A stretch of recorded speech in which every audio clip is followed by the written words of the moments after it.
All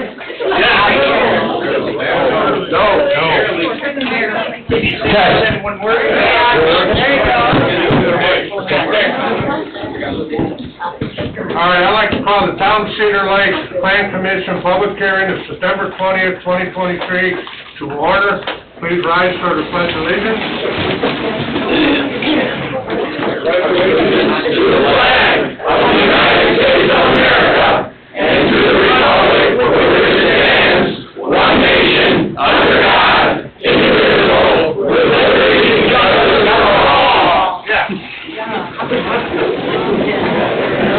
Roll call, please. Mr. Carnahan? Robert Carnahan here. Mr. Foreman? Present. Mr. Hunley? Present. Mr. Abshire is absent. Mr. Sharp? Here. Mr. Parker? I'm here. Mr. Capora? Present. Mr. Oliphant? Here. Mr. Austin? Present. Ms. Abernathy? Present. Ms. Titus is present. Mr. President, if I may make a couple announcements real quick. Please. First off, everything on the agenda that everybody has for the public, it's all open for public hearing with the exception of the final plats that are on there. That is for Yonk and Railside. Both those are not open for public hearing. Everything else on this agenda is open for public hearing. Mr. Abshire is not present because he has to fill out his onboarding paperwork first and get sworn in before he can sit on the board. Thank you, Mr. President. Yonk's Way is number 3. Railside is number 5. Everything else on the agenda is subject to public hearing. All right, we've got a large crowd here tonight, and I want an orderly, conducted meeting here. Now, you'll be able to speak under public comment or under remonstration. So I don't want anybody shouting out until that time. If you're going to be disruptive, I'm going to ask you to leave. Big crowd, I want to get through this quickly, and I want everybody to have a chance to talk if they want to talk. Minutes, please. Minutes, please. August 2nd, 2023 work session and August 16th public hearing minutes. Are there any, those have been distributed, are there any questions or changes? If not, I'll entertain a motion. So moved, Mr. President. Motion by Mr. Parker. Second. Second by Mr. Hunley. Roll call, please. Mr. Carnahan? Yes. Mr. Foreman? Yes. Mr. Hunley? Yes. Mr. Sharp? Yes. Mr. Parker? Yes. Mr. Capora? Yes, motion carries 6-0.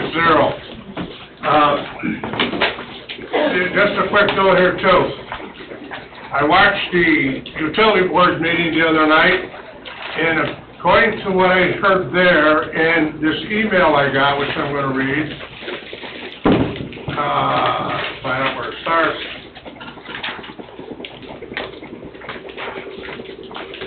It seems that there is not a problem with water or wastewater going down to low. That's what you can order, I guess.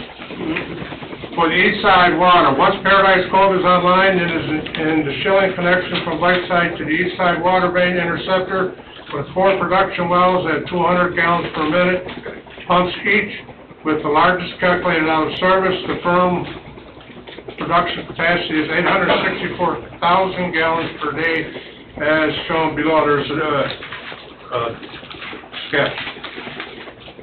Actual usage of proposed units, not more than 505 units, to be permitted immediately after those improvements. However, those units are permitted over time. 2106 units can be added.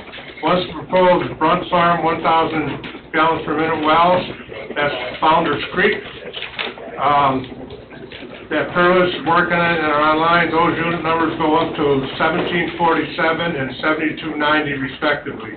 Adding additional elevated or ground storage will not change the firm rated capacity of the system, but will provide fire protection capacity and normalize the well pump operations to allow the pumps to fill overnight and drain the tanks during the days and during high demand.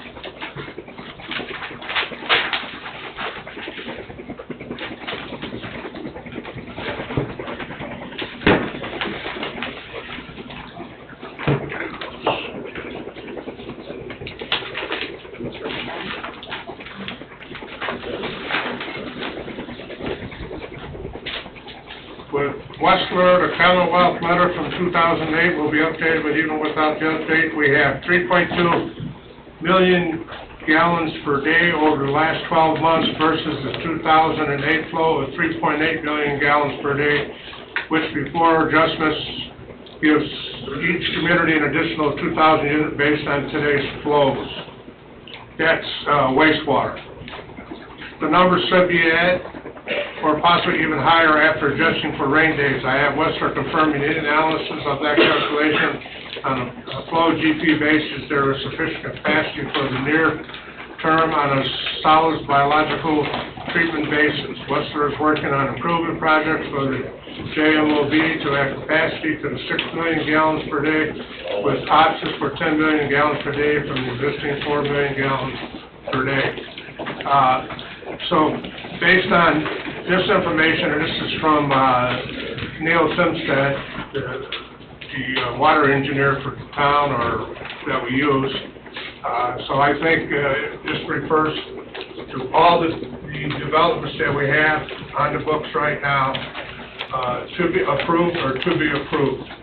So I hope that answers some of your questions. Mr. Kapora? Yes. It was also mentioned that we have 2,900 and Lowell has 2,900 tax.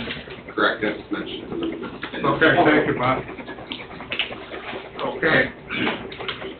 Number 1.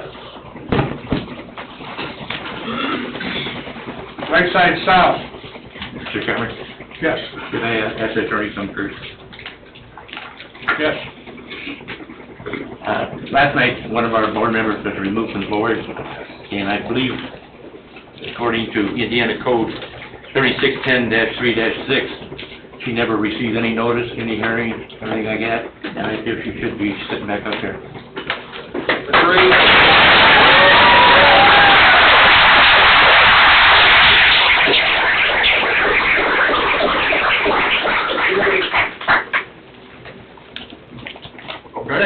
Legal opinion on that? That's the town attorney, we're asking the plant I'm going to give attorney. Plan Commission counsel on what the town council did, kind of backwards, Bob. All right. Certainly. David, can you speak up, please? I'm sorry. You can certainly ask, we have special counsel Joe with us tonight. Joe, I see you. You can certainly ask him that, I did. and should, if you have that question. Joe, could you answer that? Whether a plan commission member is removed without proper notice, Yes. and whether she can be reinstated, I think that is a town council determination. I don't know that the board or the plan commission itself has authority to reinstate. I don't know if that action was taken improperly or not, since I was not present. So I can't give you a firm opinion one way or the other on that, unfortunately. Mr. Kapura, let me add a little bit to Joe. Yes. Joe wasn't here and doesn't know the lay of the land here like I do. Mrs. Dessauer is a Democrat citizen appointment, which her appointment was made to the town's advisory plan commission. So she was seated in that fashion. The removal process is found in the 200 series of the Indiana Code. There is not specifically a notice, advance notice requirement. 36-10 refers to another section of the code not pertaining to the appointment of a citizen member to the planning commission. However, the requirement under the law for removal or termination is cause. And it's cause that you're asking about, whether she should have been given notice and or provided an opportunity. And I think reasonable lawyers can disagree, but all lawyers would agree that due process seems to beg the necessity of giving a reason or a notice in advance. Now, there is a review period, or an appeal period, under the Indiana Code, and upon her receipt of the notice that to be issued, based upon the actions of the town council last night, she has 30 days to challenge and object to the action taken for removal. So really, it's the first step, although it could have had a previous step, that, there's a dozen ways to do that type of thing legislatively. But choice that was made and the act that occurred has a statutory due process methodology to it. So I hope that helps. But Bob, I still stand on it kind of backwards. Does that mean I can take my seat back, or do I have to sit here tonight?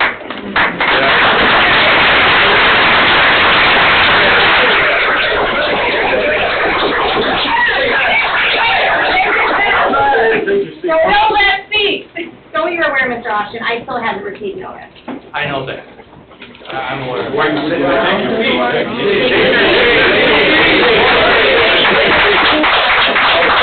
I'm waiting. You have been removed by town council action last night, subject to legalities and processes, and it will take going down that path, unfortunately.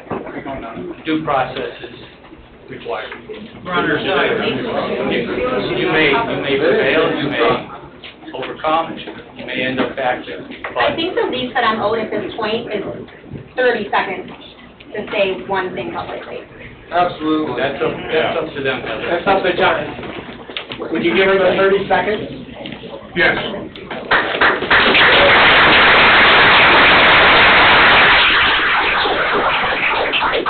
What happened last night with me was not only completely inappropriate, but it was illegal. It was unethical. After devoting so many hours and so much time to this town that I love and making tough decisions because it was the right thing to do, I was owed more than what I was given last night. Shame on you, and shame on you, sir. Thank you, Mr. Carnahan, and wherever Mr. Recupero is, for doing the right thing and sticking up for someone. Because what happened last night is not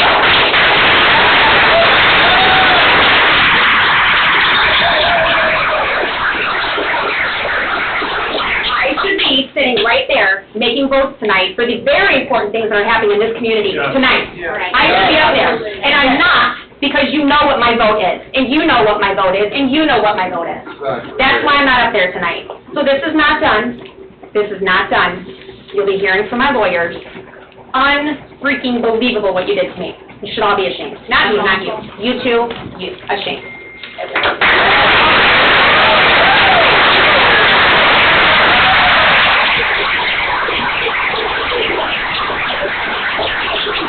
What have you done? Thank you, Mr. Hunley. Okay, let's proceed. Sorry, Jack. Lakeside South, owner Cedar Lake, 133 LLC, 8900 Wicker Avenue, St. John, Indiana. Petitioner Schilling Development, 8900 Wicker Avenue, St. John. Vicinity 5604 West 141st Avenue, Cedar Lake, Indiana. Petitioner is requesting a rezone from R1 and agricultural to planned unit development, PUD. Review of legals. Legal's in order, but any action taken tonight on this matter should be contingent upon verification. These are large parcels of land, and I need to look at the specifics, and will.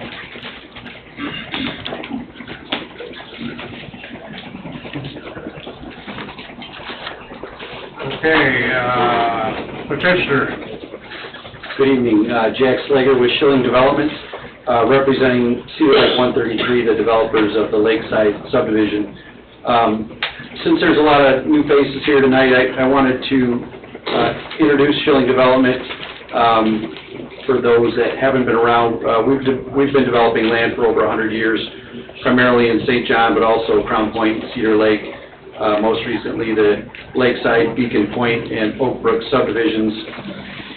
We don't actually build homes ourselves, but we pride ourselves on high-quality developments, and we work with quality builders.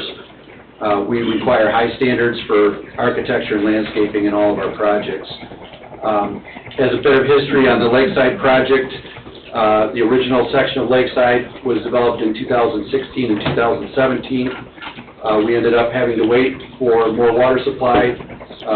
Thank you for clarifying that earlier tonight, that the town has been working on expanding its water supply and sewer capacity, and we feel the time is right now to expand the Lakeside development. For Lakeside South, we have been meeting with the town since early 2021. We've been to many plan commission meetings and staff meetings over the last few years, and have taken your input back to our engineers and our land planners. We've provided the required studies, drain tile study, traffic impact study, and we revised our plan at least 6 times. We've taken it from 600 units down to 550 units, and we feel comfortable with the project that we're presenting tonight. Some of the aspects of this project, we've designed and permitted a mile of oversized sanitary sewer that will service this project along with adjoining properties. We will be providing a much-needed connection on the town's water supply from 141st through Lakeside Development that will connect the town's water supply to the town's water storage tank. And we've done drainage analysis on the property and sized our detention ponds based on the town's stormwater ordinance. We have 3 distinct products in this project, total of 550 units on 220 acres for a density of 2.5 units per acre, which is the same as the original Lakeside and the adjoining Robin's Nest development. All of the units will require landscaping with irrigation and all require architectural review. We also are going to be providing a trail system through the project and along 141st that will ultimately connect into the town's future Founders Creek trail system. This project, due to its size, will have approximately a 10-year build-out, and that's assuming the economy stays solid over those 10 years. So tonight, we're here requesting a favorable recommendation to the town council for rezoning. When we had the property annexed in, we had it annexed in as agricultural, so we are asking for a favorable recommendation to rezone from agricultural to PUD based on the concept plan that we have submitted. If there's any questions from the board, I know you've seen this a number of times, I'll answer them. Otherwise, when you're ready to open it to the public hearing, I'll just take notes and then come back up and try to reply to them. I will say that we asked you to come back, you had 60-foot lots, we asked for 70, and I commend you for coming back with the 70-foot as we requested. Thank you.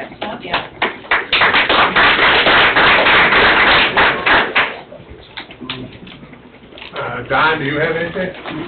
In your packet, you have a letter from us from yesterday, dated September 19th. I apologize for the lateness, but you can see from the long agenda, we're pushing as hard as we possibly can to get these reviews out so you can make informed decisions. We're pretty far along with this one for the zoning. We have been given preliminary engineering that basically drives home their site plan as it's shown on the screen now. I think their utility engineer is given the analysis for sewer and water. He's also provided preliminary plans for that through the subdivision. The detention basins on the engineering plan, as you see now, are properly sized based on their uses, so that's good. The letter, it's 4-ish pages. It's our first crack at it, so the biggest items would be kind of figuring out, there's a section in there about infrastructure improvement reimbursement agreements. That's going to jive a lot with future improvements with the site that aren't known quite yet, but they should be memorialized in this, along with the infrastructure, water and sewer improvements upgrades. They should be in there as well. Those are the biggest things that aren't in there, but everybody's in agreement with what needs to be done. So we're pretty far down the line. You can see my comments, a lot of them are relatively minor outside of what I said. But, based on the information we have right now, it's in good shape. One other thing that he didn't mention, you're going to start this I'll call it the second South. You're going to start it from 141st and work your way back north. Correct. And then you're going to be working on Lakeside 2 and moving that south, and then they'll eventually be. Correct, that's correct.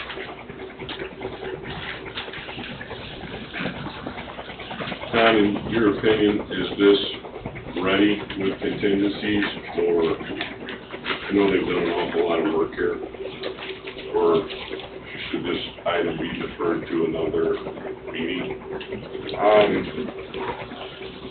It's right in between, in my opinion. We have a traffic impact study, which is great to get it at this kind of part of the review process. Not something we typically get this early, but it's appreciated we have that. That being said, it's difficult to say, you know, what's going to be the developer's responsibility, our responsibility, and I really think those roadway improvements need to be memorialized in the PUD. Can we get there? Certainly. Shillings have been great to deal with. They've responded to our comments. Jack actually submitted a response to this letter a couple hours before this meeting. I haven't looked at it yet, so, but they've been really responsive. I have no doubt that we'll get to a point that it really is an agreement. But regarding the roadway, you know, future roadway improvements that are going to happen throughout the 10-year build-out of this, I don't know if that's clear just yet, but we'll get there. Jack, would you be opposed to a 1-month deferral to get the rest of these contingencies ironed out? I would prefer not to defer. I did get a copy of Don's letter yesterday. We've gone through it, responded to it. There's nothing in there that gives us any heartburn. We'll get there. I don't know that a month is going to make a difference. Obviously, we have there is always some more work to do, but at this point, we'd like to get a rezoning in place so that we can finish knowing what some of these requirements are. Without the rezoning, we can't even really do much more further planning. We can't do engineering. We can't route the water line that we want to put in. We can't route the sewer line that we want to put in because we don't have a project to know where to run those things. So, Like Bob, I appreciate the efforts that the Schilling Group has made to negotiate and improve things and get us the very best development that is, you know, the best for everybody. I do like to err on the side of caution and make sure that everything is correct and just make sure everything's right before. I'm big on making things right, and that's pretty much whatever. It costs me procrastinate a lot. But I'm pleased with what you've done with that. I think you folks have been a great partner for the town. Yeah. we will continue to do so. We did the traffic study. First Group Engineering out of Hammond. We could approve it on the contingencies that Don has mentioned in the letter.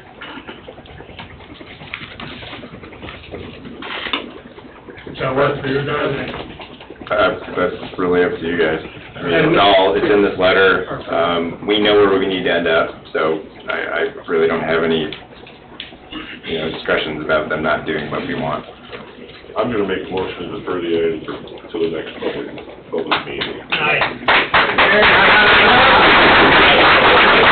Quiet. I don't need any of that quiet. We gotta get through all this. That's all I'm trying to do, Mr. President. Motion made by, well, wait a minute. Mr. President. Mr. President, I've got, this is the public hearing. Before you defer it, you need to go to the public hearing. yeah, I was gonna go to remonstrate. Okay, thanks. It's not listed like that on my agenda, so I'm sorry. I missed putting that in. That's why I ran up there and marked it all in where it needs to be on Mr. Kapoor's agenda. My apologies, sir. Jack, if you have a seat for a minute, or stand for a minute. Are there any remonstrators for or against this project? Well, I think we're all against it. Yeah. Everybody's against it. Yeah. He's not even the builder, he's just providing the material. If you want to talk, come to the podium, name and address, otherwise be quiet. Robert Setka, 1433 Greenleaf Place. He's not the builder. He's providing the materials. That's it. So he's actually the developer on He's this? the developer also? Yes. That's not what I heard. Well, he is definitely the developer on this particular subdivision, and they have been working on it for a couple of years, and they have done their due diligence for the most part, and they have been a great partner with the town of Cedar Lake to follow the requirements. They've also, went out there and drilled wells on their own dollar, trying to find, some good water. They found a huge quantity of water, but the quality of water wasn't good. Right. We just don't want them coming into our subdivision, is what we're looking for. As long as there's no roads coming through and there's no... What subdivision are you in? Surprise Park. Oh, this isn't there. This is over by Robin's Nest and Lakeside, across from Lemon Lake Park. I recuse myself.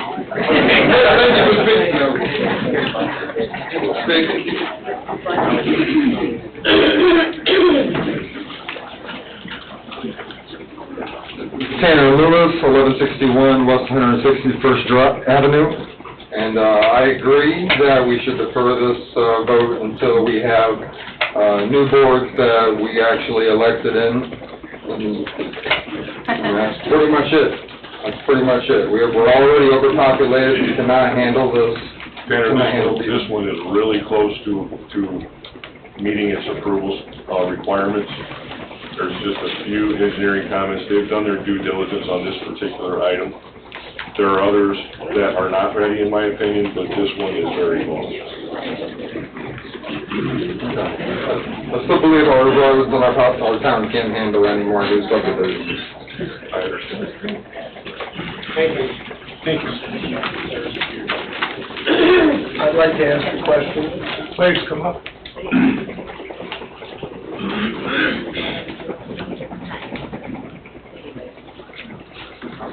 Scott Gable at 14701 Moore Street.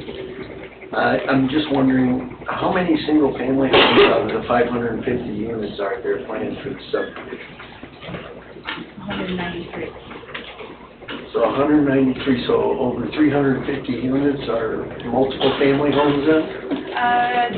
It's 196 traditional single-family homes that are on lots of 80 by 135, and it's 158 maintenance-free single-family homes that are on lots of 70 by 135. That has been negotiated with the Planning Commission over the past couple of months. Are there townhomes and paired villas? There are 196 paired villas.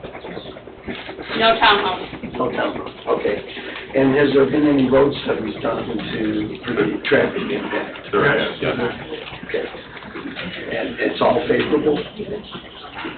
Well, that was one of our hang-ups. The engineering comments, which is the reason why... So is there any reason we can't put this off for 30 days until we get those road studies done and completed? There's no reason why we couldn't defer 30 days to get it completely finished. Thank you.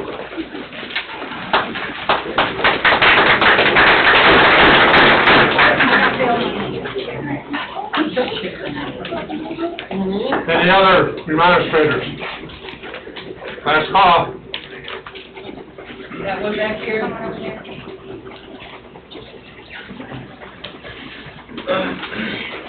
Hello. Hi. Sarah Devine, 6200 West 147th Avenue.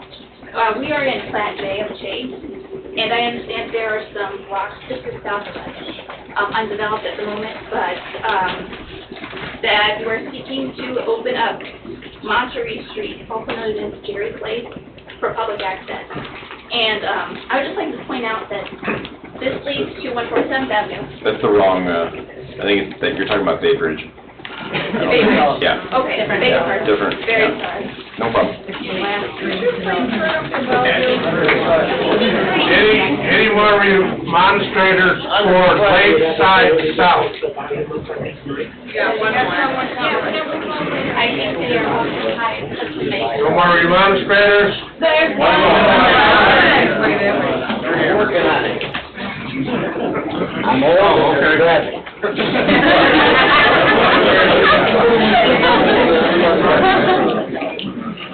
number 6. We're number 8. Good evening, gentlemen. Kenny Dashiell, 14321 Lakeshore Drive, Surprise Park. I realize this isn't Surprise Park's hearing, but it has to do with all the hearings. What I'm noticing missing here is the infrastructure. Now, I don't know about you people, but I was always taught to build from the foundation up. And all you guys see being built here is past the foundation. The foundation is hospitals, grocery stores, schools, things like that. We got one grocery store in Cedar Lake, and they do a hell of a business. We got one hospital right now, they're building another, then they're building a third, but the third, they're not telling anybody about, is for professional doctors only, big professionals, cancer, stroke, things like that. Not a general hospital, not an emergency wing. But we don't really have the infrastructure that we need. Nor do we have all the proper traffic studies done. Because I can tell you, I've lived here 20 years. I'm not a long-time resident. But I've got neighbors that have been here 40. And I'm seeing traffic on Moore Street now where I have to wait sometimes 3 and 4 minutes to get out of my street. Okay? We never had that before. I get to the stop sign, look both ways, and go. Not anymore. That's all changed. And nothing's being done about this infrastructure to help the people get along that are already here, let alone the new ones coming. And you know they're coming because these houses are sold before they're built, with no foundation. That's all I got to say about it.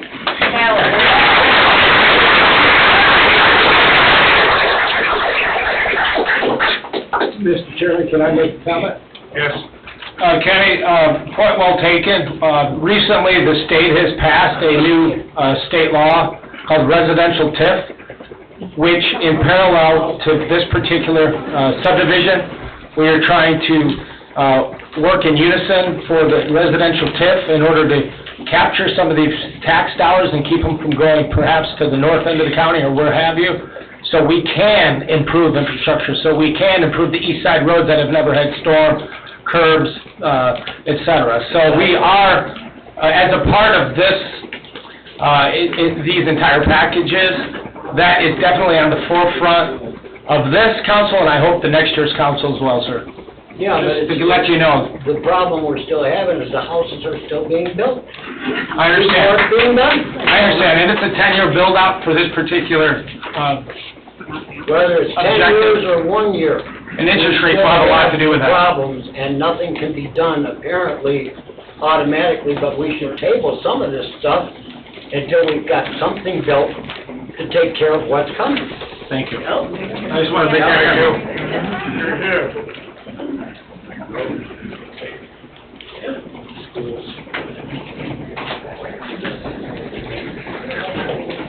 Pamela Davenport, 13035 Schubert Street, and I'm going to agree with that last gentleman. I walk every day and have to dodge traffic. It is nonstop. I can't even get on the subdivision half the time. 41, trying to go left to go to my parents', but sit through that light several times before you can get through. Now you're going to add more traffic? Our roads can't handle all this traffic.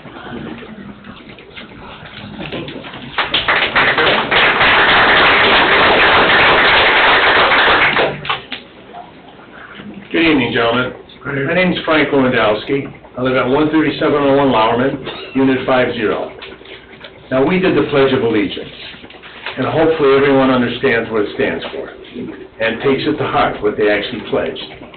Now, since yesterday, I saw something that really shocked me that took place because of an individual that was taken off this board because supposedly she did not attend all the meetings. Now, this is an individual that would keep the whole area. I'm not against any of these buildings going on, but you need to have fair representation and even representation. Right now, we do not have that. And this individual was supposedly taken off the board because she did not attend all the meetings. Now, can everyone here say that they never missed any meeting? That hold true?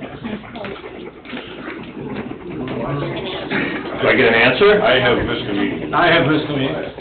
So why is it that this individual was singled out for that type of situation? That does not seem like You're it's... asking the wrong crowd.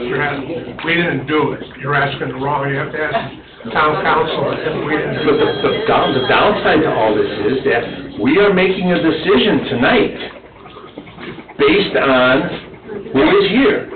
And we do not have fair and even representation because of something that was committed last night.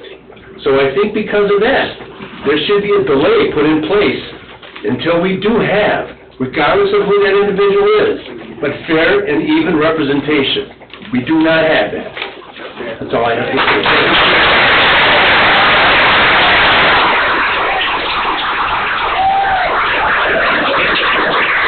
All your points have been taken. I'm gonna cut this off. You got something to do last month, then I'm cutting it off, because we gotta move on. I just want, Come up here, name and address, and then you're the last speaker on this subject. Tom Frick, with 8008 West 146th Avenue, Cedar Lake. I just would like to, I'm not good at acronyms. Define TIF for me. What is that? Tax increment financing. So whatever the tax collection today on a parcel of property, it will stay going to the bodies of government that presently get it, and then anything that grows above and beyond today's essentially then is captured by the town. A couple of these developments would be for 20 years. One would be for 25 that we will be looking at tonight. And it's a way to use that money for police, fire, the area that is the TIF, roads, sewers, etc. So it's a way to capture the taxes and help a community that, like Cedar Lake, we're a very old, new town. We don't have proper infrastructure. We don't have proper roads. Under most of our roads, we have very poor gravel and soft black dirt. Thus, we just, over the years, have tried to Band-Aid, fix. In the last 16 years, the councils that I've personally been a part of, we've tried to utilize the leverage of TIF on 133rd to improve and make it nice, fix the drainage problems that we've had all along 133rd. Now, recently, we've also incorporated TIF on the US 41 corridor, which is going to help to improve the quality of life for the residents in town and attract new jobs and things like that. So by doing these different TIF, in the past it was primarily for commercial, and as of July 1st, now they have a residential TIF. So by doing this, we can essentially rebuild much of the east side of Cedar Lake with the new growth, not necessarily having to bond like we did for over by MacArthur School, $4+ million, and also South Shore Subdivision, it was like $4+ million, where we bonded and we, used tax money from the residents to rebuild these areas. So that's, in a nutshell, the idea behind it and what it is. Because I heard briefly that TIF is to help grow an area, like you're saying with infrastructure. We don't need any help. People are moving here without, we don't have advertisement to move here. They are coming. So. Agree, but Morris Street, for example, this subdivision's south of Lakeside, so it is a way to capture it and use that for other areas within this TIF district. No. That's the motivation behind it and that's the ideology. Thanks. Okay, thank you.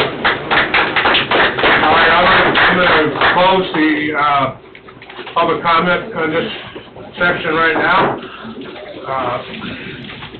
My motion stands, Mr. President. All right, but I still got a few more to go.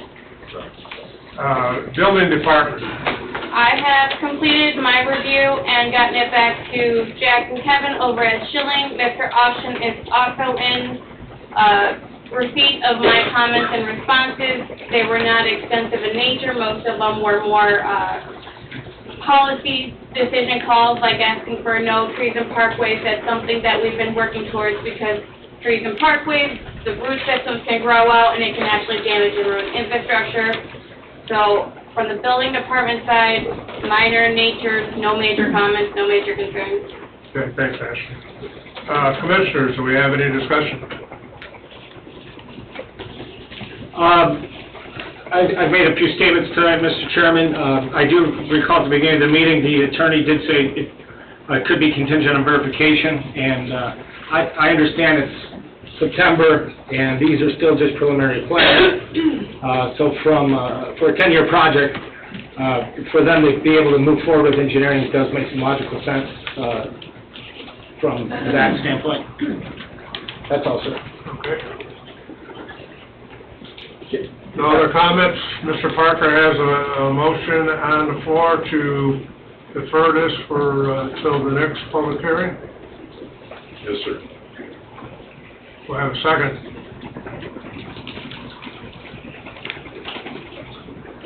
We'll have a second. No second, motion dies. What's your pleasure, Commissioner? With the motion, or does it have to be a comment? Mr. Chairman, Yes. I would like to make a motion to approve Lakeside South rezone from the R1 and agricultural to planned unit development, or PUD.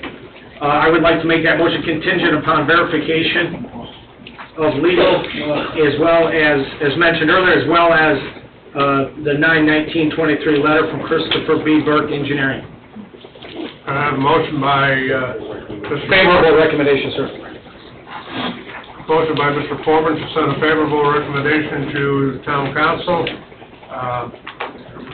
Do I have a second? I'll second. I have a second by Mr. Sharp. Roll call, please. Mr. Carnahan? Yes. Mr. Foreman? Yes. Mr. Hunley? No. Mr. Sharp? Yes. Mr. Parker? No. Mr. Capora? Yes. Motion carries 4-3, 4-2. Thank you. Thank you.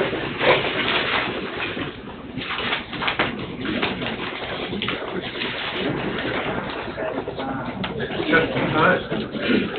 Number 2, Crest, one lot subdivision and rezone. Crest Incorporated, care of this law, 12632 Wicker Avenue, Cedar Lake. Petitioner Nathan D. Bish, 12632 Wicker Avenue, Cedar Lake. Synergy of 8504 West 140th Avenue, Cedar Lake.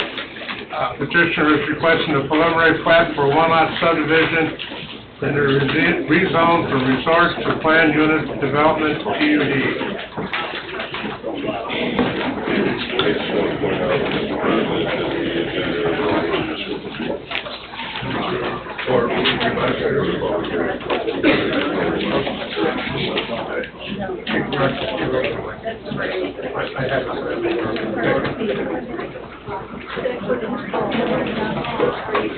Thank you, Mr. Chairman. Nathan Bisk here on behalf of Crest Incorporated. This is a matter that we've had extensive dialogue on dating back to last December. We had at our study session, there was a few minor details that were raised, and in the past week, we were able to have an extensive sit-down with both staff as well as town attorney, and we have a proposed final plan unit development as well as development plan for use before you this evening. Handed out. Excuse me a minute. Go ahead. Thanks. Are legals in order? They are, but please make this a condition of any action you take for verification.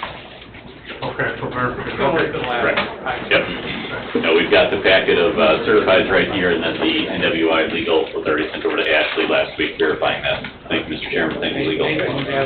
Yes. They're in the folder. Okay. These are the actuals, not the scanned. Ashley said they're in your folder. Can I proceed? Yes. All right. This proposal is located at the southern end of the lake near the marina where Crest Incorporated is located. As we've shared with you before, my client is looking to consolidate at this particular location some of the business operations, and in particular, a boat storage building. Was raised at the last meeting just a couple of items that were in the planned unit development. One of the items that was raised was the phasing of the project. We've worked through with staff as well as, I believe, with engineer the phasing of the project, and that is all in good order. I believe the town engineer had a couple of questions with regards to some of the drainage concerns as well as the entry egress way, and that has been addressed between the engineers prior to tonight's meeting. When we take a look at our development agreement, just a couple other items that we've clarified within the development agreement. As you know, the existing use is boat storage and boat maintenance. We've just clarified that as we develop this out and build a boat storage building, that use can continue as we continue to phase out the proposed development.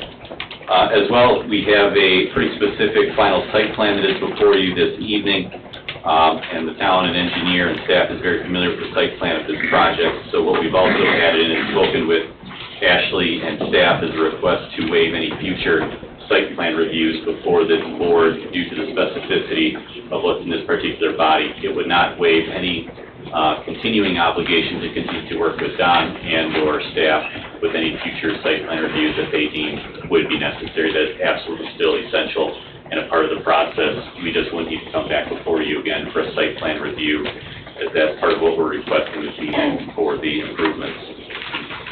In addition to that, if we turn our attention to the planned unit development agreement, we've just clarified in there was a question raised at the last meeting. We had a variety of proposed uses that are kind of a tabulation underneath B1, B2, and B3 of what we anticipate uses might be there. And I just clarified within the planned unit development that those proposed uses, such as appliances that you might find for boats, it would be marina emphasis. For appliance repair, be marina emphasis. For business professional offices, they would have to be marina emphasis that could be located on this particular piece of property.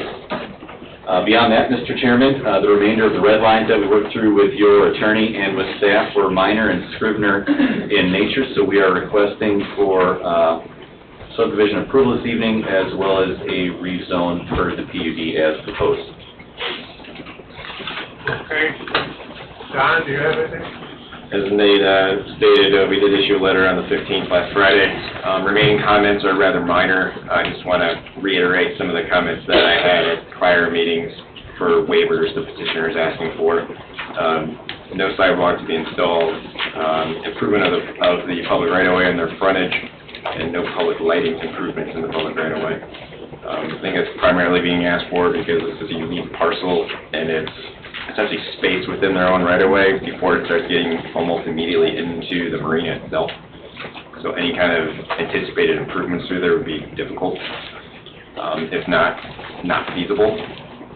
So I just wanted to bring that to your attention as it's a waiver that we're asking for. Everything else is pretty ministerial, some minor drive apron approach stuff. And like Nathan said, I mean, we'll work on the site plan when they submit a final one. Your letter was the 15th? 15th, yes, sir. We have a sheet of minutes, Mitchell? Right in mind, sir. Dan?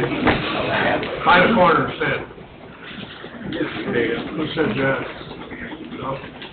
I'm going to call for remonstration on Pinecrest Marina. I'm going to hold this to 30 minutes or no longer.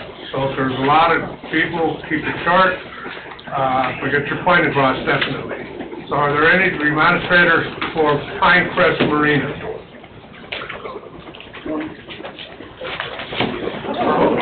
All right.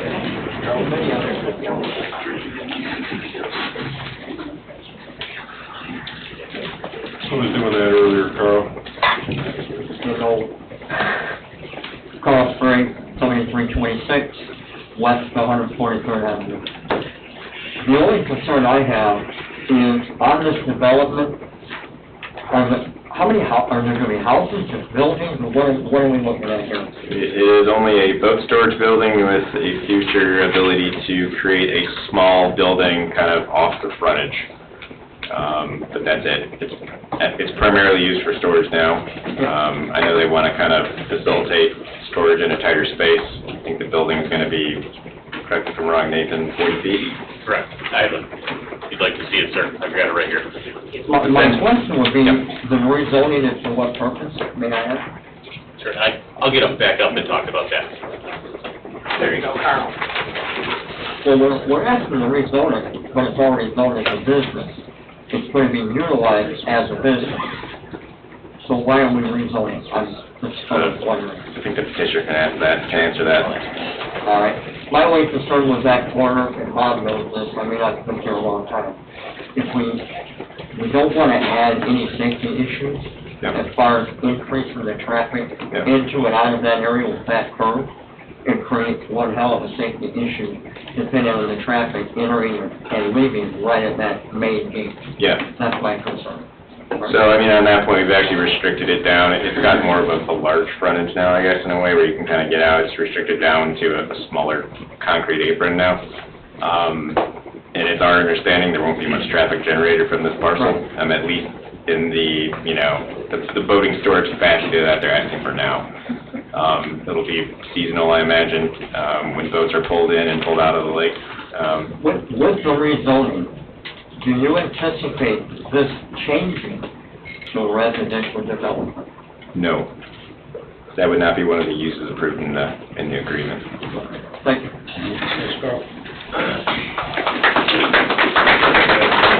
Any more administrators for the Pine Crest?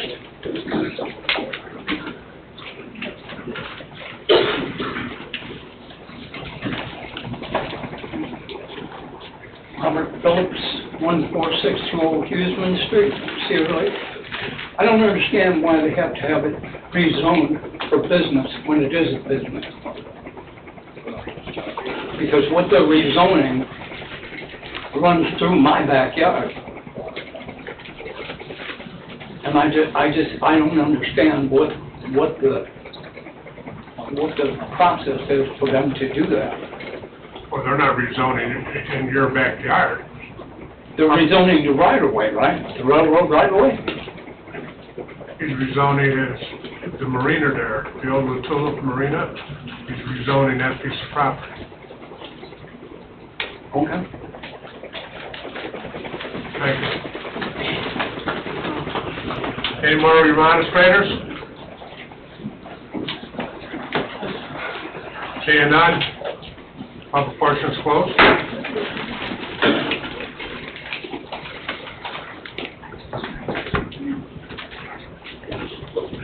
Building department. We did sit down Monday, Nathan, Mr. Austin and I, and went over page by page the PUD agreement. He resubmitted that earlier this afternoon. I have not had a chance to get through it yet. So any recommendations, please make them contingent upon legal and staff review. Was there a lot of stuff on that? Or? It was a substantial business document, ordinance, covenants, and agreement. So it's really substantial. Okay.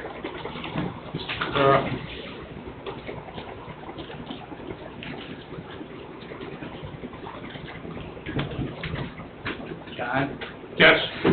Sorry, call. May I suggest that the provision be for legal, staff, and party agreement on final verbiage. What was that last part, Dave? Agree on legal verbiage. That's what we're down to. The concepts are all covered. There's one item that, and I think we talked about it Monday. I don't mean that that's a surprise. I'll be to talk about it. I forgot it in my presentation. Sorry. The small triangle piece. Well, there's that, and you need to mention that, please. The waiver of site plan approval, that's clearly a policy call on your part. The proposed uses are identified 1 through 6 in the agreement,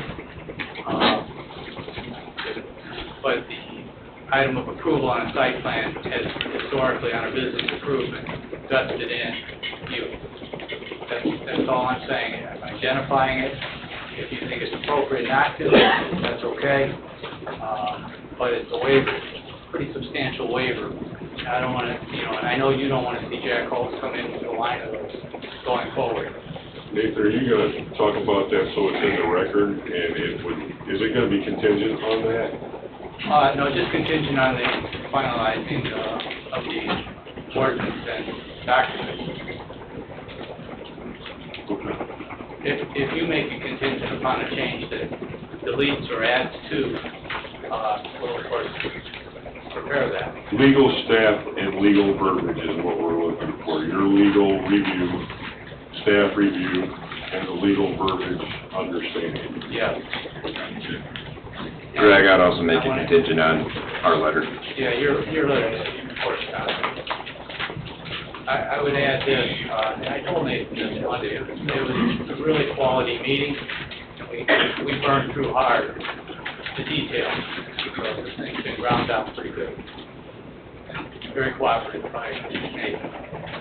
I'm reporting that in a I public agree with meeting. that. I appreciate your work and Mr. Gross's, the extra work that he did to, this is gonna be a nice addition to his business. And just a couple of clarifications, Mr. Chairman. One is there was an item in Don's comments that requested an easement of approximately 12 feet for NIPSCO running in the front of Lowerman. We would request that that could be reduced down to 10 feet. If we go to 12 feet, that puts us basically in the drink. So if we shrink it down to 9, 10 feet, that keeps us dry. Yeah, I just want to give them adequate right away to install utilities if they need it outside of our pavement. Yep. I don't think we like that. Similarly, there was a request or a suggestion in your letter that asked for an additional 5 foot of right-of-way north along Lowerman. My client would indicate that there's not a whole lot of room for that. That puts us in the arena where we're proposing to put ornamental lights as well as ornamental fencing long-term. So, spoken with Ashley as well as with town legal, they're comfortable without it, but again, that's a policy call on behalf of you, the board. Because right now, the roadway technically swoops substantially to my client's property, about 12 feet from the edge of that marina edge. So we'd like to not encroach any further, so we have room for some of this ornamental and lighting things that we're planning on doing to beautify the area. I would say maybe leaning towards no on that one, just because this right-of-way is skewed to the actual pavement. So when you start jogging further north, your right-of-way starts shifting, but your road's still going this way. So depending on how your layout on the plat functions with the actual existing pavement, we want to encompass that and give us some room on the back to do stuff. Yeah. So I would say that would be dependent on just looking at how that right-of-way dedication line syncs with what's out there now. Yeah, I'm comfortable sitting down with you and I in the next week and just verifying what that line's going to be. Okay. Just ensuring that we got sufficient for my client to have, and like I said, ornamental fencing. Yeah, I think there's a compromise. I know it's a tight corridor through there, and the right-of-way is very off, we'll call it. So we just need to correct out this plat somehow. The other item that I failed to mention in my initial presentation is if you look on the map that's in front of you, you're going to see highlighted in pink a triangular area that dips into the channel. That is a right-of-way that technically the town maintained from back when there was a railway that used to loop right next to the lake from probably over a century ago. That should have been cleaned up a long time ago. At our last meeting, we had discussed a few meetings before that we'd go through a process with the town council where they would remit that back to the 2 adjacent landowners. And speaking with Dave this past week, he indicated that due to the de minimis area that we're talking about, he would be comfortable recommending to you, the board, and to the council to just quit claim that triangular piece that juts out into the marina shore from the town to my client. In return, we would grant an easement stemming from the roadway right there, should the town ever want to cut across that into the channel. And that's a slight modification and change of procedure of what conceptually was already agreed to. That's absolutely correct. It's more about less. I don't have an issue with that, just there should be probably ingress, egress easement and a drainage utility. Nathan, we're going to need a good legal. Good luck. Jack is going to be out there tomorrow in Waders finding a pin. That's what I thought. That's a challenge. Let me know what time I got to see that. Okay.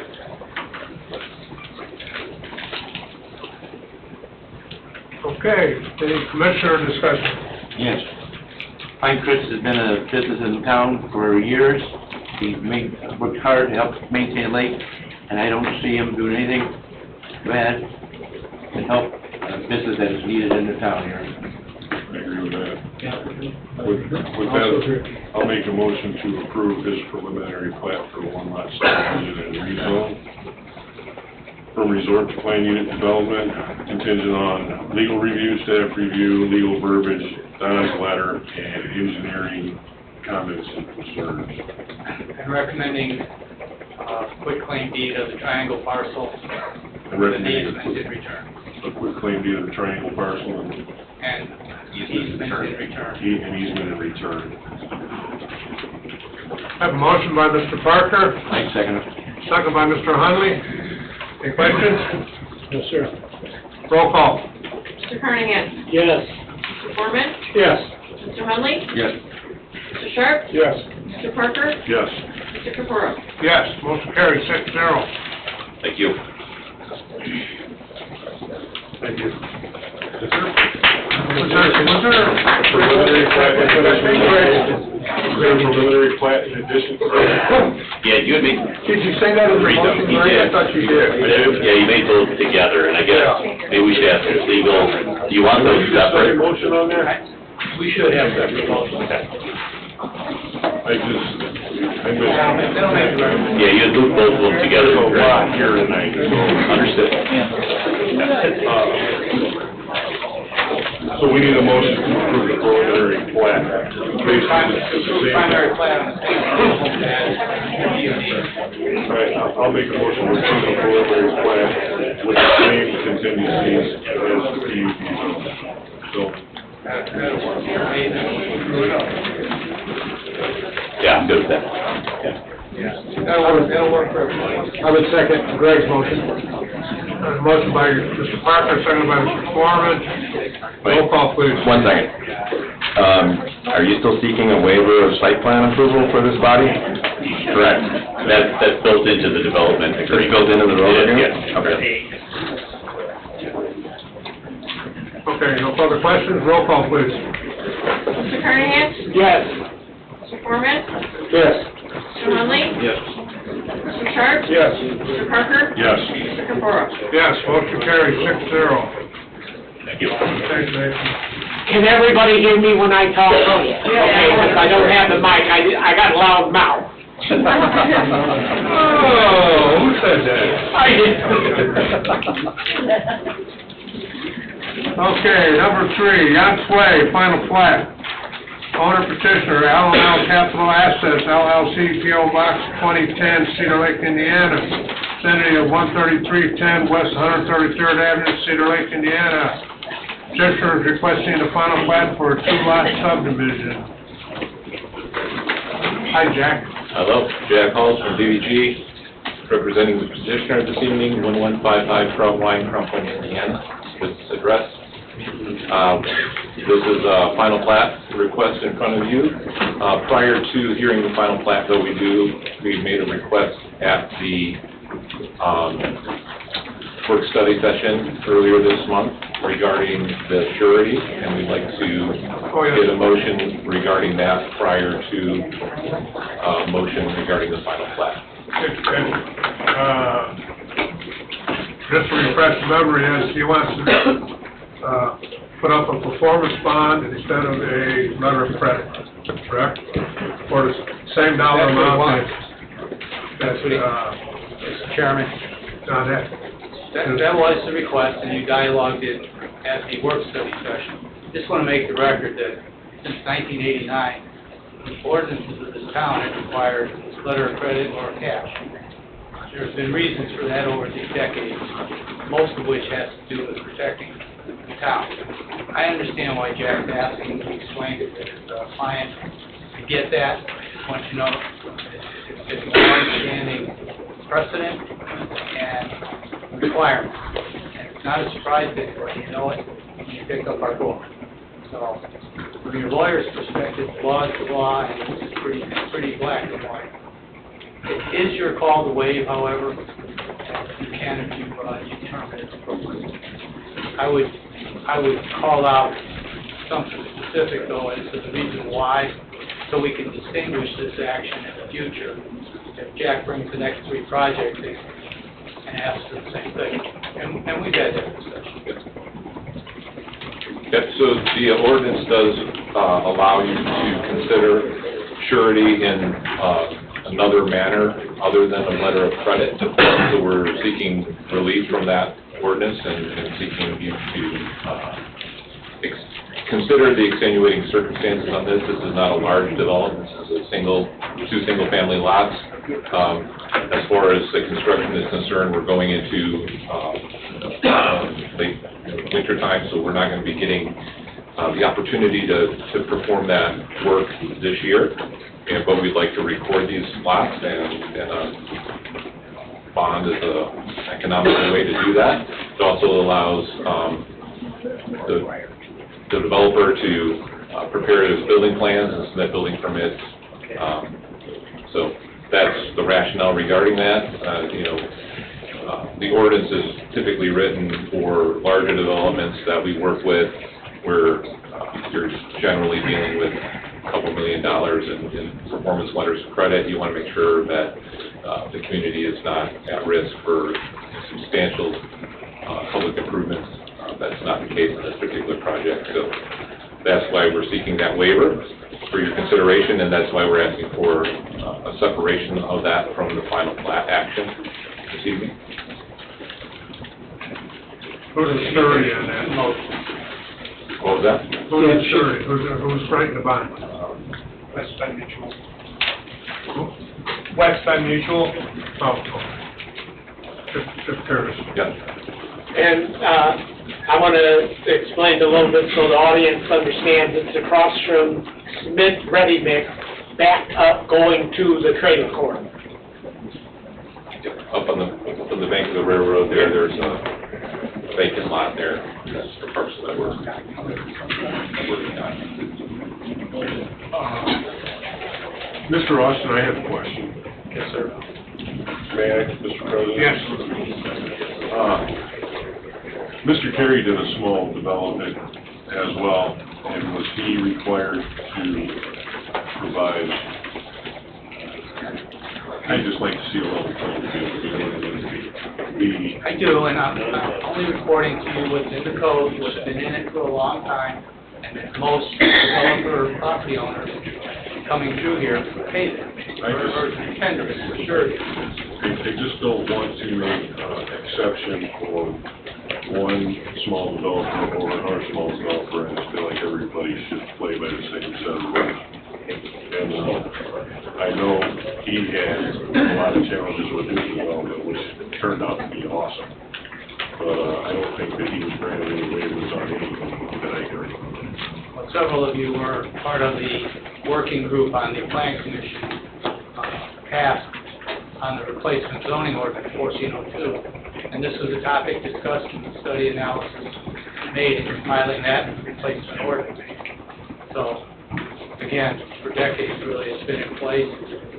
And we've seen where we've needed to go get the cash, if you will. Because the letter of credit essentially is cash. And been able to finish the work that maybe a developer didn't, or did in insufficient or inappropriate fashion. So that's the reason it was in there in the first place. And we've had a handful of circumstances. We talk about it here probably every other month, about the list of letters of credit, when they're due, and when we need to pull them, and all that. So there's a difference between collecting on surety bond and a letter of credit. And I've got file proof of it. The letter of credit is a requirement, correct? It's a requirement, and it is a recommended business approach to surety. Greg, did Mr. Terry, I agree, he did a great job. Did he ask for that? I don't remember. He made several requests, I don't think any of them got granted. I think there was some I don't believe that relief in the total amount.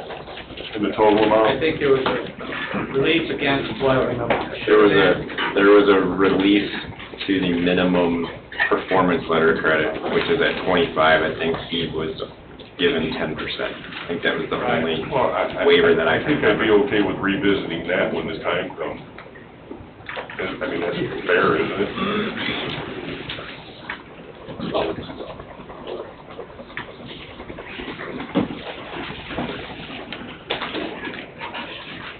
We're not in favor of that? I'm in favor of the letter of credit. I'm not in favor of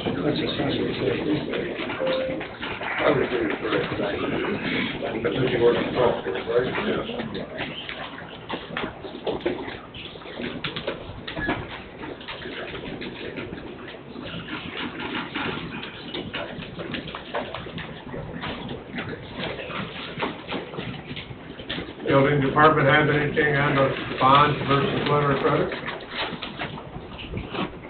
We've always done letter of credit. There's been very few exceptions in the past. The most recent was when Black River Bells came through. They requested to do certified check in lieu of letter of credit that was accepted.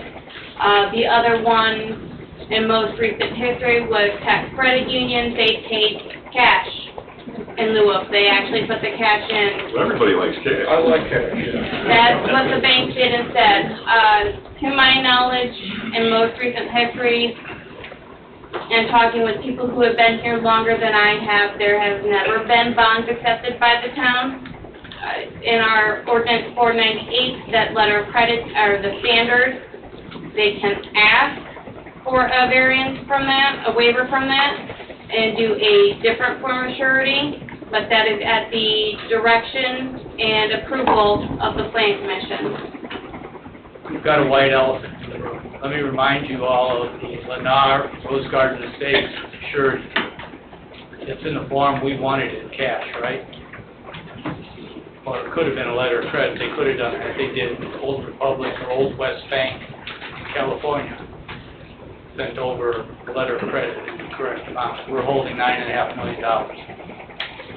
Correct. And we're going to need to easily access it at some point in time as events occur, requiring attention to details in that subdivision. Now, this isn't Rose Garden Estates, and I'll grant you that. I appreciate your explanation, Jack. There's a distinction for sure, but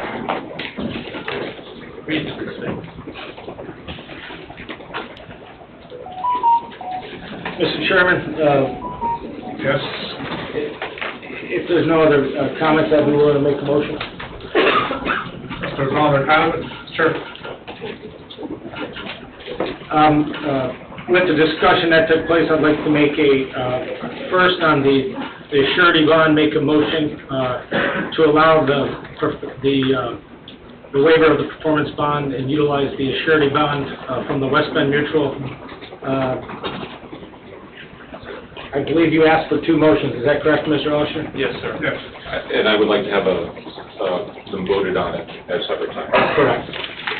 So that's my I'd like motion, to- just for I'd like to the, have a motion. the waiver is my And motion. and then consideration, because I'd like to interject based on the results of that vote. All right, Mr. Foreman made a motion to accept the surety bond and replace with a letter of credit. Second? I'll second. Second by Mr. Hunley. Any questions? Roll call, please. Mr. Carnahan? No. Mr. Foreman? Yes. Mr. Hunley? Yes. Mr. Sharp? No. Mr. Parker? No. Mr. Capura? Yes. You have no action. I think it's 3-3, isn't it? No, 4-2. No. 3-3. I think it's 3-3. Who did I miss? Mr. Carnahan was no, Mr. Foreman was yes, Mr. Hunley was yes, Mr. Sharp was no, Mr. Parker, yes, no, Mr. Capura, yes. I got it, thank you. Actually, when was the petition for the primary class heard at this item? Do you have any minutes? June? June. Mr. Chairman, we'd like to defer this petition until May of 2024, so that we can utilize the full timeline and according to your ordinance for the primary plat approval, which is 12 months from approval to be, so that we can use that time for construction of the public improvements, and we'll be back in May or before of 2024 to seek final plat approval, which is only good according to your ordinance for 6 months, which would then be prior to that May date. So, do you want to defer to the work session or to the? Well, we'd like to defer to the May 2024 work session or before. I'll work with staff when we're ready with those public improvements.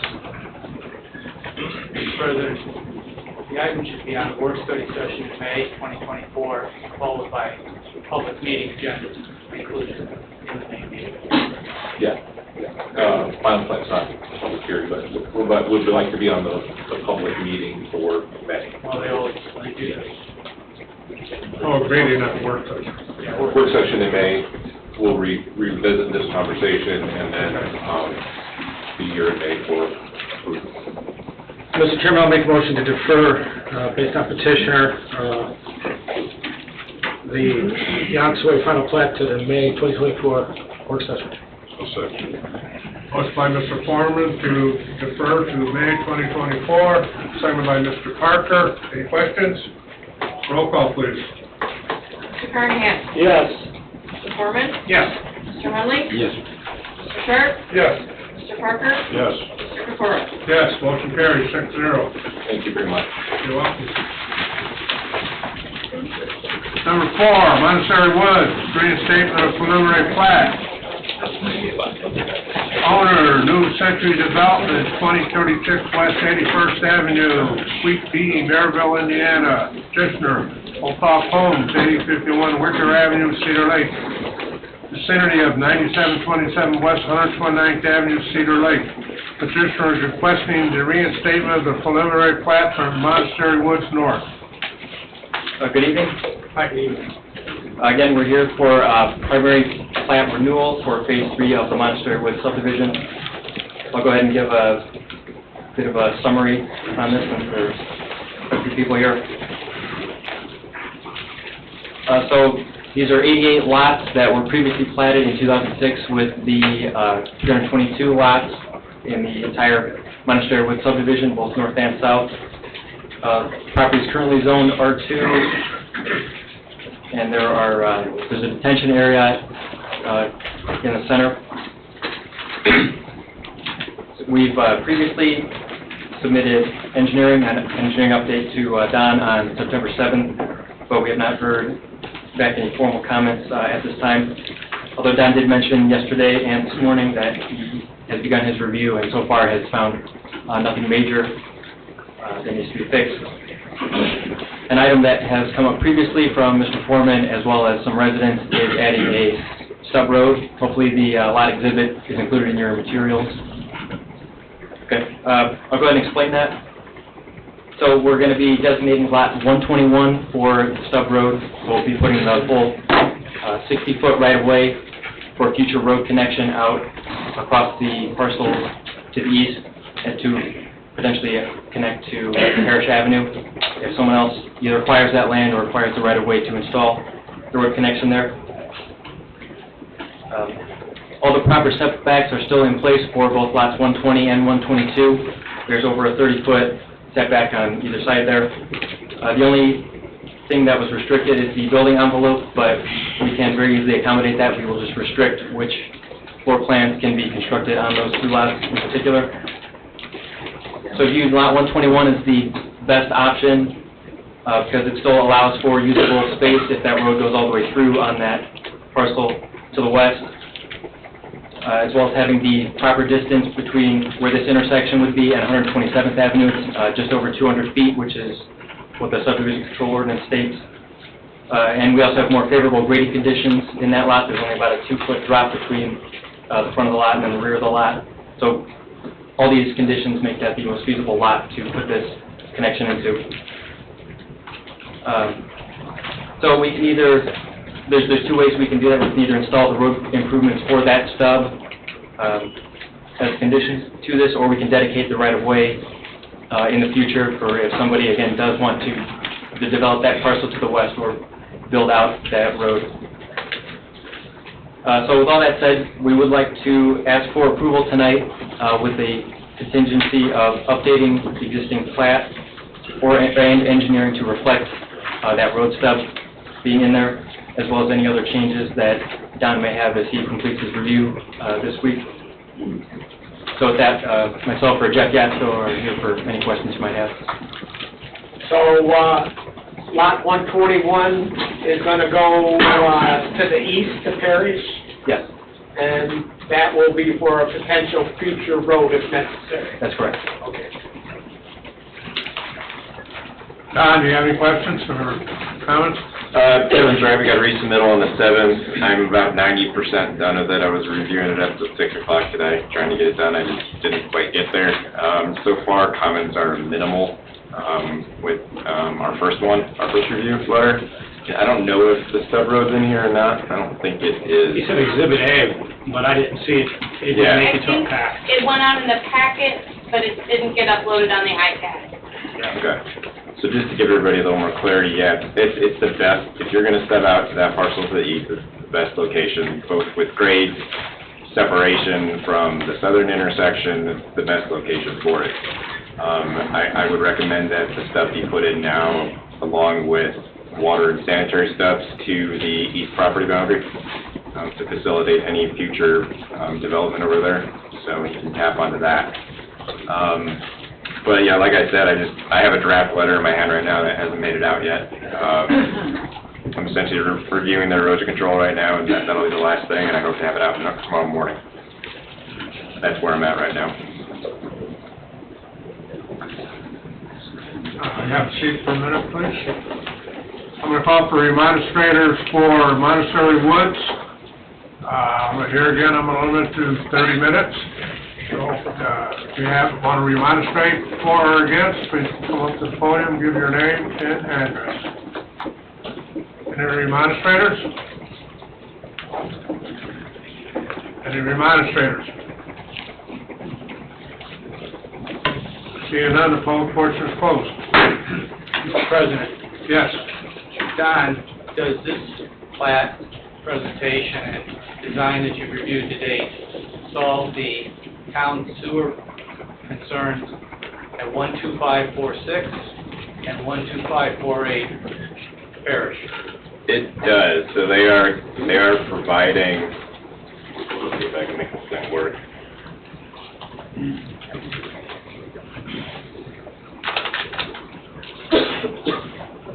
They are providing a drainage utility easement between 113 and 114 and extending their basically sanitary lateral all the way back to those two unsubdivided parcels right there. Those are the two you referenced. They will have the ability to tap onto that main. We're fairly certain that elevations with their existing service lines will fit into it. And yes, they'll be installing that. I'm not sure which phase they're starting on first, potentially. Okay, so they're starting on east, so that'll be done in the first phase of improvements, and it should be ready to go when it's installed. John Foreman. You and I will have to go out there and hit a golf ball on dry land. That's right. One of these days. Kevin, the one other thing I wanted to clarify, I know we had a remonstrant at the last meeting, was regarding how the covenants were going to tie with this, if it was going to be part of the original or their own, or do you guys have an idea with that yet? So we are still working through that. I mean, as of right now, this land is still legally part of the existing covenants that are on file with the county. So I'd say for the time being, that's what we will be under, but we're still working through with current residents and Frank Moore and... Okay. I just wanted to update everybody on that. Right. Building Department. We're looking good on it. I had no further comments from Public Works or our utility engineer. In fact, I'm pretty sure the utility engineer said that the resubmittal satisfied all the comments that he had. I am in agreement with Don and Kevin that 121 is the best. In fact, I actually played around on GIS, and it gives it about 130 feet or so on the north side of that proposed right-of-way, should it ever improve going east towards Parish. We need any approvals contingent upon the letter you're going to write tomorrow? Yeah, I would just say contingent on remaining engineering comments. Okay. Commissioners, any discussion, comments? Sure. Yes, sir. I'll entertain a motion. I'd like to make a motion to approve Monastery Woods reinstatement of preliminary plat contingent on any engineering comments from both August 9th and future.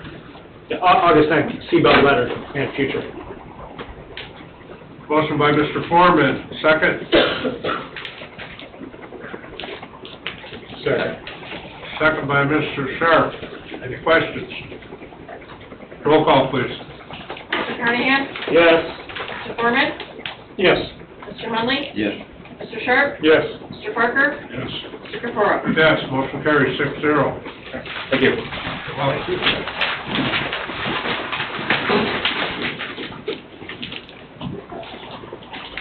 Railside, final plat. Owner petitioner, In Holdings LLC, 10702 West 141st Avenue, Cedar Lake. Vicinity of 10702 West 141st Avenue, Cedar Lake. Petitioner is requesting final plat for the commercial industrial subdivision known as Railside. Hi, Jack. Hello, Jack Halls with DVG, civil engineering consultant for petitioner. We are seeking a final plat on this project, under construction.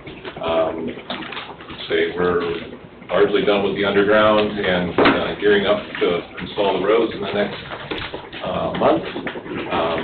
Don has a review letter for your consideration, establishes some numbers for you to consider this evening, and plat review comments have all been addressed, and so we're seeking approval on that this evening.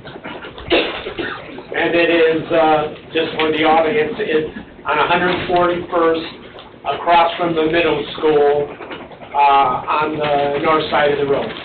Correct. What side of the track? What is known as the Crest Farm. Don, do you have any comments? September 15th letter recommends approval with 5 minor contingencies on the plat itself. The letter of credit values have been set based on installed infrastructure by the developer and our engineer's estimate of probable cost. Kind of going through our normal fees for final plat, the 3% inspection fee of the development will be $120,439.52. The letter of credit amount should be established in the amount of $3,102,838.53. And the MS4 inspection fee for this site is $1,500.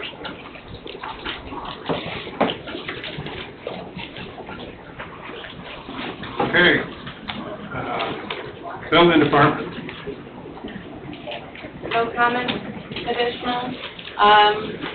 If approval is granted, I will need a letter of credit submitted as well as the inspection fee and the MS4 fee.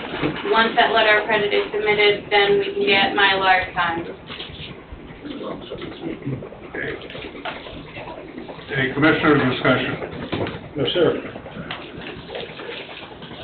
Any motion should be based on, should include Don's letter and the dollar amounts in that letter?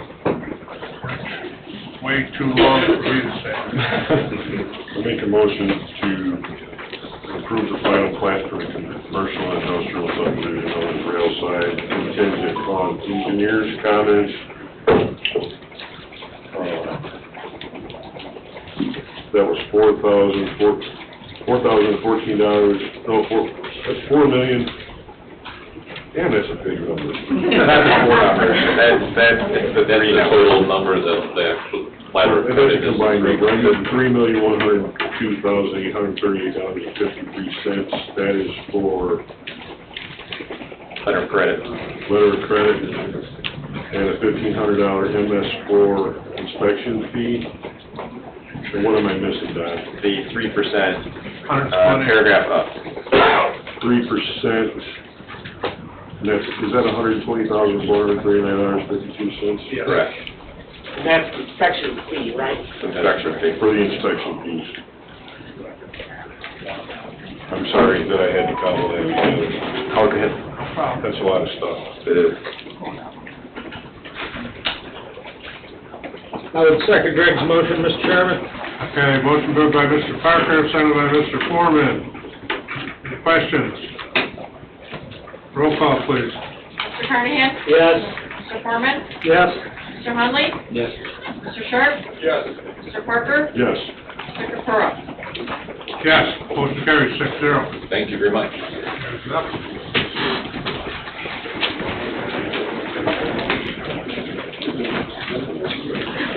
Number 6.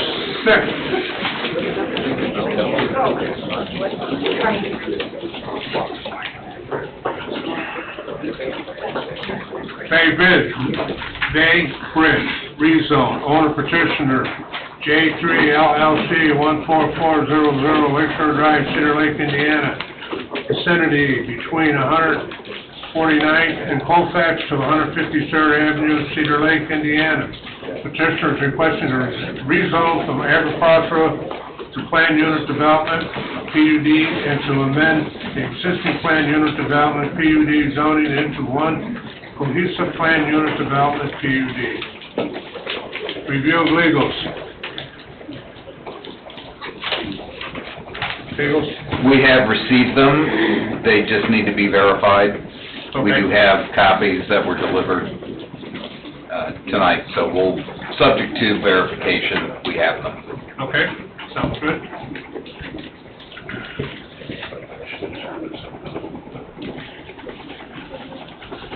You want that angle to the side, so other people can see it?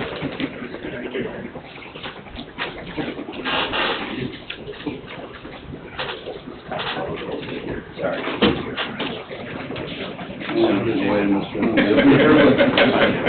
I don't know where to put it.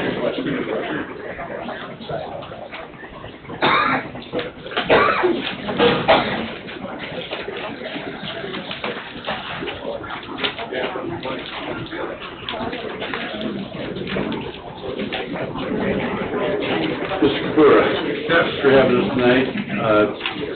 Is pretty consistent with the last couple of meetings. Steve Gill, 14400 Lakeshore Drive, Cedar Lake, Indiana. Thank you. I have here tonight Mr. Tim Oakes, and I'm sure at some point Tim will be up here speaking. He is our legal counsel. Okay. So just to introduce him to the commission and everybody. The request is pretty much unchanged with the exception of we answered a series of questions that were given to us by Joe and by the staff. And so I forwarded the answers to those to supply to the commission.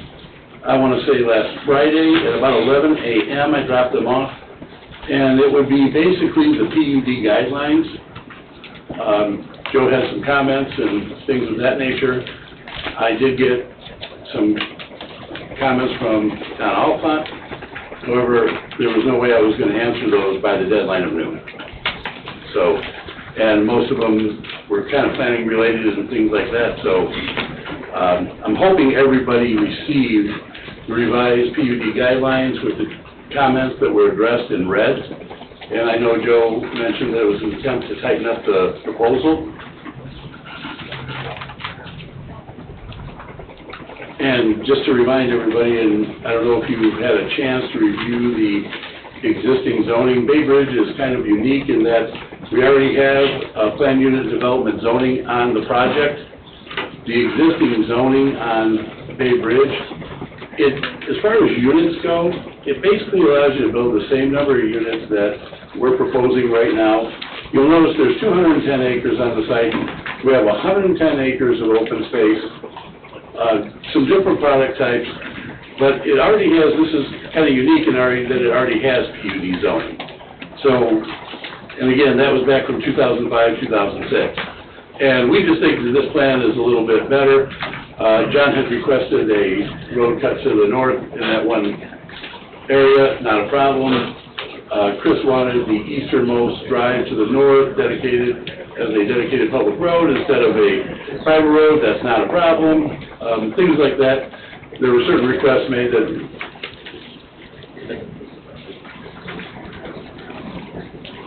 we tried to address in the comments in the PUD guidelines.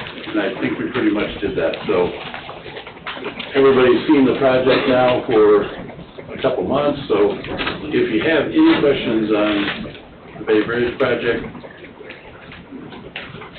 Well, we're still looking for lot size widths change, realize wider widths, you know that. Right. I'd like to see a couple of different entrance and exits other than the bridge, because I'm not sure how that's going to work. And let me read this to you on PUDs, findings, okay? The user Uses proposed will not be deterrent to present and potential surrounding uses, but will have a beneficial effect which could not be achieved under any other zoning district. Number two, any amendment to the requirements of the zoning district is warranted by the design and amenities incorporated in the developmental plans. Number three, land surrounding the proposed development either can be planned in coordination with the proposed development or will be compatible to in use. Four, the proposed change to a planned unit development PUD zoning district is in confirmation with the general intent of the comprehensive master plan. Number five, existing and proposed streets are suitable and adequate to carry anticipated traffic within the proposed zoning district within the vicinity of the proposed zoning district. Number six, existing and personalized utility services are adequate for the proposed development.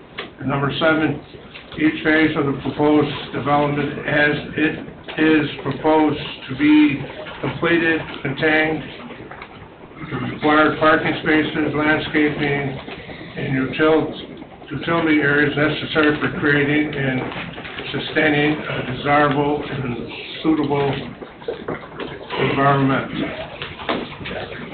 Have you followed any of those, Steve, or addressed any of those? Yes, we are aware of those, yes. That wasn't my question, if you're aware. For the record, my name's Tim Oaks. I'm an attorney at Eisman offices at 1 American Square, Suite 2300, Indianapolis, Indiana, 46282-0200, here on behalf of the petitioner. Yes, and we believe we meet all of those requirements.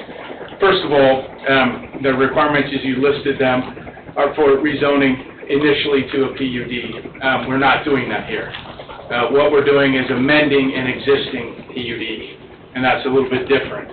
We're amending it because we're changing, and we'd like to change the site plan, and we believe to a superior land plan than what already exists. Under that land plan for existence, the existing PUD, there is only one access point. So that's not changing. That was already approved in a PUD ordinance for the town already. So we believe we meet all of those requirements, and this is just an amendment to an existing PUD, not a new one.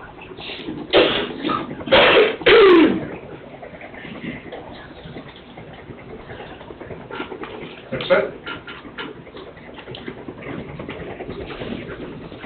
You're not going to change anything, you don't want to negotiate with us, you don't want to... We've been asked to modify the lot width, and the developer is not willing to do that at this point. Well, what the town does not approve 50-foot wide lots, our basic lot size is 70-foot wide. I understand that what is proposed in our PUD is that there be 50-foot lots. And we don't want that. All right, I understand. So we are not changing that, and I assume that your recommendation will be according to that. We also require two exits, entrance and exits. The existing project only has one now. Wow, that's what you had, what was it, 15 years ago when it was approved? Doesn't matter. It's an existing ordinance. So, having said that, there is, based on the comments that we had received, there is an access now to the north, and Steve can point it out on the drawing. So Chris had requested that, whether it was 148th Avenue or Cherry Street, that the road, and I'll point to the commission for a second, this road right here, instead of private, this road would be a publicly dedicated street to get out to the north, so there would be an access to the north. Like I said, that being said, we have no problem providing that. We understand that. Can we see that too? What you just showed him? Right, there's an access down here, and then we have an access up here, via Cherry Street or 148th, it's called out both. Mr. Foreman asked that a road step be put here in the future when we get down to the engineering and all that, so there's a few things that were requested. And we did have no problem, and we do agree with that, so we do have 2 access points. Okay, town engineer, do you have any comments? We issued a letter on the 15th. It's pretty in-depth. To go to your point, John, we brought up the same concerns about finding facts 5, 6, and 7, and not information to potentially concur that that information has been provided. That would include traffic flow, preliminary engineering, and construction sequencing. I also have my concerns about the northern access. We made a point that currently, as it's shown on the development plan, there are private streets that would access that point. That point is also outside of the town of Cedar Lake's jurisdiction, and the only point of ingress back into the town's jurisdiction does not appear to be platted right away. One of our comments was to provide title work to ensure that 147th actually does connect into Reeder Road. Right now, on the county GIS, it's not showing this connecting. Several other comments regarding some of their waiver requests regarding setbacks, general comments about how they are going to manage open space areas, park areas, how that corresponds to current ordinances.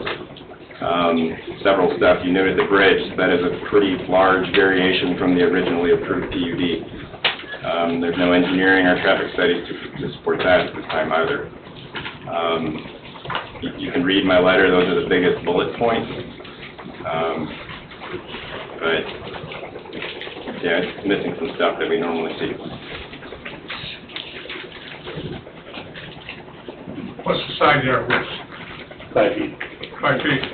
It also states in our subdivision ordinance that, control ordinance that we need, for safety reasons, we need at least 8-foot, 10-foot side yards, so that we can get safety vehicles, whether it be fire department, police cars, ambulance, whatever, back there.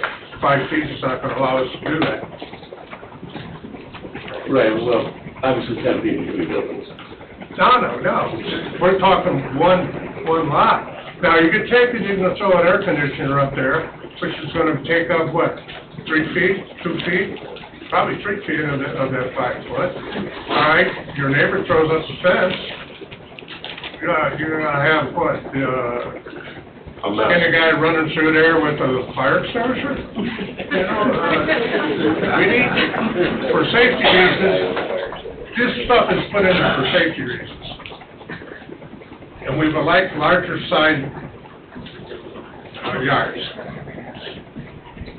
Now, that hasn't been addressed. All we ever get from you, Steve, is we're going to proceed as is. We're going to proceed as is. Well, and it doesn't seem like you want to work with us. Well, most developers that come in here work with Plan Commission in the town to get their projects to the finish line as quickly as possible. That doesn't seem like it's happening here.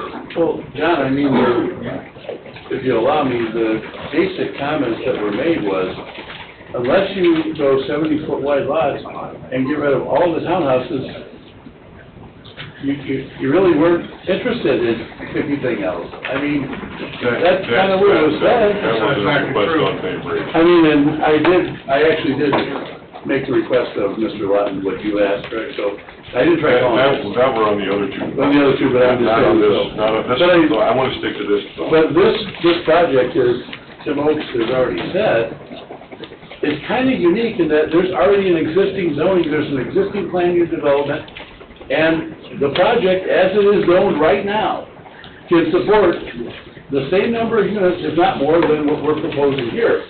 So, it's not like we're starting from scratch on this. This is already an approved zoning of a planned unit development, and we're simply presenting an alternate land plan that removes all of the units from the lower section by 153rd, removes all the units that back up to this subdivision.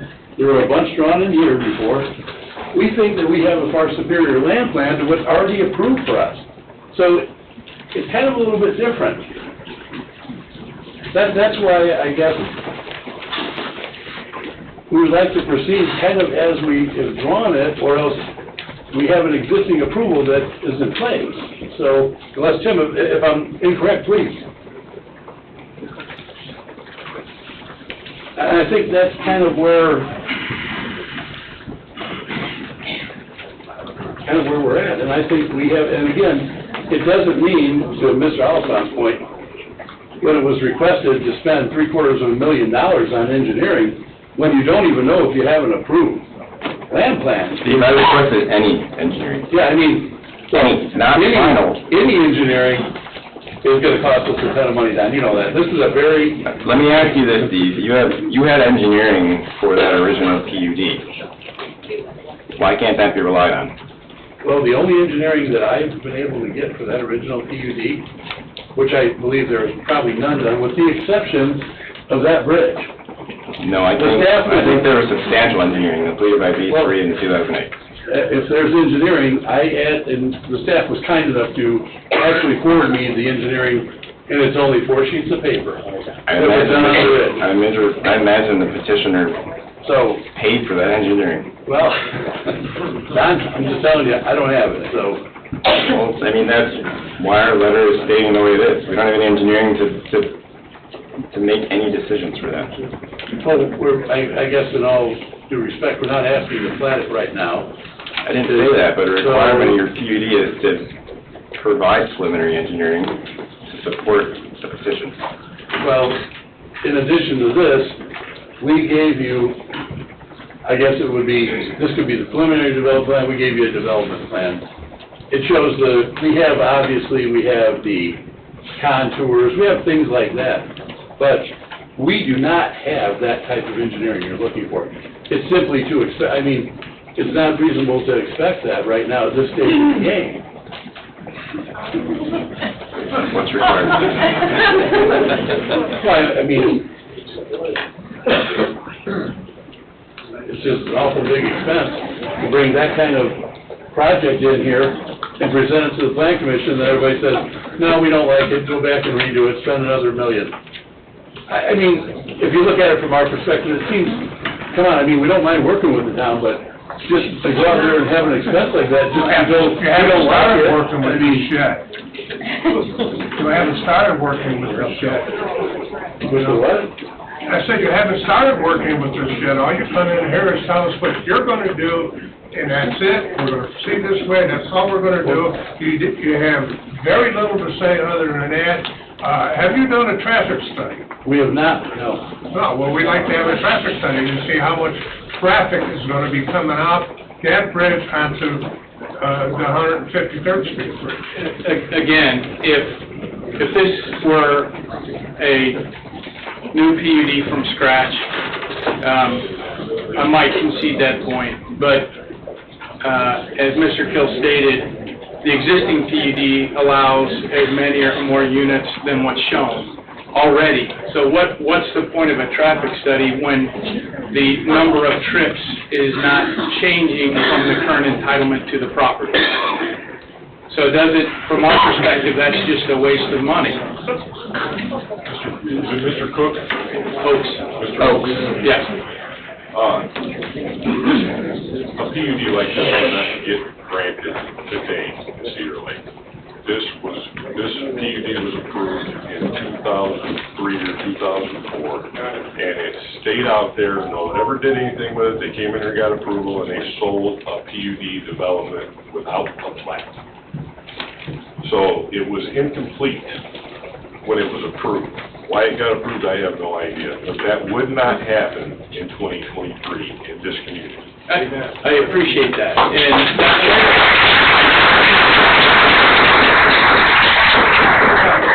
And you can criticize the plan commission or the council. I'm not back criticizing when it was. back, hold on, let me finish, please. Back when it was originally done. But the truth is it was approved, and it does exist, and we can't ignore that. It was approved by what the town considered in that time, just like there were things approved here in 1940 that seemed reasonable in that time. Times change, things progress, standards change, requirements change, the citizens' expectations change, and that's where we're at today in 2023. All those changes have happened over the last 25 years. So as we speak, my client has the ability to develop under the existing PUD. And what he's done is presented... Mr. Oaks, that's possible, providing he met all the other requirements, and I've got 10 of them written down here. Legitimate concerns, why this development is not ready for any approval. You talking about this one or the old one? I'm talking about the old one and this one. Okay. Well, the zoning is in place for the old one. My client believes he I can won't argue with you proceed about the forward. zoning. I can't argue with you about the zoning, because the zoning was approved, but that's all that was approved, that's it. The zoning was approved, that's all you got. You don't have nothing else, you don't have access to this place. It's questionable whether both entrances that you're proposing are questionable without a helicopter currently. So, I mean, I don't know what you want the plan commission to do with this, but it would be incompetent, in my view, to proceed any further until we have a better idea of what is going to happen and some of these contingencies or these concerns addressed, with all due respect. I understand the request. My client is not willing to spend the money that you're suggesting, and this plan as presented is more sensitive to the surrounding neighbors, and it does not increase the overall number of units. We think it's a better plan. If it is something that the town doesn't want, then fine, deny it, and we'll go back to the old one.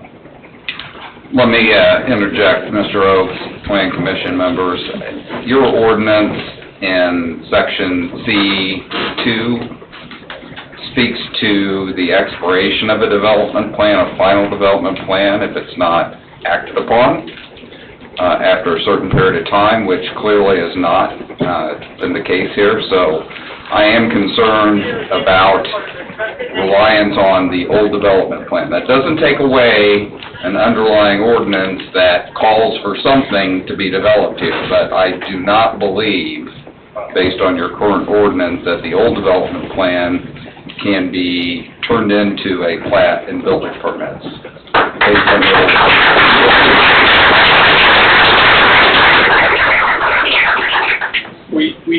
We disagree with that position, and there are other existing ordinances adopted by the town that suggest otherwise, but that's not before you tonight, and I'm happy to talk to Mr. Cauldron about that after the hearing. What's before you is our request to amend the PUD to the plan that's shown before you.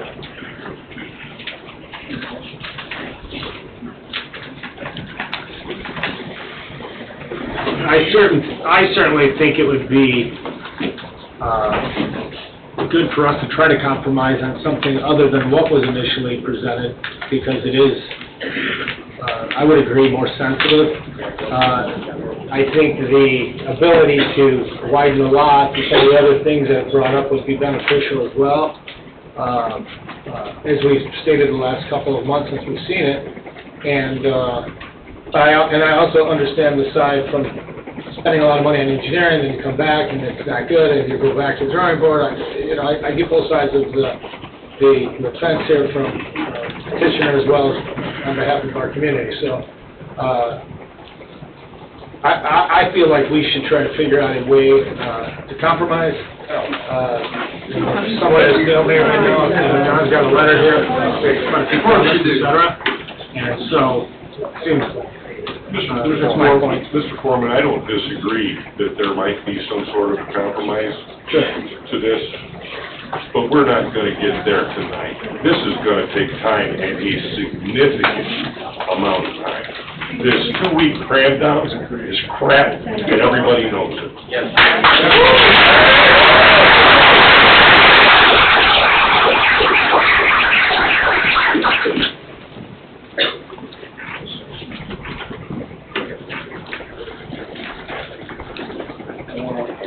So, as far as Bay Bridge goes now, your concern is, by what I'm hearing now, is moving the 50-foot lots to 70-foot. What about the townhomes?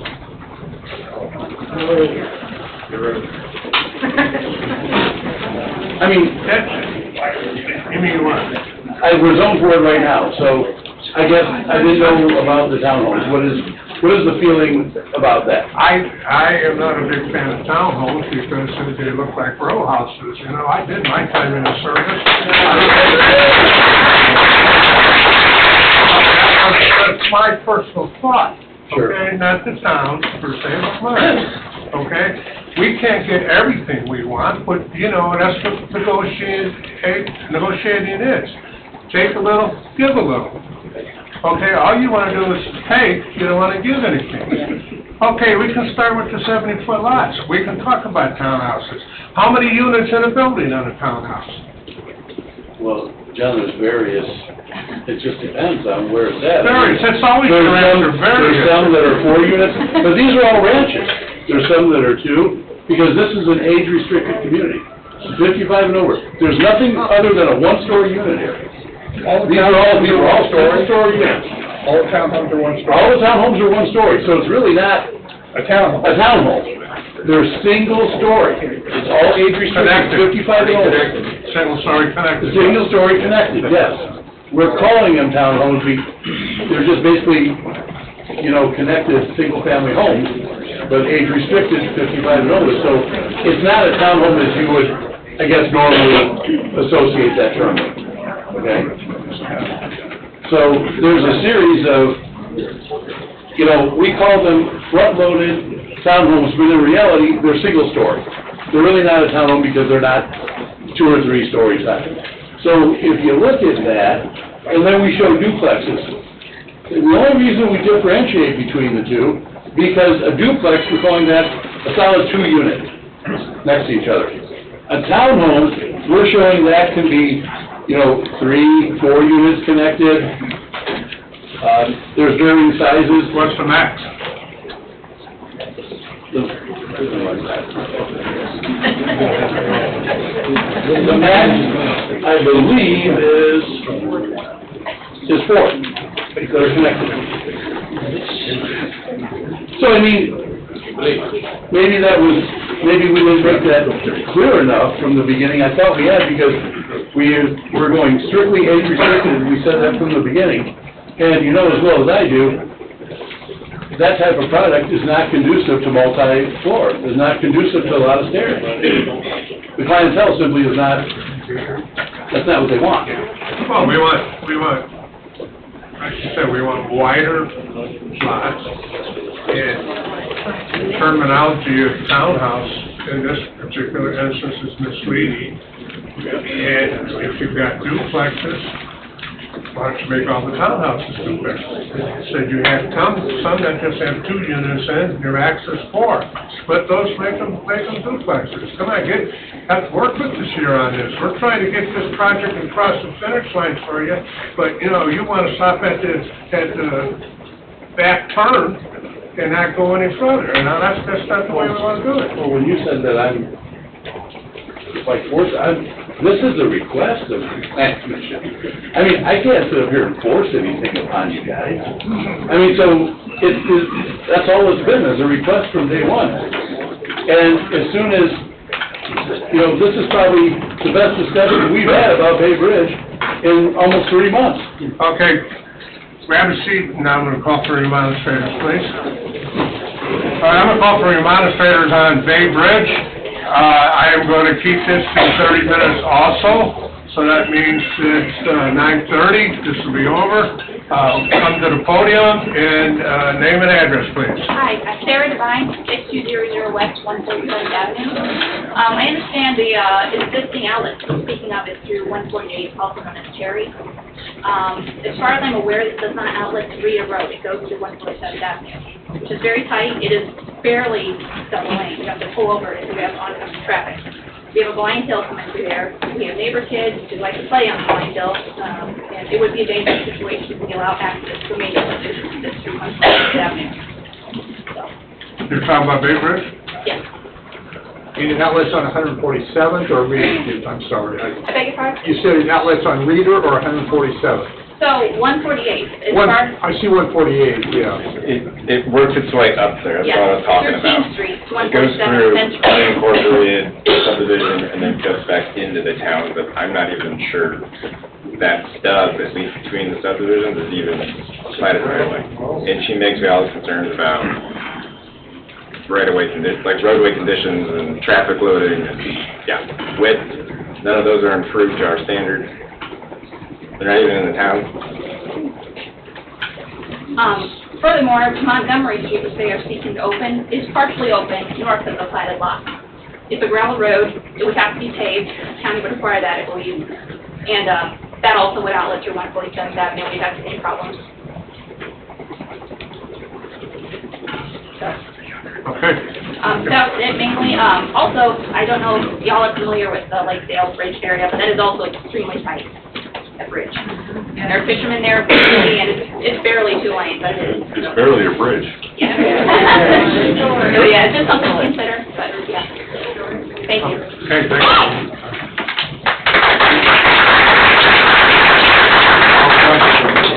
Chuck Becker, 6100 West 136th Place. For one, there's been no planning whatsoever on this. We're wasting everyone's time by having a public meeting. None of this has been talked out. There's been no negotiations. August 9th meeting, 3 hours and 20 minutes into it, he asked for a public meeting. We're not there. But yet, somehow or another, he's volunteering. None of these developments have been discussed and planned properly. How is this happening?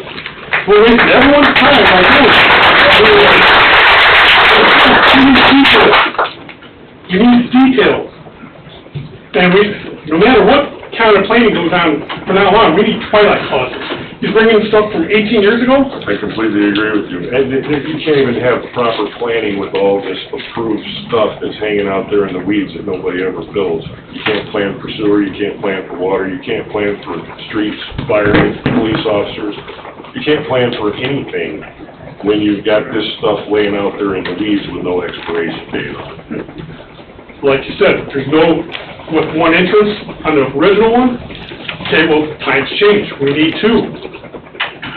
I mean, things change over the years. We get more traffic now, more developments have been coming in. Standards change. We can't be held responsible for something that got not platted, but zoned 18 years ago. I mean, it's just irresponsible allowing public meeting, wasting everyone's time when this development in particular, 1 out of 3, right now, none of this stuff has been discussed. You've tried to, but it's been a one-way thing, take it or leave it, basically.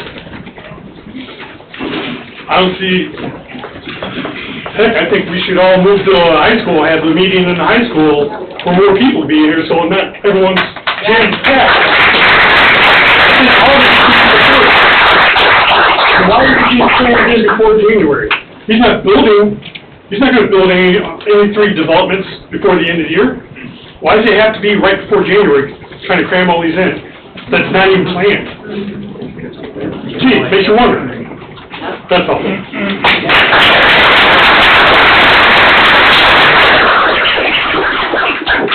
Tracy Haskell, 13436 Osborne Street. The school districts pay for engineers. The school districts pay for traffic studies. We don't have funds like developers. We take taxpayers' money to do that, to get our stuff passed through planning. I suggest maybe you need to talk to your developer, Lawton.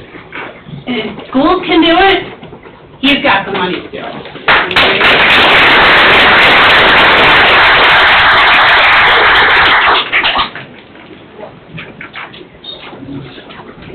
Hello, Tamara Collison, 13626 Moore Street. So I want to just kind of make a general comment about what's going on with the building. Why is it every single subdivision has to have townhouses now? And they have to have condos, and they have to have paired cottages. You go on the west side of the lake, and all of those look like cookie cutter homes. I think it's ugly. I think we have that are not people, please.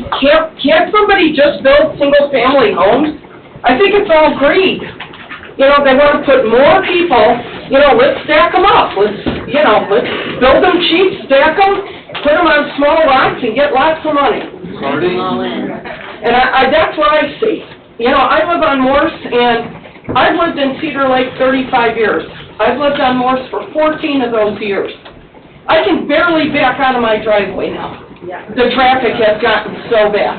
And I think all these things need to be taken into account. You know, I don't like all the townhouses and paired cottages and all that.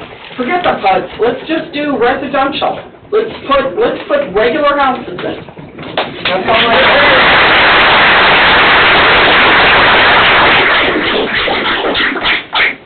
Hi, my name's Ryan Baum, 14701 Moore Street. It's pretty evident that people don't want this, right? And I would like to remind everyone that just because you have zoning doesn't give you a building permit. You know, I just built a house here, I put a lot of money into it before I see anything. And you guys gotta do that too. It's not planned correctly, this is jamming houses down. So everybody knows it, and they're not willing to budge. We don't want it.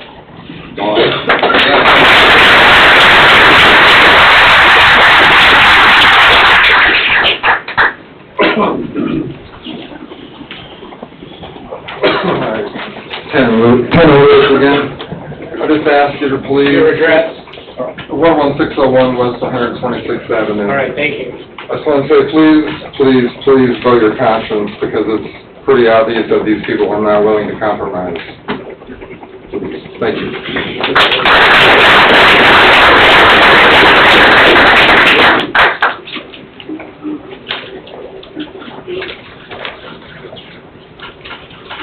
Jeff Yager, 14722 Reeder Court.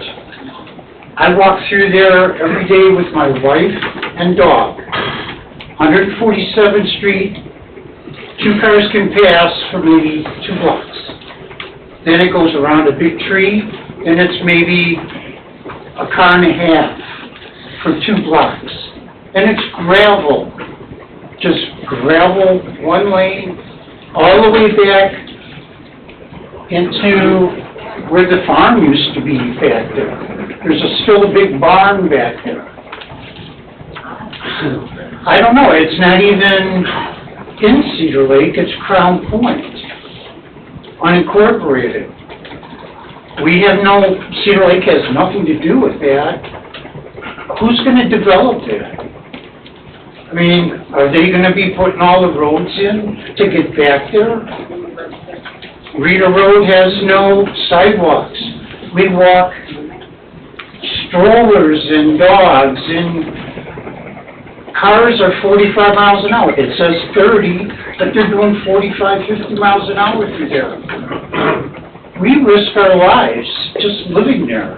What's it going to be like when you start putting all these Chicago-style houses in there? People from Illinois are nuts buying this stuff.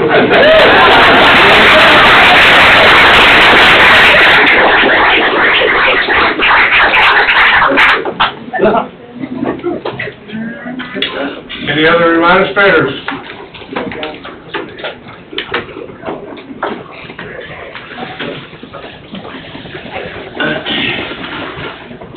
My name's Angie. I live 12806 Lee Court. And I don't have anything to say about this particular project, but what I have to say is that the proceeding of this commission meeting I believe it was Mr. Hunley had said that there was somebody on this commission removed at the 11th hour.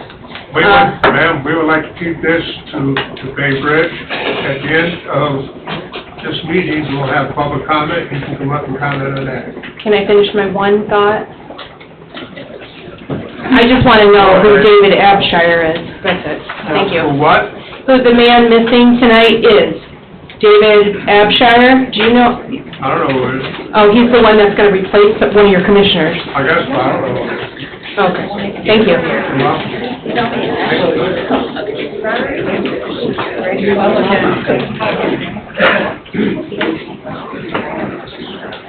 Dan Powers, 15020 Plat. I'm right on the right side of this subdivision. You know, we can't stand in the way of universal progress. None of us really need to. However, there is a taste of flavor to small rural towns like this. Cedar Lake has its own, and it's growing it, and it's wonderful. You guys are doing a great job on that part of it. However, we look at this, how many homes planned total, gentlemen? 587, gentlemen. All the units are right here, and then up to 587. Okay, 587. That's a big number, but it's not that big until you think about the other 587 we just voted in tonight. Double them up. Every road, the infrastructure, we're talking about. What happened? How did all that fall through the cracks? This is, you better think about this long and hard, because you don't get this back once you let go of the control of this. You know, gentlemen, I'm sorry if John's going to spank both of you when you get back, but this, you pissing all over the people in here is a really, really bad idea. You know.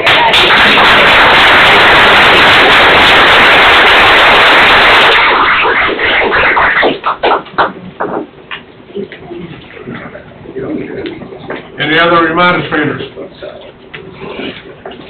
Come forward.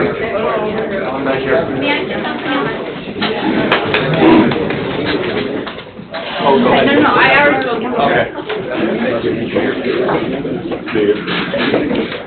Nick Recupero, 14110 Cottage Grove Street here in Cedar Lake. Coming here as a resident. You guys, I served on, you guys know what I serve on now, but I served on the Board of Zoning Appeals before for 6-7 years. And I believe that the folks serving on these boards and commissions need to have all the information. There's no omission. You need the facts so you guys can plan correctly, or else you'll have incompetence, as you mentioned, Mr. Parker. So I want to share with you guys some data. I appreciate, Mr. Kapora, you mentioning the wastewater treatment plant and our water here on the east side. I just want to hone in on a couple items which are public. We talked about them at the utility board meeting. The Joint Management Oversight Board, which handles the wastewater treatment plant between Lowell and Cedar Lake. We do that jointly. There's a couple of details I want to share with you guys. And Don, if you want to chime in, if I'm incorrect on anything, please let me know. The wastewater treatment plant does have a capacity of 2,900 units. However, we approved what we call the Westler Task Order 15. So that is an evaluation of the wastewater treatment plant. At the 7/25/2023 JMOB meeting, it was stated that this task order will reevaluate projections of flows. Stated it looks like flows might be higher than anticipated over the next couple of decades. This is from the YouTube stream that I watched. So they're stating that the flows may be off. There's also another task order that they're preparing to do, which is Task Order 16. And Task Order 16 will pick the plan apart in more detail. It will determine what IDEM will be requiring in the future based off of evaluation. Craig Hendricks, I think his name's Craig Hendricks, he's the town manager down Lowell. He stated that there's some emergency on this, so they want to get this going right now. Also, our east side water system has an immediate capacity of 91 permits. 91 permits. Okay? And now, there's projects in the works, nothing's guaranteed though, but our duty, your guys' duty, is to protect the interests of the current residents first. That is cutting us sin, right? These are all facts. I have no bias other than to make sure you guys got the facts that you guys need to make an informed decision, just as I want done for me and provided for me. So, we've got 91 permits that can be immediately granted on the east side, and the wastewater treatment plant there's some cloudiness to this. There's nothing guaranteed in those numbers. So, a really dear friend of mine once said that we have more questions than answers, and for that, we need to pump the brakes on this stuff quite a bit. You guys need to make sure that you guys get with the council, figure out what the plans are, the utility board as far as infrastructure, and most of all, the current residents don't want to pay for any of this stuff. We don't want to pay for, we don't want to pay we have a capacity now for the current residents. We don't want to pay for this stuff. Okay? If you want to come here in town, you participate. I know that hasn't been talked about now, but that's my stand. So, more questions than answers. I hope you guys take that into consideration. I can't even begin to tell you how much I appreciate it.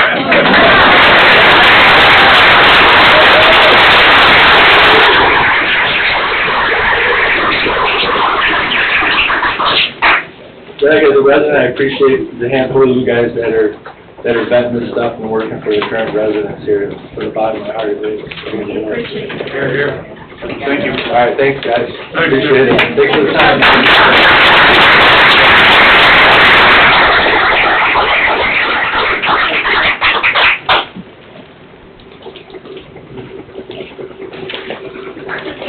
Hi, my name is Tom Woods, 12334 Kennedy Street, Cedar Lake. I just got a few words. This is the making of South Village, Illinois, in the works. Hoping something like this goes through. That's all I got to say.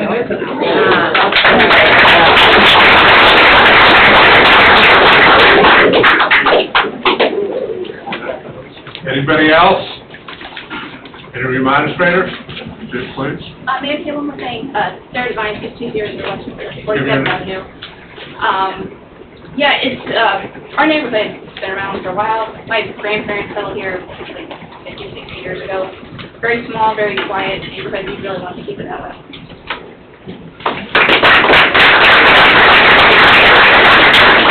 Anybody else? Mr. President, I received written communication regarding this petition earlier today. If you'd like, I would read it into the record. Please. To the town of Cedar Lake, we received notification in the form of a certified letter from J3 LLC about the rezoning of the land known as Bay Bridge. We are assuming a rezoning is for the purpose of putting in a subdivision in this area north of 153rd Avenue, Cedar Lake. We own the property near this area, and our residence is on 147th Avenue, Crown Point, Indiana. Our family has owned properties in the subdivision for 60 years. Consequently, there are 5 different Divine families who live near or on this road. We are extremely concerned if this subdivision is put into place. There will be a lot of construction traffic through our small neighborhood streets to get access to this area for developing the subdivision. Our streets are narrow, and when 2 vehicles are coming down the road, especially if one is a truck, bus, garbage truck, etc., the other must pull off to the side of the road so that vehicle can pass. We have already experienced some semi-trucks pulling logs out of this proposed area down King Street. Our neighborhood streets cannot handle this much traffic. We also have a blind hill on 147th Avenue that is dangerous if anyone is riding bikes, such as neighbor children, and a car comes cruising down or up that hill. Increased traffic on this road would only heighten that hazard. We do not have sidewalks in our neighborhood that would provide an alternative path for walkers or bikers. Not only are our roads narrow, 147th is only partially paved in front of our residents, leaving the rest of the road gravel.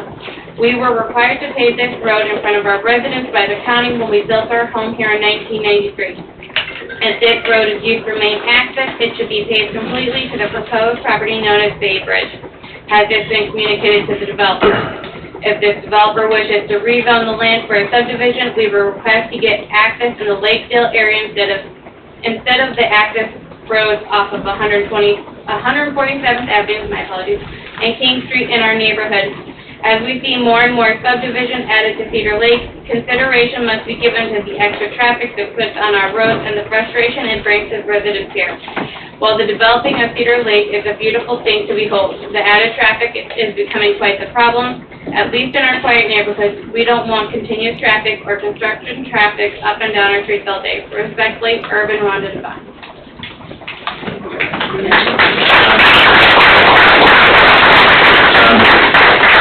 Before you close, you mind if I ask for anybody online to speak? Go ahead.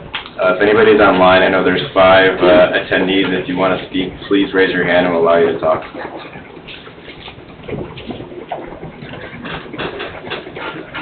Nope. Nobody? Okay. Seeing nobody else, I'm going to close this public portion of Bay Bridge. Gentlemen, come back up, please. Building Department. We got a resubmittal with some red line comments last Friday, as Mr. Kill indicated earlier. I am currently working on a review through that and need to touch base with our legal counsel on this matter regarding this item. Okay. Commissioners got any other comments? Yes, entrance and exit, they're both north, or south of 147th, right? That is, yes, that is correct. Have you been, that's the unincorporated area, right? We do know about the streets, we do know that they're gravel, we understand about paving. So, Has the county approved your, or anything about your use of that property coming out of their roads? well, there's either a dedicated right-of-way or scripted right-of-way, but the bottom line, there's a right-of-way there. We do understand about the improvement of the roads and all that stuff, yes. Paving. We understand they have to be paved. Is that on your drawing? That's off-site of the drawing, that would be on the engineering plans.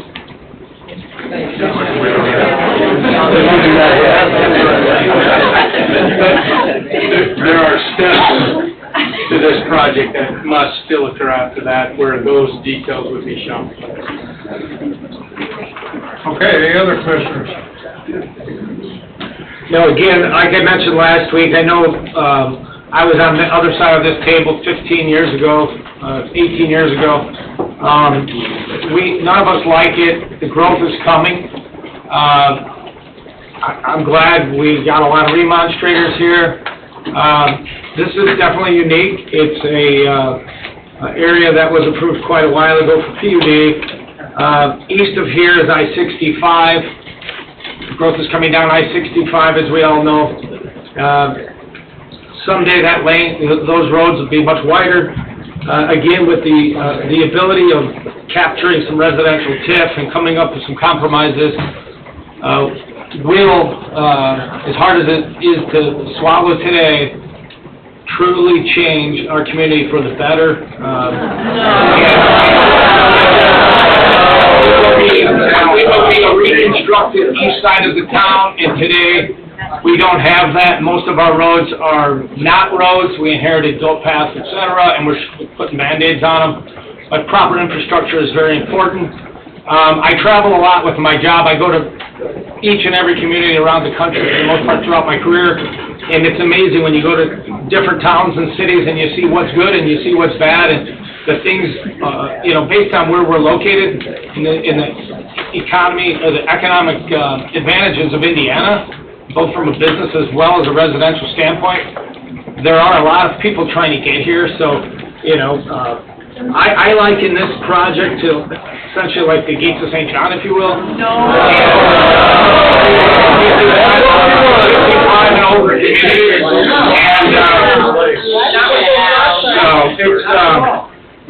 Some compromise for sure needs to be given, but I think from a grander, larger scale, there is some positives that we can take away, and that's all.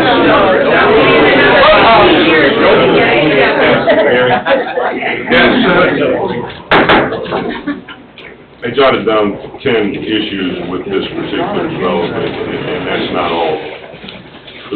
All the PUD guidelines have not been met. Don Alphin's comments and his letters and concerns have not been met. The two exits are not adequate. The traffic flow study hasn't been done. Can't hear. I'm sorry. The traffic flow study has not been done. The northern access is questionable. The southern access is questionable. Some of it is outside Cedar Lake's jurisdiction. The title work for 143rd to Reeder Road is not done. There's no studies on the bridges. The 5-foot side yards are not allowable in any instance.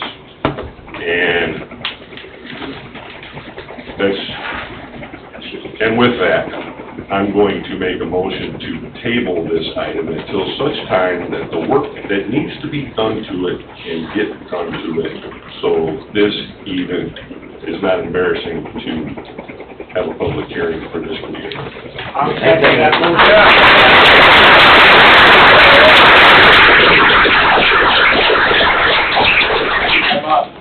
Second? Yes. I got a motion by, Mr. Parker to lay this on the table, and a second by Mr. Carnahan. Can I say something that might save some time? You know, there's no discussion on laying on the table.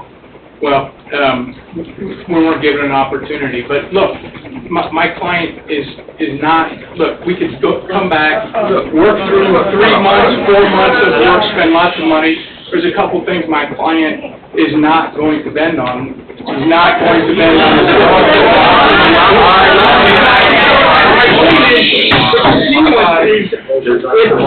It's a waste of time. Just call it without. There's no discussion on this. Now, I need a roll call vote, please. Mr. Carnahan? Yes. Mr. Foreman? No. Mr. Hunley? Yes. Mr. Sharp? No. Mr. Parker? Yes. Mr. Capuro? Yes.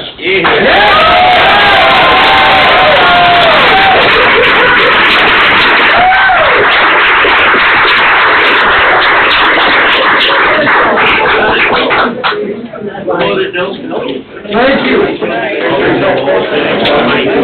Number 7, Fountain Street. Rezone, owner petitioner, LBL Development LLC, 14400 Lakeshore Drive, Cedar Lake, Indiana, vicinity of 13621 Moore Street, Cedar Lake, Indiana. Petitioner is requesting a rezone from a multiple zone property, MZ, of R1, RP, RM, and B2 to the Plan Unit Development PUD. Are legals in order? Legals have been received, they just need to be verified. Okay.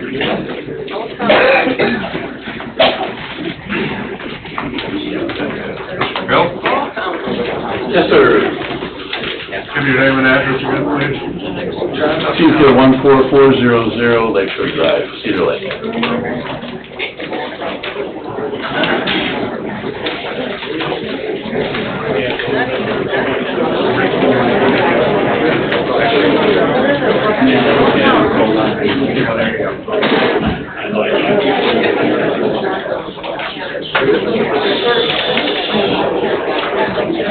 Mr. President.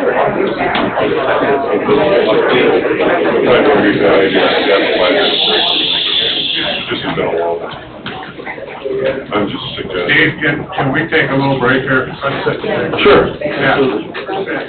We're gonna take about a 15-minute break, so if anybody has to go to John or do anything. So, we have to get about a quarter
And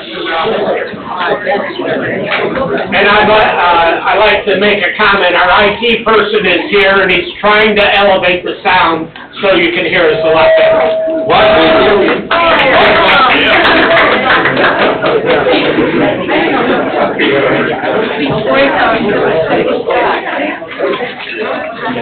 Okay, Steve, sorry about that. No problem, John, that's fine. Again, Steve Kill, 14400 Lakeshore Drive, Cedar Lake. Again, pretty much consistent with what was said the last time. Steve, can I stop you right quick, and this is my fault. We asked for about the attorney legal reviews, I didn't hear it. What? The legal reviews are... I don't, yeah, he did. Okay. And to be verified, Greg. Yeah. I'm sorry. Yeah, okay, go ahead. Again, pretty similar to the last one, we did receive a series of comments from the staff and from Joe, and we endeavored to answer all those, and that was in front of you, obviously now in a red line version, so you can see what the changes are. The project itself, just so everybody is kind of familiar, is basically just across the street from Town Hall here to the north and to the east. Again, similar to Bay Bridge, there is an existing PUD on this property, existing zoning. So we try to come up with a design that we feel is a lot better than, obviously, any previous zoning that is on the property. And I shouldn't say zoning, but, you know, for the previous land plan might have been. Steve, I've seen the previous land plan, and it's way better than this, even from 2008. This is not, I don't see how you can even say that, but go ahead. Well, I mean, the previous land plan and the zoning that's on it allows for a lot more allows for density, apartment buildings, if you will. There was never any apartment buildings approved for that development, Steve. I guess we're all saying... There were some condominiums on that development when it was approved. Okay, so... You're not gonna have condominiums, and I know that. Well, Greg, honestly, again, I'm just here to tell you exactly what is possible, what was approved previously, so... Steve, you and Mr. Lawton and Mr. Oaks have an opportunity to partner with this community and make a good development over there. You have the opportunity. But this isn't it. Thank you.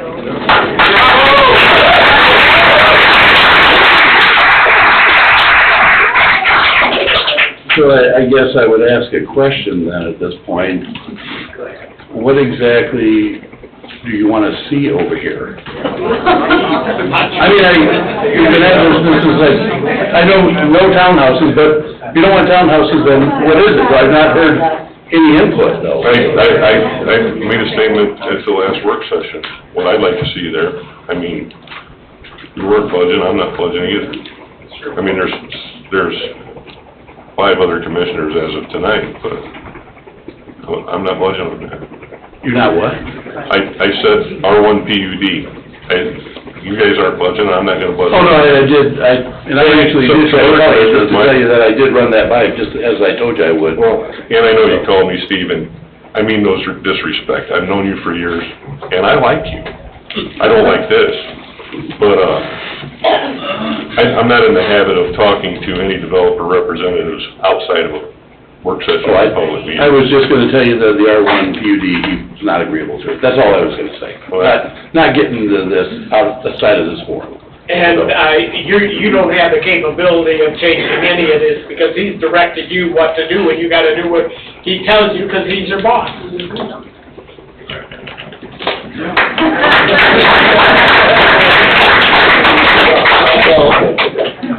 Like I said, I do know what the wishes are, so that's why I'm here presenting this plan to you, and I guess it's not gonna do much good to repeat everything. If you all have any questions, that's fine.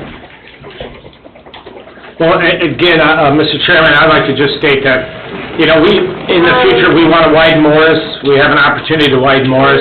They are sitting on some commercial lots that, at one of our plan commission meetings, it was discussed that, that could be given, the 2.5 acres on the south could be given to the town, so we could have overflow parking. That is correct. Increase our abilities for events here at the town. I made my statement of it'd be great to make this whole area down here more of a downtown. Don't need to go there. Acquiring additional land along Morris to be able to widen it as a part of negotiations on this, I think would also be beneficial to our community. I also think that the fact that these preserved woodland oak trees and the old slow growths are there now where they weren't earlier is a plus, and so on and so forth. So I think there's some positives to take away here. Society is changing. People don't necessarily want to go mow their yard. They don't want to, you know, plant gardens and work outdoors. And a lot of people like this type of unit housing and Mr. President. so on and so forth. So that's my 2 cents on some of that sort of thing. All right, what I'm gonna do next is, I'm gonna follow up with Don. Do you have any comments?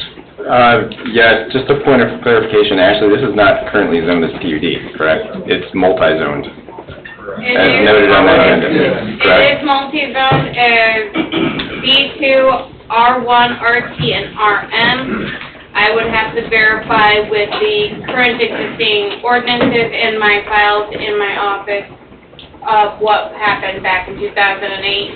I just wanted to clarify, because the agenda said that, and Mr. Kill said it was an existing PUD. I will double check my existing files and let the planning commission know. Okay, going back to our letter from dated 9/15, since the PUD guidelines and development agreement were exceedingly similar to the prior petition, a lot of the comments that I noted for the prior petition apply for this. No traffic circulation information to make an informed decision, no preliminary engineering or utility infrastructure items that were provided to make that decision, and then phasing and sequencing of the development, all are findings of facts in Section D. And then, like I said, minus some uniqueness stuff to this lot and some comments related to the development plan itself, the majority of the comments are very similar. Okay. I'm gonna ask you gentlemen, we'll step aside again, take remonstrators. Here again, I'm gonna take remonstrators for, Founder's Creek. I'm gonna hold it to no more than 30 minutes. If you wanted to speak, come to the podium, state your name and address, please. I know Steve Vinsky, 136 Moore Street, and that property is lying in 1,500 lineal feet of my property there. I've never seen a plan like this before. I didn't know the green was coming out this way. And here I see it in my backyard. I don't understand where this guy's coming off, putting this stuff in our community. I don't know what to say about it. I just hope you guys will pass this through, so. Thank you. Thank you. Welcome.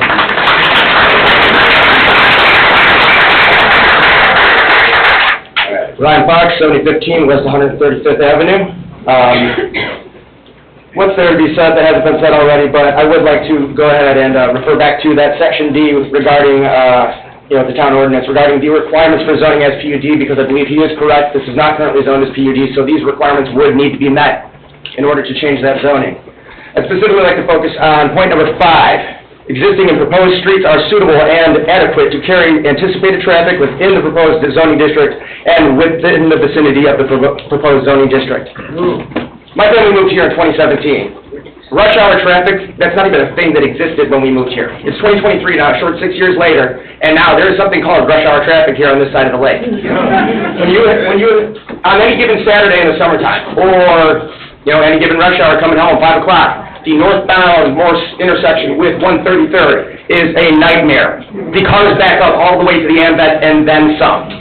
And we're going to say that this is going to come right out onto that same road. We have 384 units, all townhouses. There's not a single townhouse on this side of the lake, as far as I know. This is a complete smack in the face of the character of our neighborhood. If you're going to develop this land, fine. But develop it as it's zoned currently and put single-family houses on it.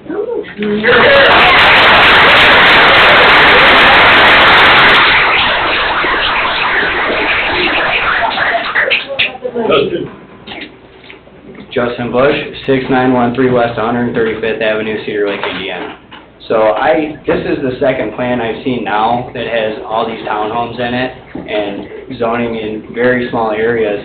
But my concern is, if these aren't going to be single-family homes, where are all these kids going to go to school? Or how are they going to fix all the kids going to school for that? Because seeing all these people coming in, it's not just the flow of traffic or the people in the area. They're guaranteed to have kids in those homes. And these schools are actually overrun as it is now. They're having problems trying to expand them and build onto them and do all that right now. And that just proves it from the other side of Cedar Lake, where they did all the townhomes over there. And they did all those condos over there.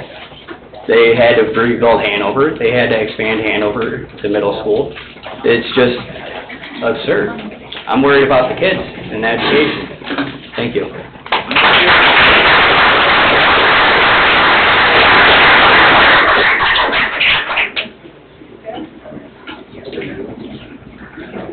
Pamela Davenport, 13035 Schubert Street. My concern is, I'm okay with bringing construction in. If you look down Parish going towards Lowell, and those subdivisions there on Parish, those homes have acreage. They're not stacked one on top of the other. Why can't our developers do the same thing? Nice single homes with three. Oh, I got Robert.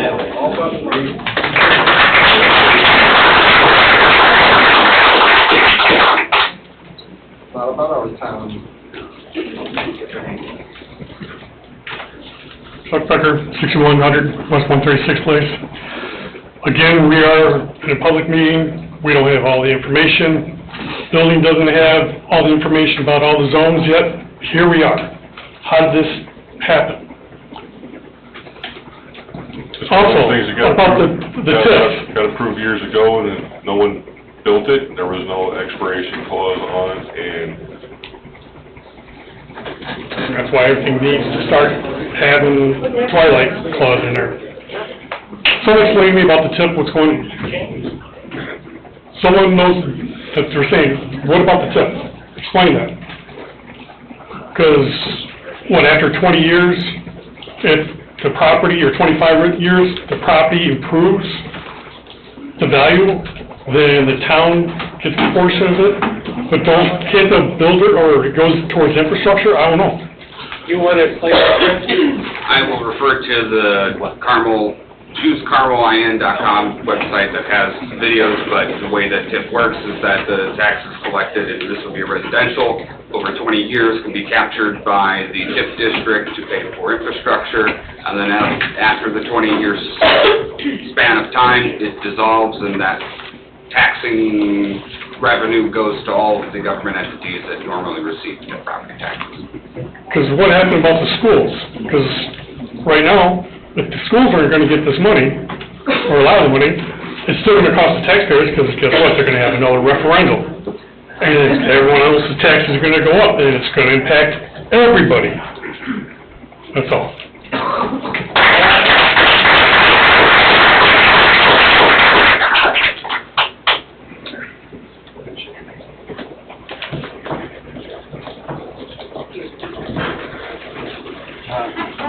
Tom Frick, 8008 West 146th Avenue, Cedar Lake.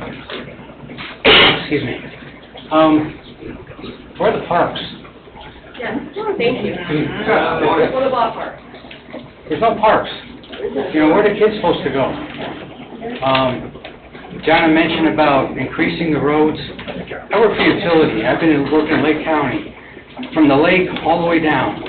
All they've done is repave. You ever seen Route 30 and 41 during the day without rush hour? It is a zoo because of traffic. The traffic is so bad in this county now. It's crazy.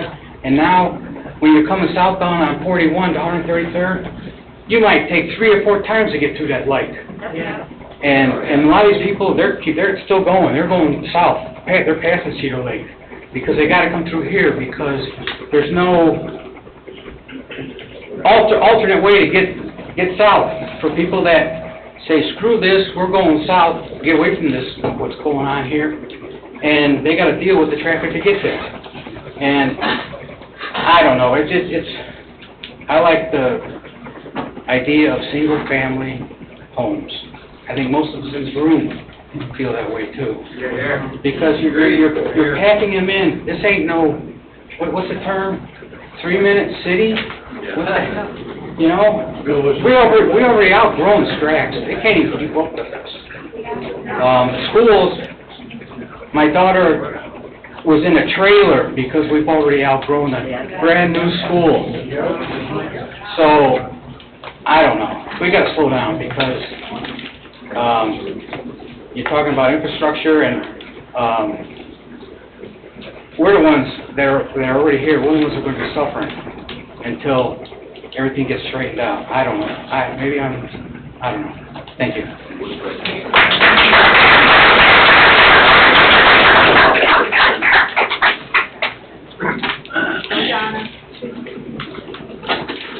Donna Corey, 14605 Bryan Street, Cedar Lake, Indiana, Center Township.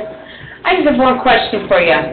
Morris Avenue. So, I love to walk. I can't walk right now because of my foot, but I love to walk.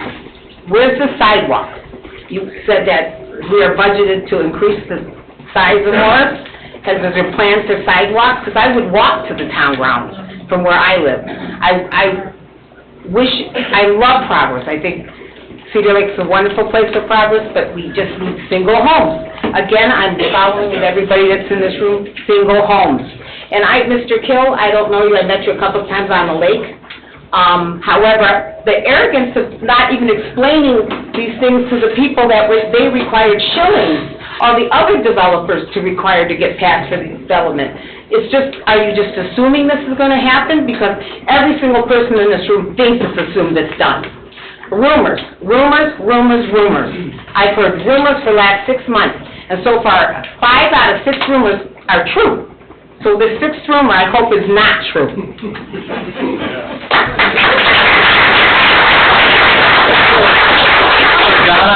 Presently, we have a $3.5 million grant to bring sidewalks from around to the town grounds from the north.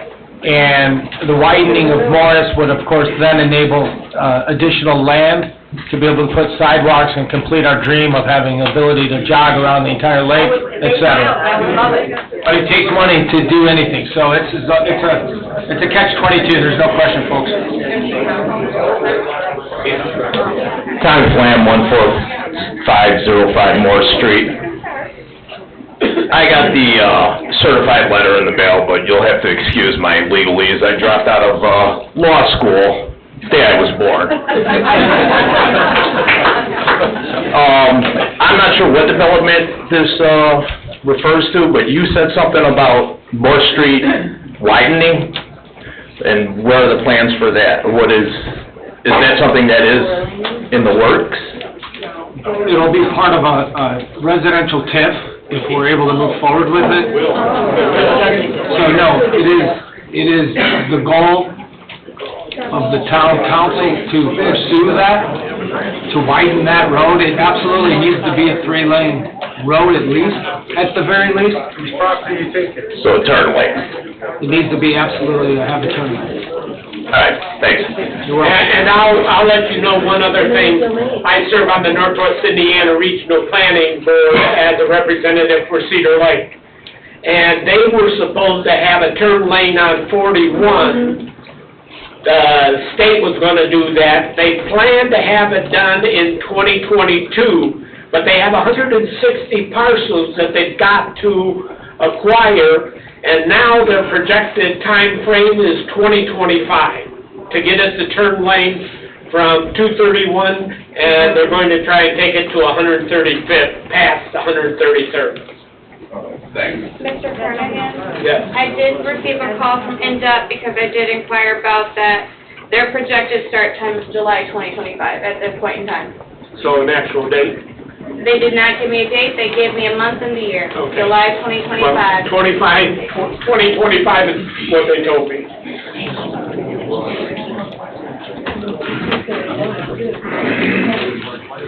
Hi, I'm Tom Woods, 12334 Kennedy Street, Cedar Lake. This whole scenario reminds me of an old Christmas movie, It's a Wonderful Life. We got the developer, John Lawton, Mr. Potter. These guys here, I never met you, you look like great guys. You especially, I love to go out and have a drink with you. You probably have a hell of a time, I'm sure. Don't take this the wrong way, but between the two of you, you guys remind me of George Bailey, right? You're working for Mr. Potter, and he says, go dangle that golden carrot in front of everybody. Just because there's a carrot out there, everyone, commissioners, does not mean we have to take a bite of that carrot. This is the first meeting I've ever been to, and this is a crap show. I cannot believe the stuff I am seeing tonight. It just blows me away. What I'm getting out of this, and from emails and Facebook posts and what people say and what I've seen tonight is the icing on the cake. Mr. Lawton is turning Cedar Lake into Pottersville. Right? There we go. Thank you.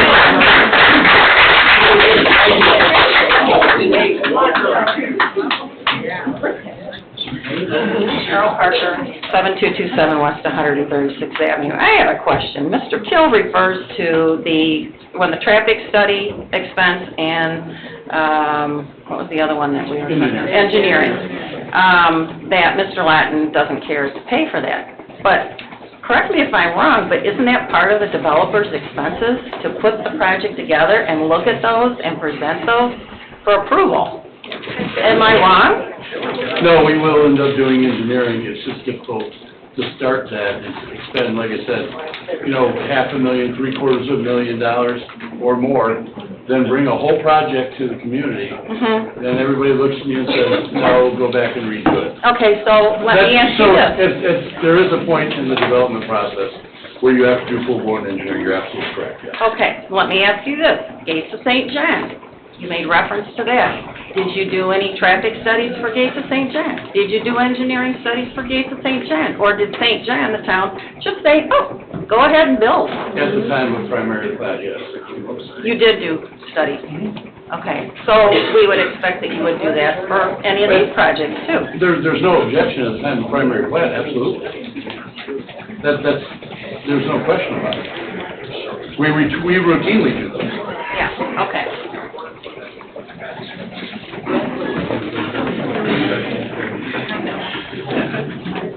Eric Hines, I live at 7513 West 136th Avenue. We just recently bought our house, and noticing since I've been coming to these things, like going over all these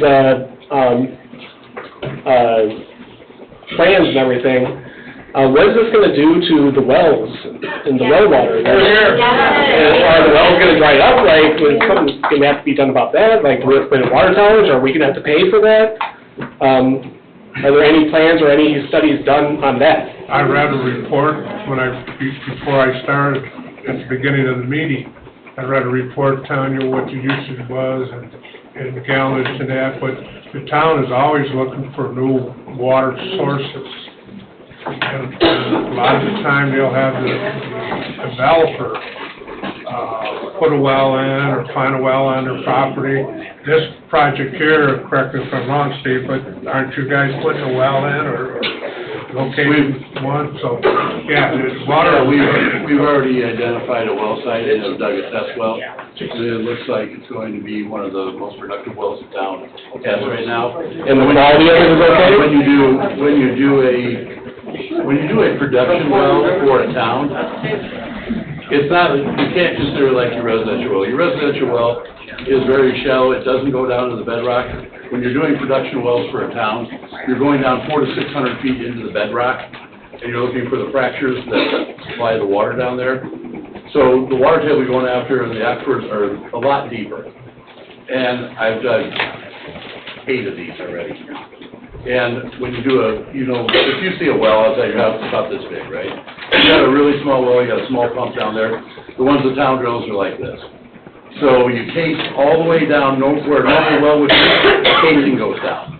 And then the pump goes all the way down in the bedrock. So it's a lot different when you're actually looking at a production well rather than just a residential well. So these would be what we try to identify for the town. We try to identify production zones. Because, if you have to get somewhere at least 500 gallons a minute out of the well because there's a huge expense to it. So, it's very difficult in Cedar Lake here to find those bedrock wells. And there are hired geologists, they do fracture trace analysis of the earth. There's science as to where you drill these. And so there is one on this site, yes. And the other site? We've done 5, 4 of them had to be capped, only 1 panned out so far. Okay, so it's but the town does this too. So we kind of work in coordination with the town. So with all these plans going forward, even down the road, years down the road, is it going to have any effect on well water? On the, you mean the... On the, the water line. So, again, like I said, everybody here is basically on a shallow well. I don't know, somewhere 80 to 120 foot. We're almost 600 foot in the ground, so just totally different. We're not... So it's going to have no effect on it? It should have no effect on the residential well. I mean, every residential well, I grew up on well septic. We've been here since '74, so believe me, I've been in this town my whole life. I graduated from Hanover, that's why we know everybody. We're here. So, all right, that makes me think of a question with what you brought up there. My well is 320 feet deep. Will any of these wells affect mine? Well, we'll be about twice as deep as yours, Bob. I don't know where actually, Bob, I didn't, you probably have one of the few that are that deep, actually. They're typically not that deep for residential, well, not close. So you probably are, you're the exception, you're not the rule, obviously. And the problem was, MacArthur drilled an 8-inch well, and it had mud coming out through my 200 rock well. So the Sheehy cats come out and drill another one, and they thought they'd get water at 200 feet, and they had to go 320 feet, and it cost me a couple of $1,000 more. There's actually a state statute that applies here, where if you have it's called a significant water withdrawal source, where if a significant water withdrawal source causes somebody's well to run dry, you alert DNR. I encourage you to do that if it ever happens to you. They'll come out and immediately investigate.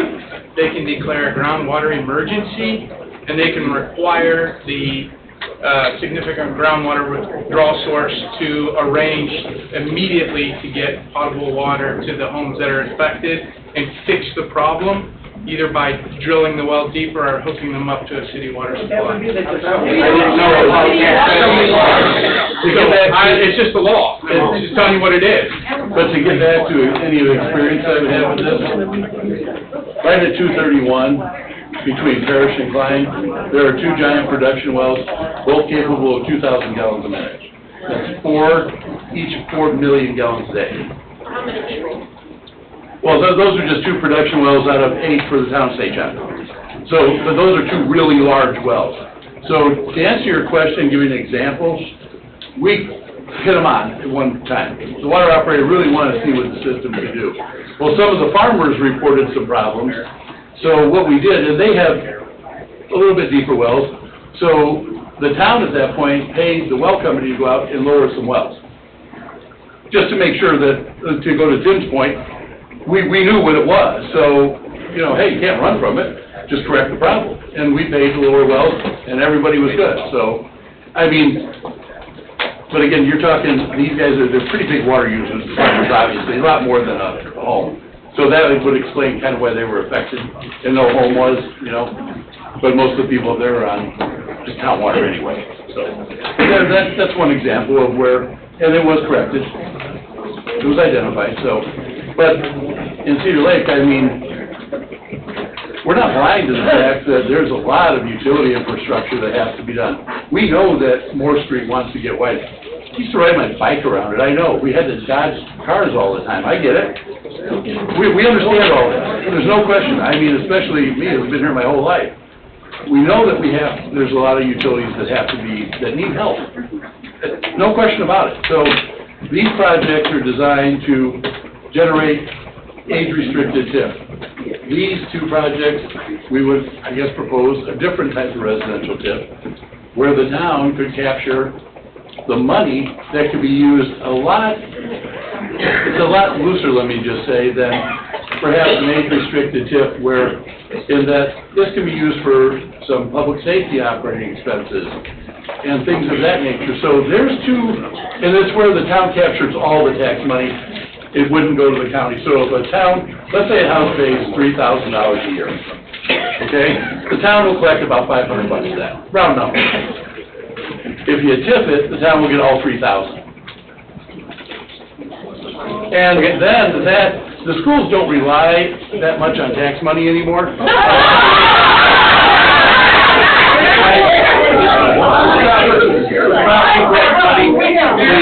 They rely more on a per head student. They rely mostly on that now. But again, before you do any of this, you have the FA run the numbers, so you know what's going on.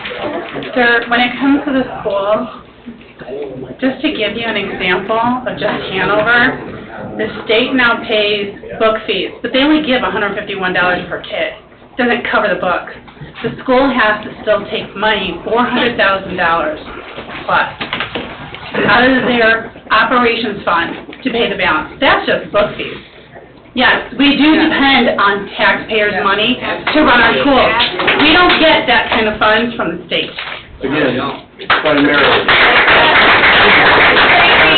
Tracy, can you please state your name and address? Tracy Haskell, 13436 Osborne Street. Thank you, ma'am. Good evening, my name is Jennifer Prunski. I live at 14617 Blaine Street in the South Shore Development. And quite honestly, this is a waste of our time. I feel like this is a lot of old boys network, a lot of we'll see, you know this. I mean, where are the facts? And honestly, we're looking at proposals that don't even meet just the simple stuff, asking for the 8-foot variances. And why are we wasting our time until all of the information is done, the feasibility studies, the infrastructure? I just don't understand. I mean, we all work today. We're all here. We're passionate about this. We're not going to let this go through. These are educated individuals. I mean, I have lived here since 1969. And what I see now is, you know, trying to pull the wool over everybody's eyes. We're just asking for the facts. That's it. Single-family homes. That's it. It's simple. Do the work.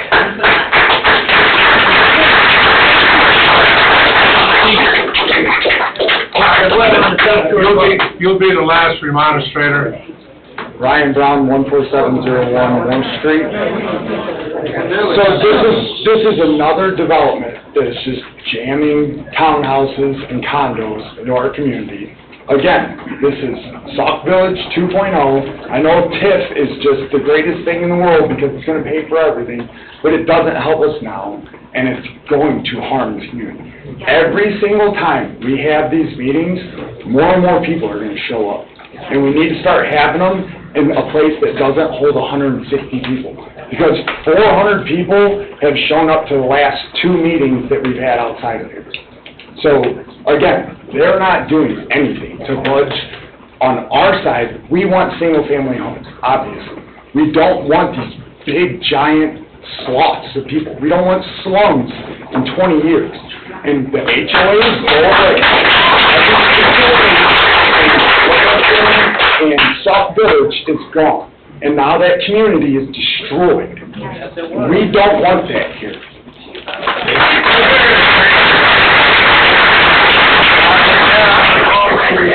Public comment on the Founder's Creek. Come back up here, Steve and Mr. Oaks. That well on South Shore Golf Course at the creek, how deep is that? Honestly, I don't know about that one. We didn't. And back in the day, they had to shut it off, there was the people in South Shore Subdivision were losing water when they ran water into the lake. That well is not Pumping a million gallons a day into the lake. Yeah. We never considered that one, Jim. But it did drain the water from South Shore Subdivision. Yeah, that well's just there. Typically, an irrigation system for a golf course You can't use it is anyway. shallow. And what's going on is really the source of recharge for the aquifers, for the deep aquifers where you get into the bedrock, that's municipal water supplies, it's recharged differently than typically the water source for people's wells are plugged into. And when you do the analysis, and that's geologists that do this for a living, they take that into consideration, and the town municipalities, the utility companies take that all into consideration. Okay, moving on here, building department. Similar comments as to the last one, we got resubmittal with some changes last Friday. I have not had a chance to connect with the legal for this project to go over those changes. So I need to connect with Joe. Hey, commissioners. Again, you know, like I reiterated earlier, Mr. Chairman, I think there's positives, there's pros and cons, as vetted through the remonstrators, and, you know, I think that us being able to negotiate and try to get some of this, if not maybe all the land, and try to have the ability to use it to rebuild and fix the east side of Cedar Lake to make it proper would be good.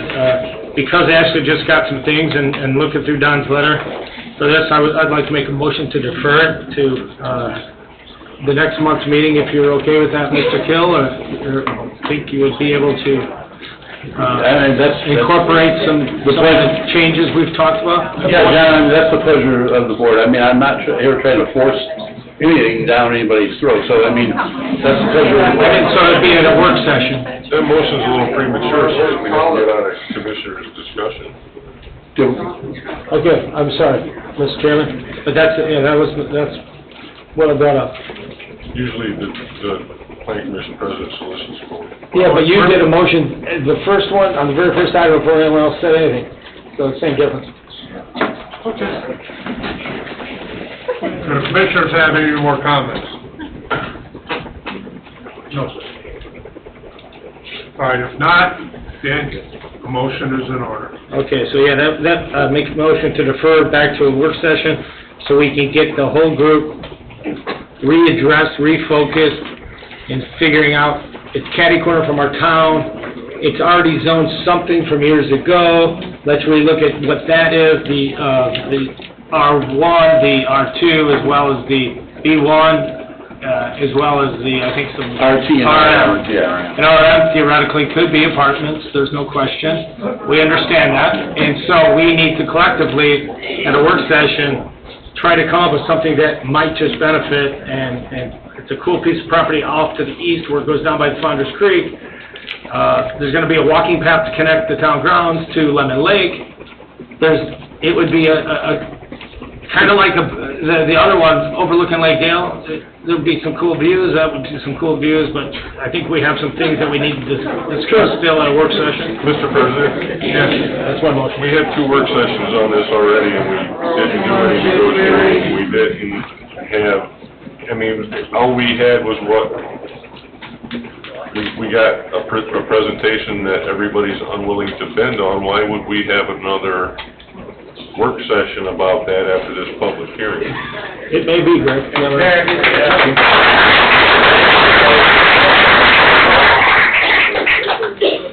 Just my thoughts. What do we have? We got a motion on the floor. But make a comment on that motion is, between now and the work session, if this motion passes, the developer should have a better idea of what he should have a better idea right now of what we want. And he should be working on coming up with something that would maybe make us a little more palatable to us and to the residents of the town. At the same time, in that couple of week time period here, we should be thinking about how we can make this project a little better for everybody involved. So I don't think we want to wait till the work session and just start hassling all this stuff out. We need to think about it before we get there and then lay our ideas on the table. Now, with that said, Mr. Foreman made a motion to defer this until October's work session. Do I have a second? I'll second that based on what you said, Commissioner. A second by Mr. Sharp. Any questions on the motion? Roll call, please. Mr. Carnahan? I am going to vote no because I want to have a different motion made. Vote no.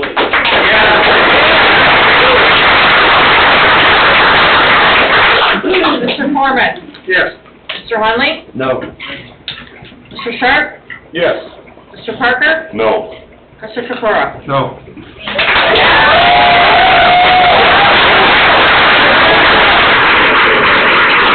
I'm going to make a motion to table this item as well for the following reasons. The PUD guidelines have not been met. Don Alphon's comments are not even close to being addressed. There's been no traffic study done. It's too dense. And the traffic flow needs to be addressed as well. I'll second that motion. We have a motion to table of Mr. Parker, seconded by Mr. Carnahan. Roll call, please. Can you do a specific table to a specific date? Until such time that It's got to be removed from the floor. the plan commission feels that there is some negotiation to be Well, had. I'm trying to understand from our perspective how it gets reset. Well, Is that staff's decision? I mean... No, it's our decision. Well, how does it happen? This is how it works. If they make a motion to remove it from the table at a future meeting, and it gets a second and it passed, then it can be discussed again. Until then, it stays in limbo.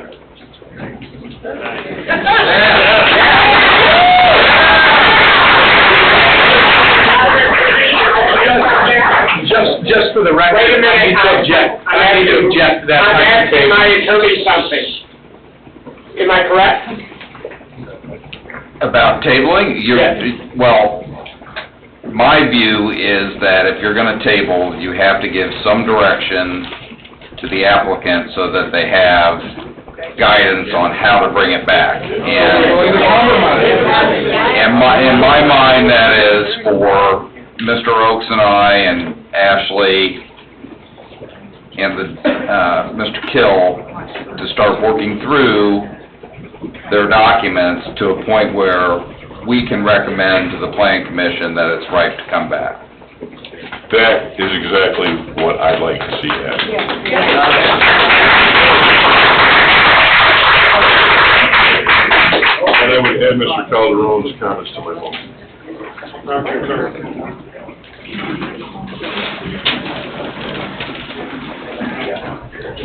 Roll call? Roll call, please. Mr. Carnahan? Yes. Mr. Foreman? Yes. Mr. Hunley? Yes. Mr. Sharp? Yes. Mr. Parker? Yes. Mr. Capora? Yes. Motion carries.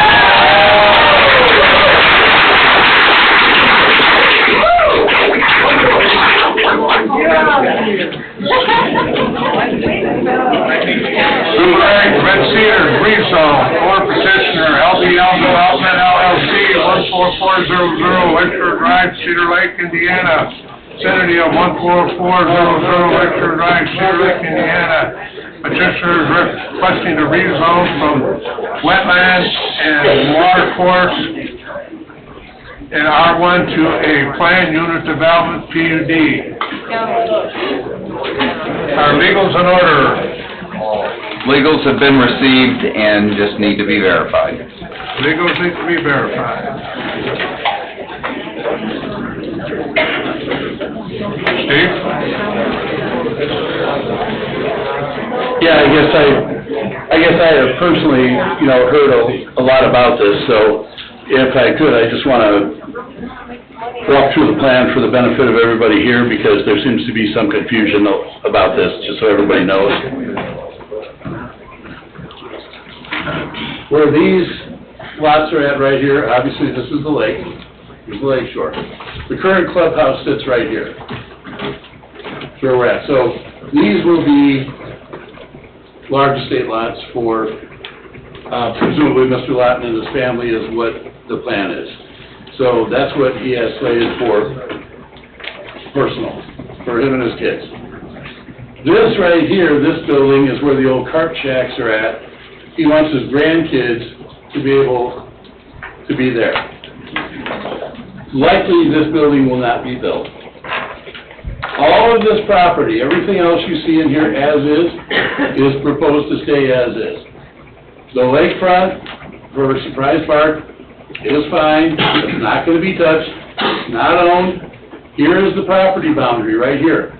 The park in Surprise Park is not being touched, it's not owned by anybody. You can't just take some other property you don't own, it's against the law. So, just so everybody understands, this whole area here, we're talking about some large homes on the lake. I guess a townhouse unit for grandkids, is what we would call it. Offices and warehouse. Right now, when this building gets torn down, the clubhouse, we would like to build this to put offices and warehouse in. And when you say offices, there's like 4 of us. It's not a big office building. Again, it's for the personal business here. So that's what's proposed on the north side of 145th, which is right here. So as you can see, both golf holes, and that's kind of how I explain it because everybody's familiar with the golf holes, are going to stay as is.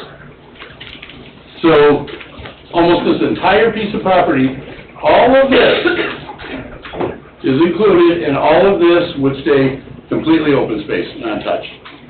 No building, no construction, no encroachment on the Surprise Park whatsoever. I cannot be clear enough about that. It's wetland though, isn't it, Steve? It is not. It's not wetland? No, that is inaccurate. What is it? It's just wooded. Are you on the north side, Greg? No, I'm looking at the south side. No, I'm just on the north side right now, yeah. All that's gonna stay, all the trees that are here, all of this open space, all of the grass being cut, stay as is. Are you talking about Mr. Lawton's side of the street? Yes. Okay. Yeah, all right. But I think that's where our confusion is. It is. And I'm basically great just for the benefit of the audience. Sure. So now we come to the south side here. AC Top, the apartment building. We are showing some townhomes on Moore Street. We have 100, yeah. How many? There's for the townhomes right now, 177. And it's, no, 217. Single family homes were showing 177. But anyway, if you could just, so anyway, here's Moore Street, 145th. Here is Hole 9, and everybody's kind of familiar with this. This is kind of the ridge where everything drops off, so we're proposing to keep these are single family, these are townhomes, and we're proposing to keep everything on this side and leave this. We don't want to encroach into this hill or anything, any of that. We just want to stay as far away from everybody as we possibly can. So this right here is a wetland area, like. I want you to address something while you're still on Mr. Lawton's side of the street. I know there's some people here from Surprise Park that have concerns about traffic moving through that old street stub that goes through the park area. Am I? There is, the old street stub is, as you can see, there is no stub in the Surprise Park. These are going to be individual homes. No street. They're not going to put a street in front of the homes. The homes are going to be similar to what you see on the south side of the lake. To give you an example, I guess. It'll be similar to that. So there's no streets. Well, I want to follow up. I don't know if Ryan Darnell is in the room tonight, is he? I talked to Ryan on the phone. Did you? Yeah. Okay. Good, because there was some discussion today that he wanted to vacate the Surprise Park side of that street that goes nowhere. And you guys don't have an issue with that? Well, it's vacated through, I believe, the golf course right now. Only to the, like, 4 feet? 4 feet. Yeah, I don't know the exact spot. I couldn't But the tell you street right now, but- still exists, paper, going further. We'd have to check with our I mean- client. I suspect the answer would be no objection, but we'll have to check with them. Again, we're not showing it on our plan. I just want to clarify that, and if you're willing to clarify it, that's great for the Well- people that live in Surprise Park. And that's why I There's wanna- no intent. There's no whatsoever intent, to there's use no it. I connection. suspect the answer will be yes. Is, you see this right here? Coming from 145th, right here? Everybody see that white line? It's private driveway. That will access the homes.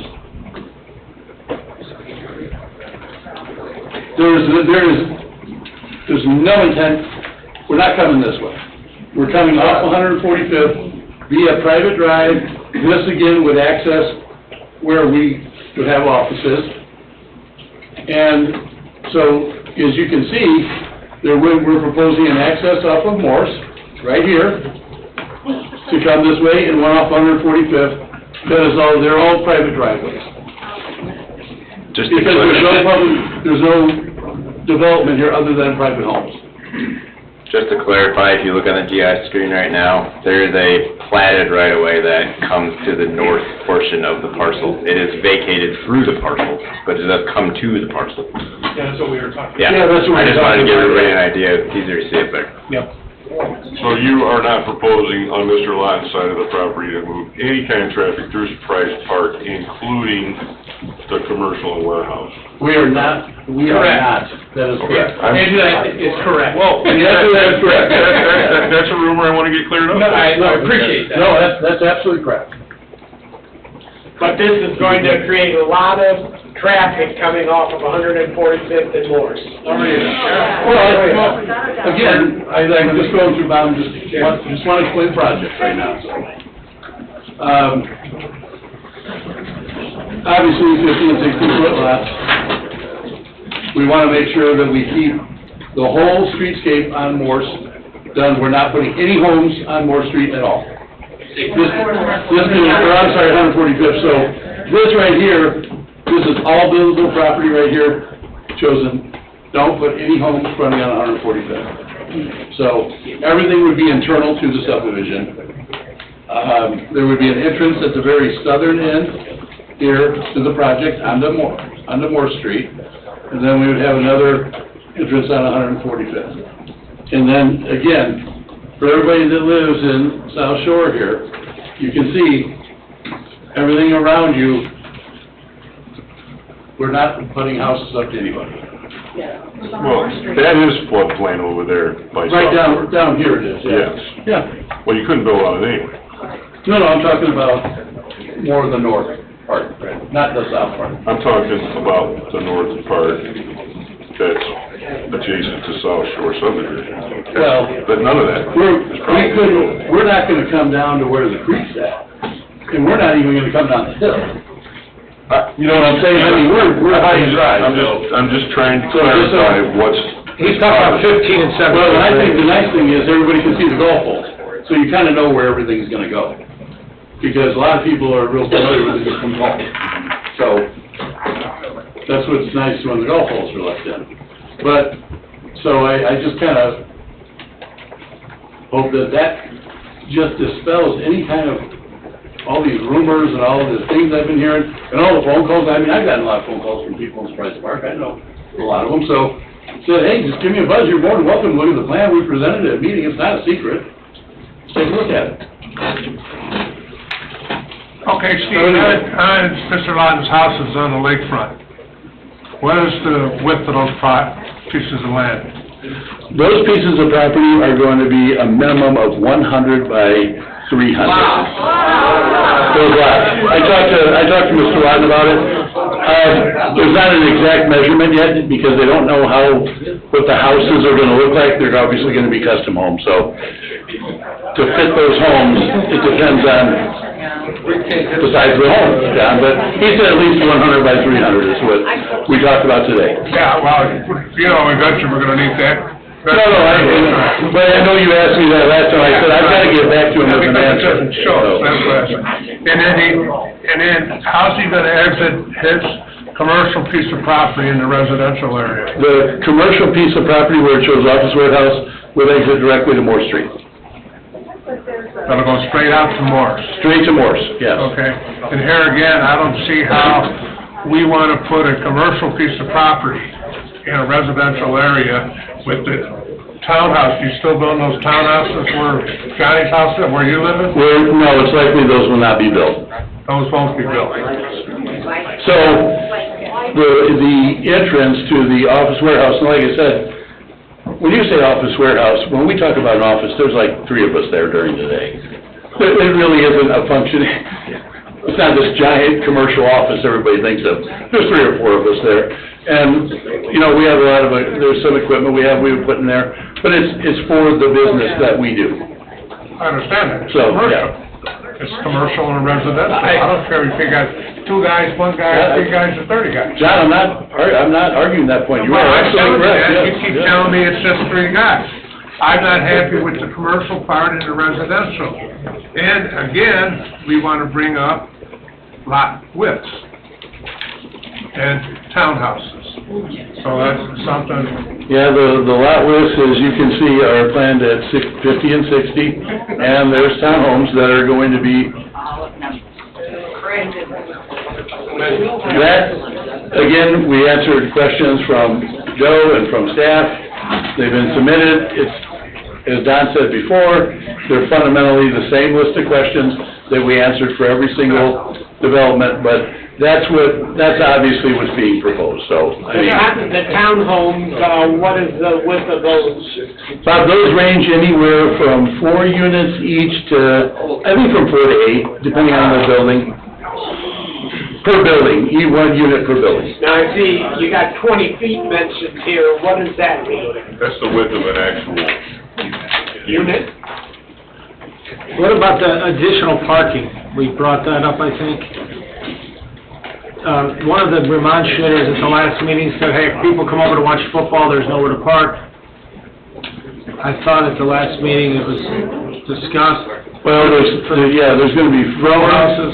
Yeah, there's gonna be 4 spots per unit. Right. For parking. Now, we got rid of one of the units, and obviously we got rid of one of the units that back up, so we're gonna have some parking to the north there. There is gonna be some on-street parking. The roads are gonna be 30-foot back-to-back right there. If in the event you're gonna have a giant party at one of them, I mean, I personally have not seen that, John, but I guess it could happen. I can't say it can't. Yeah, just an additional overflow parking for folks. that Yeah, I have mean, the I two-car can't garage that's only holding 1 because stuff is in it, then they've got, 2 people parking in the driveway because they're rear loaded. Yeah, I mean, I guess if we're providing 4 parking spots, that's. They need to have additional parking lot somewhere. I thought that was brought up the last plan, or work session.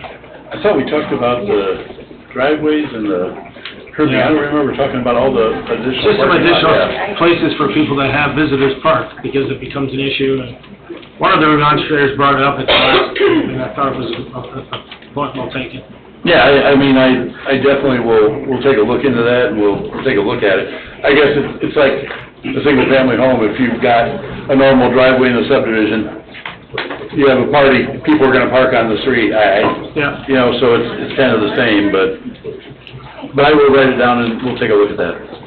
Don, did you, comment? No. What'd you put? Same thing, 915 letter. Similar, biggest things are traffic, construction sequencing, any kind of preliminary engineering to support, basically use and need. Utility extensions on this one, because we're pretty far from a lot.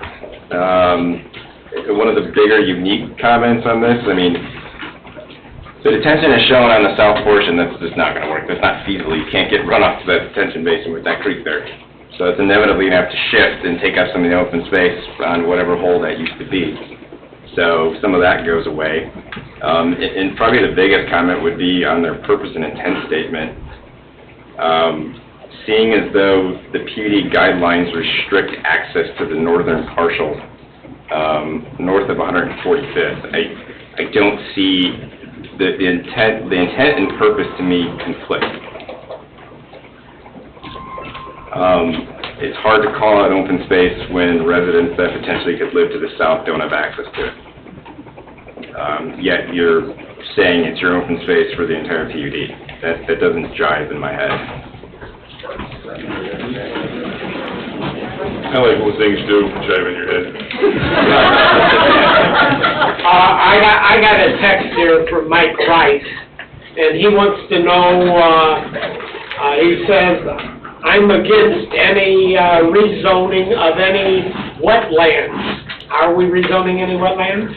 Well, Bob, I guess the request is that the entire project be a planned unit development, because the purpose of that is, if you approve a plan, that's the plan, that's it. Yeah, but So yes, it would all be, the request is to zone it all to planned unit development. That does not negate the fact that that would be a wetland. It doesn't matter what it's zoned, if it's wetland, it's wetland, so. So you're not going to disturb the wetland? We are not, we're clearly completely way out of it. Okay.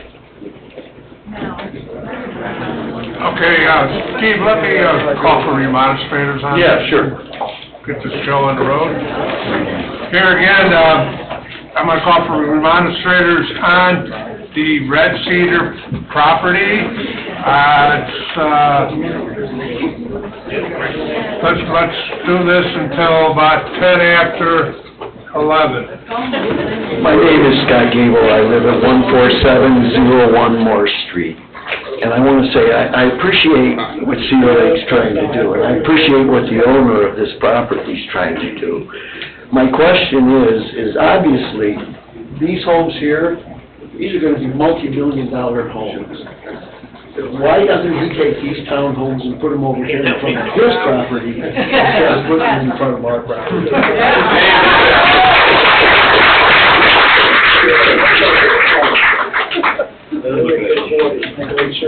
My name is Rachel Brown. I live at 14701 Moore Street. Everybody knows that growth and change are two things that are inevitable. But the rate at which we grow and change is something that we can control. Packing people into this town in rows of townhomes is not controlled growth. Mr. Lawton wants to live in multi-million-dollar houses on the lake at our town's expense. And I think at some point, we have to say enough is enough.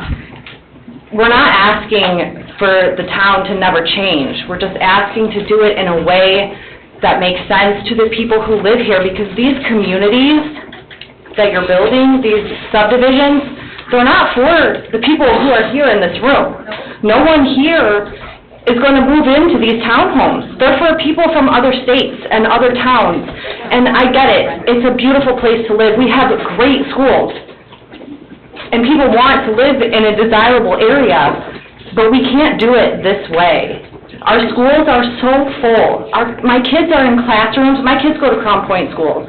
Their classrooms are 30 kids per class. Our buses are 3 kids to a seat. We don't have enough bus drivers. We don't have enough teachers. We have to think about all these things moving forward. You're getting to a point where Crown Point graduation is going to take 3 days to get through. Exactly. No, there's like 1,000 students, and it just keeps growing and growing and growing. And eventually, all the reasons that everyone wants to be here are going to go away. And then what do? Then we dug ourselves into a hole that we can't get out of, and people leave, or it becomes a place we don't want to live anymore. And I don't want to see that happen.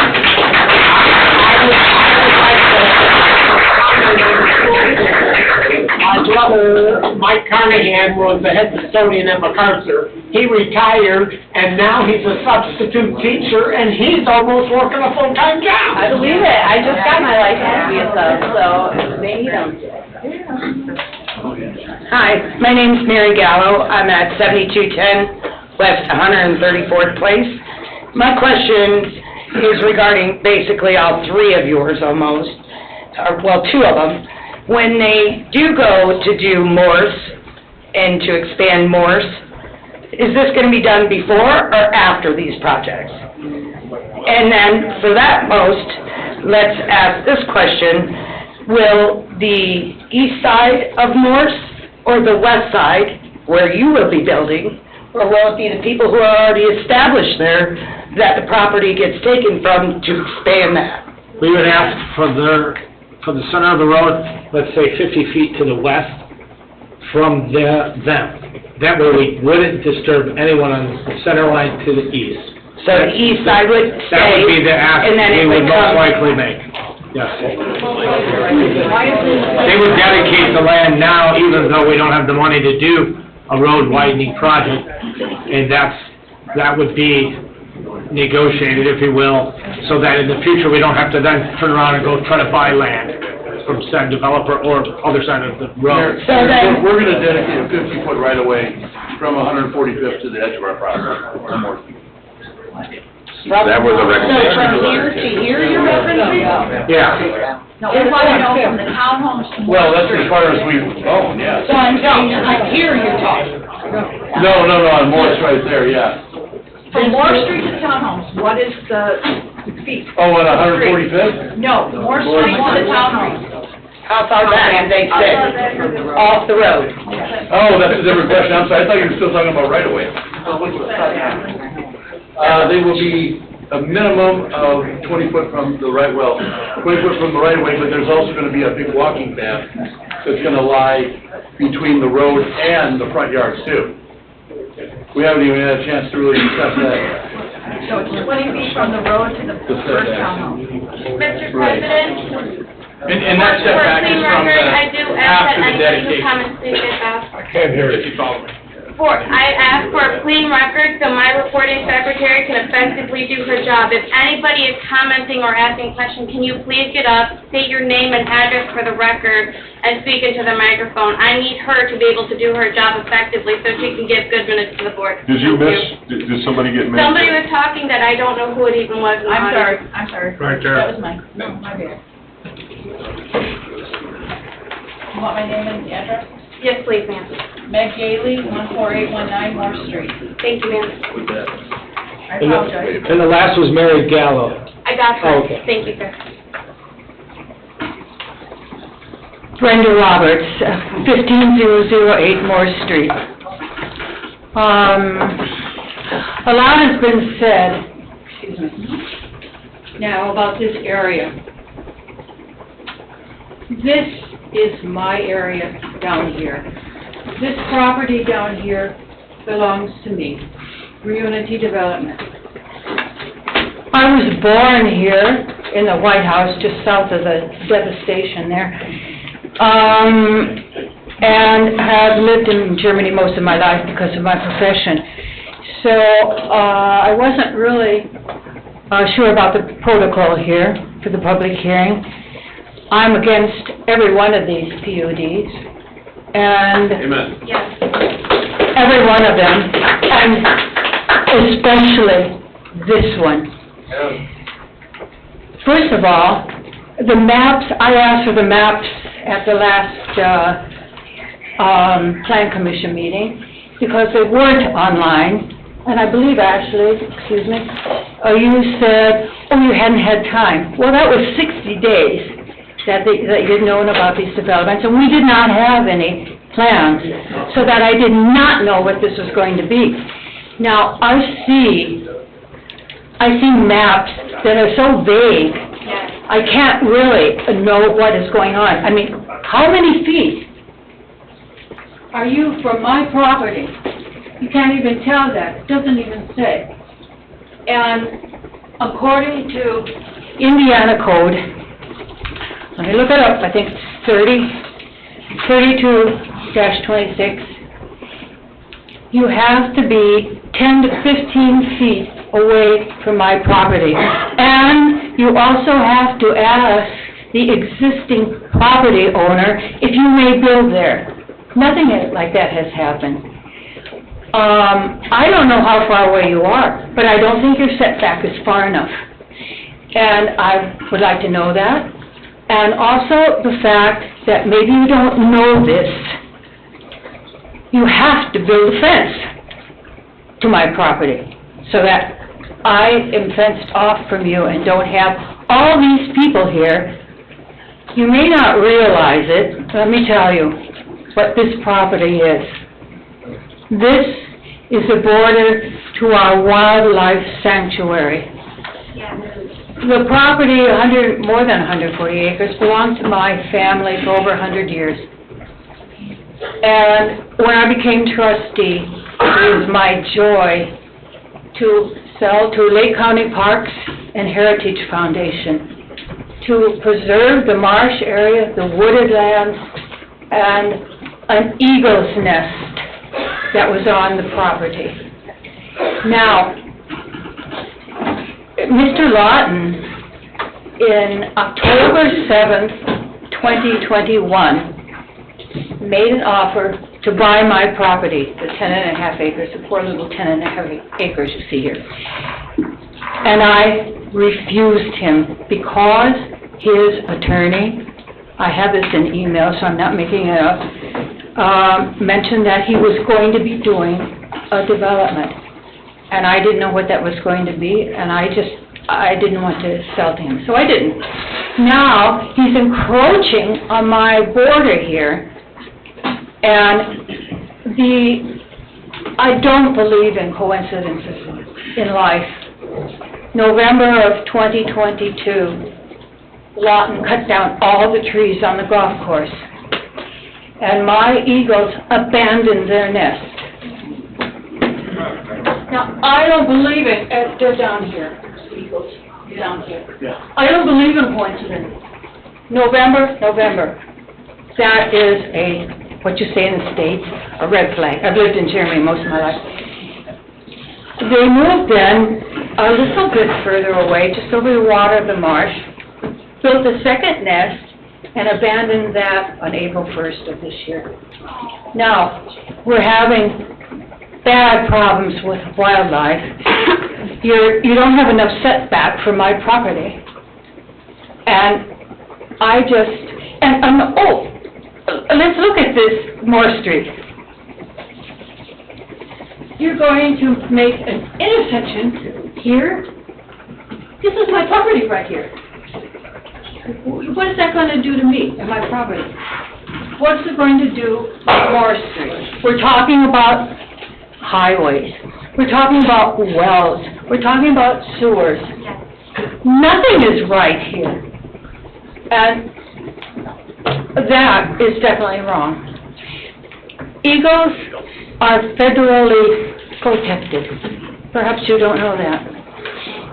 Now, the density here in this red cedars is just horrible. I mean, you don't even have the correct plot sizes there. They're too small. Don't you smile like that. I don't think that's right. Yeah,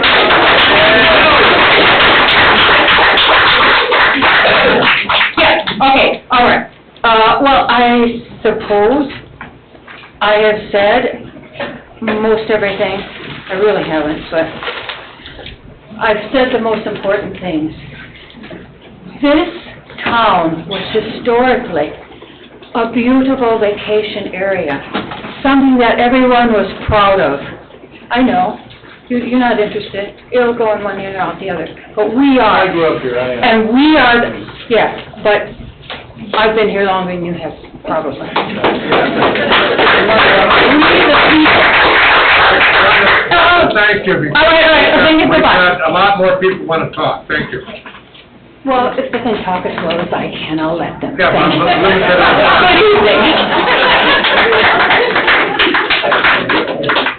We're going, 14627 Morse. So I'm right on the east side of these beautiful townhomes that are going up in here, which I absolutely do not want to see. I don't know why, like it's been said before, developing, changing, that's the way of life. It's gonna happen whether, we want it or not. There's no reason why we couldn't put normal-sized, single-family lots in there. We don't need all those townhouses for a couple of reasons. For one, how wide are the lots for the townhouses? Or how wide are the Well, they spaces? vary 4 to 8 units, a building. So, but how many, like, how wide is each unit? Well, they would go from 50 foot to 130 foot. No, each unit. What's allotted for each unit? About 20 foot, you said? There's right around 20, 24. And you said there's gonna be 4 parking spaces per unit? Per 20 They feet? handed out what the units will look like, yes. But you said there's 4 parking spaces per 20 foot of unit there? There's, How does that fit? Small cars? again, it's gonna be a little bit wider than, you'll have a 2-car garage, so it'll be a little bit wider than 20 feet. It's gonna be a lot wider than 20 feet if it's 2-car garage plus 2 more spaces. In the driveway. So, the other thing that I'm concerned about is this Morse is a main street coming into town. And this is the first thing that people are gonna see coming into our town. A big, long row of townhouses. And I don't know anywhere that townhouses have ever been put in that increases the value of the properties around it. Ever. They might be nice and flashy and pretty for the nice, 5 years, maybe 10 years, but after that, it's gonna deteriorate. So, I'm against this, absolutely.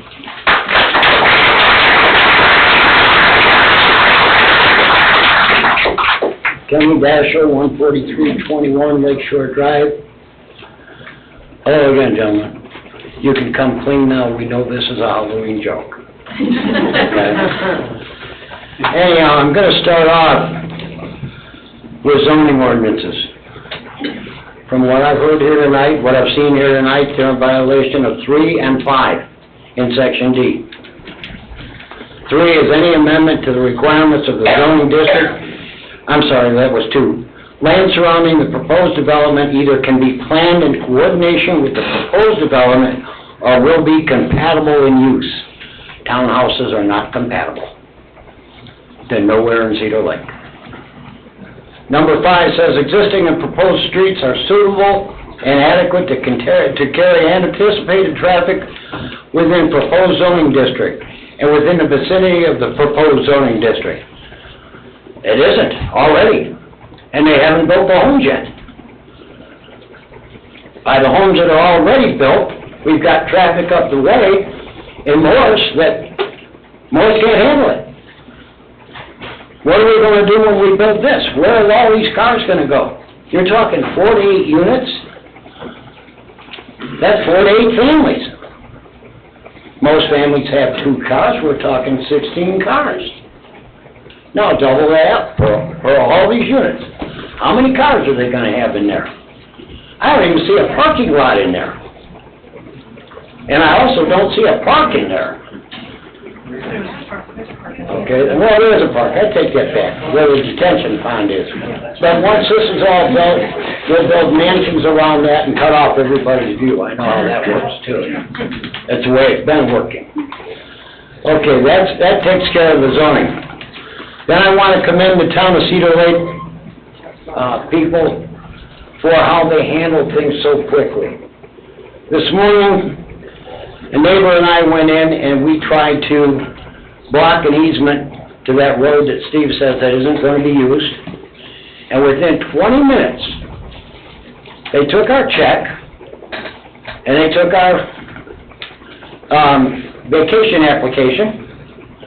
Within 20 minutes, the town treasurer called me and told me to come pick up my application and my check because we had to have an engineer measure it so we didn't block one of the neighbors' driveways with this to vacate.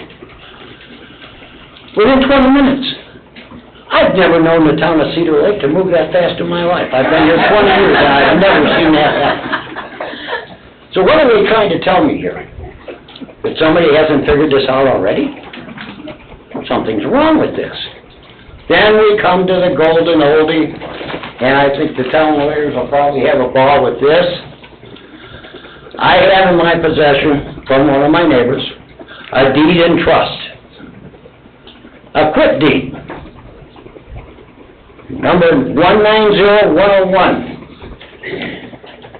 And it was proposed by Julius O. Surprise, where he left the Surprise Park properties to the Home Improvement Association. We, as a whole, own all that property, and it crosses some of the lines in your rezoning. Someone's welcome to make a copy of this if they wish. This is the only one I have.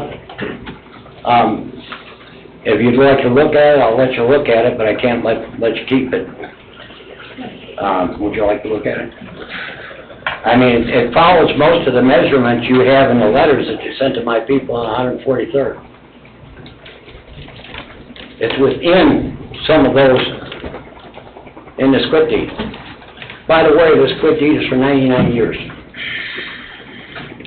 It's a 99-year deed in trust. So that property is owned by us. I know. They can't take our property. Okay?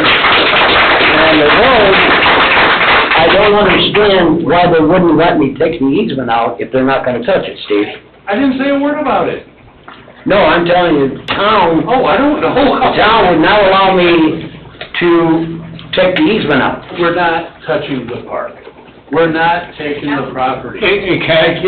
I can't be clear enough about that. I don't know what the town's doing with the easement. I have no clue. I do it to the town, not me. I don't know. Well, it just shows, I just simply don't know. the latest map we got shows the road going right to the old golf carts.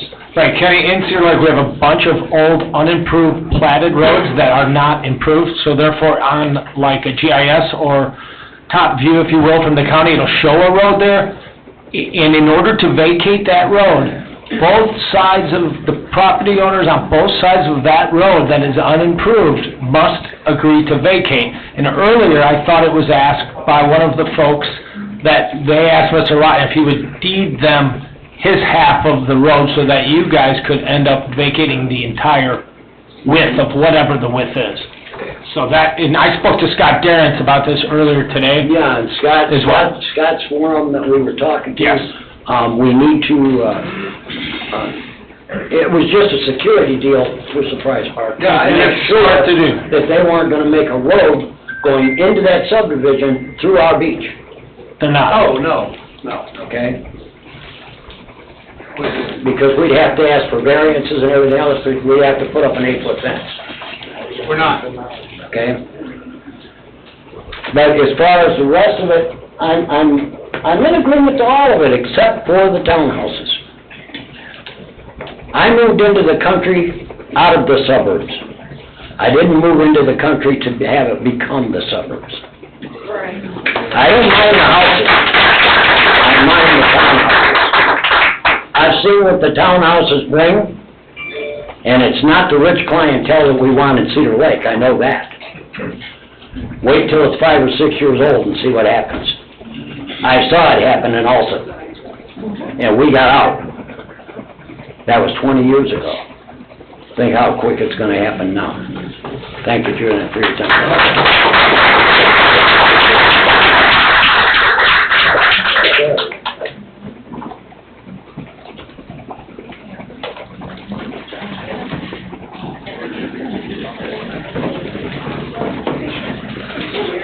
My name's Jerry Wilkening. I live at 10826 West 131st Avenue.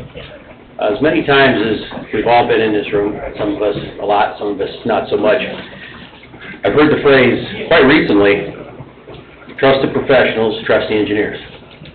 Mr. Gill, you trust your professionals, your engineers, you speak quite eloquently about water. We trust ours too. Mr. Calderon, Mr. Oliphant. Way too many questions, way so few answers. Thank you.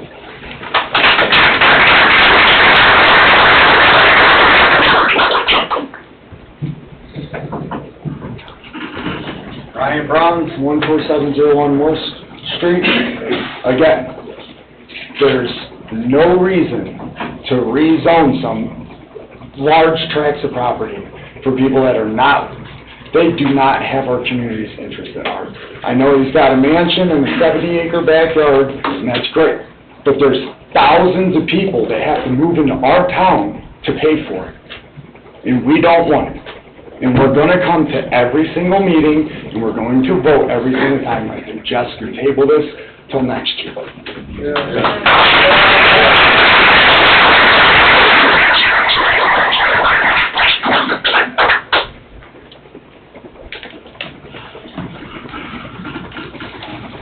Tom Frick, 8008 West 146th Avenue, Cedar Lake. Is that a golf course? Is this a golf course right here? Yeah. Private course?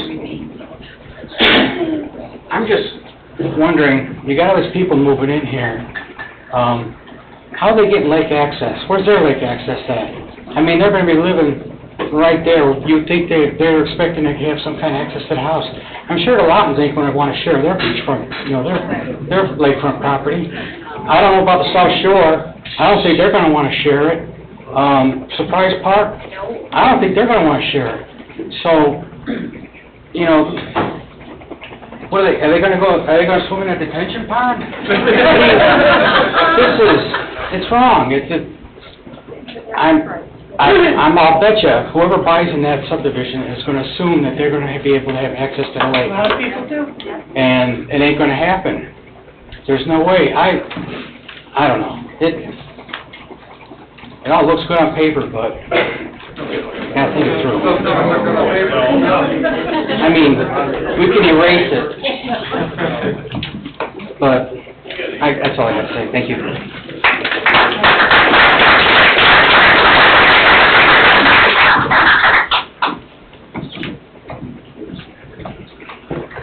Hello, Scott Burkhart, 14337 Elm Street. I live in Surprise Park. I've sat here and listened to all these developers, all these questions, all this, but nobody's asked, who's paying for all this? The taxpayers in Cedar Lake or the developers? As far as roads, infrastructure, all the stuff they're gonna do, who's paying for that? The captured taxes that we've been talking about tonight, called residential TIF, it's a new state law that just came out July 1. The majority of all of the infrastructure improvements, they pay for all of theirs.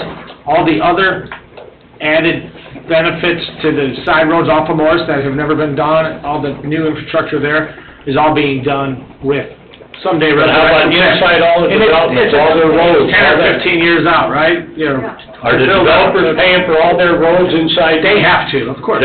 Yeah, the residents, growth pays for growth. Developers have to put it, so every single town and city in the state of Indiana and any other state in the union for that matter were planned. There were flat pieces of parcels. People then put roads, sidewalks, et cetera. So for years and years and years, people have been having developers build and annex and build these towns. Cedar Lake is different. We happened because we were an unincorporated part of the county, and therefore nothing was ever properly planned. And for many, many decades, we've been fighting, trying to be a proper town, if you will. And because of some capturing of TIFs, like I said, on the west side, we've been able to do some pretty neat things. And from a town perspective, from a council perspective, the objective and goal of reviewing some of these is in timely fashion with this new state law to see how we can better the town of Cedar Lake. Okay. We don't want to make it worse, sir. But the thing is, you bring in all these people, all these subdivisions, all these townhouses, and all these people, now they're paying taxes, but then you turn around and raise our taxes again. I just don't get that. The county raises taxes, the towns don't, unless we bond for something, like we did for the police and fire stations, sir. Because mine just got raised this year, $200, first time in 10 years. Thing is, when's it gonna happen again through all this stuff? Agree, Scott, thank you.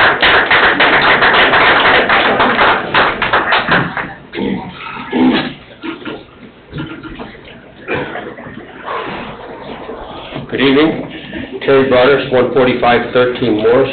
I'd first like to thank the board tonight. I mean, a tremendous job in vetting some of the horrific things that have come before you. I can't thank you enough for the decisions you made and the questions you've asked, all of you, every one of you. But more importantly than that, I'd like to thank the good citizens of Cedar Lake.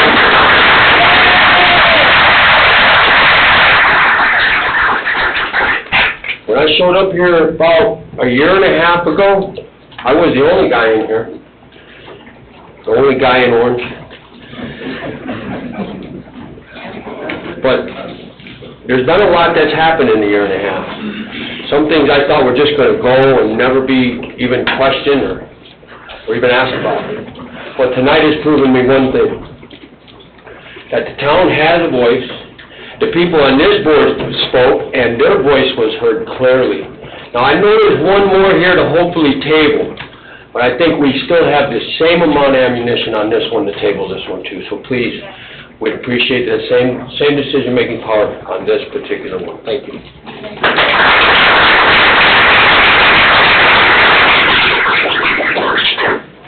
Hannah Lewis again, 11106 West 126th Avenue. And I just want to say, I think it's pretty obvious that we need to table this until they come up with a better plan with bigger lots and more parks. And this is horrible. This needs to be tabled. It needs to be tabled. Thank you.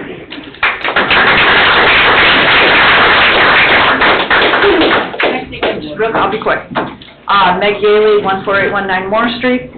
This property was sold as R1. It should stay R1. No townhomes, no commercial, and that's how I feel. Yep.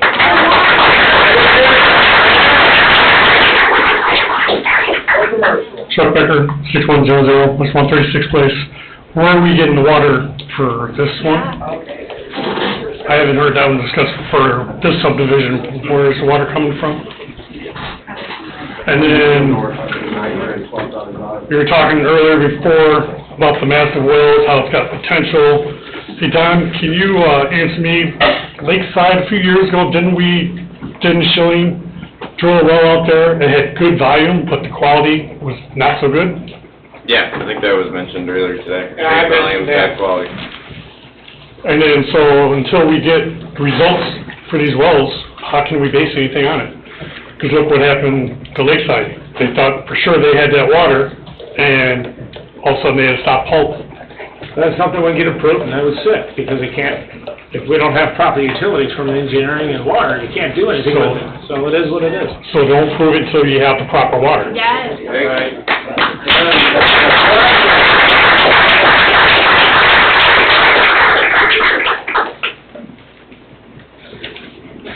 Okay, last one. No problem with that, we all want to go home. Hi, my name is Sarah Blanchard, I live at 7320 West 143rd Place, Price Park, and everybody wants to leave, so I'm going to keep this super short. Standing in this room, I have my childhood neighbor that I grew up with in Crete, Illinois. He's actually on our town council right now. And I also have wonderful friends that I've met here since I've moved here from Crete. I graduated from Lowell High School. One of them since I've barely even seen since high school, standing over there. Point of the matter is, none of us want to have to uproot and move our town for these people to move in and pay for that to happen. Thank you.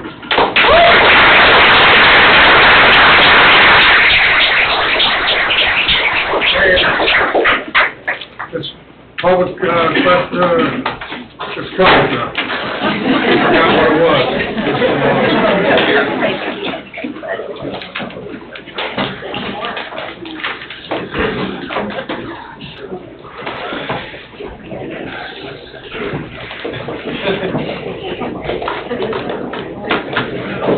Building have anything, Ashley? Similar comments as the last two. I need to be able to talk with Joe and work through what we need to work through at a staff and building department level. Okay, then we're up to commissioners' discussion. I think we ought to check into having a bigger meeting place if we're going to keep it out like it's here. Maybe use the high school or something.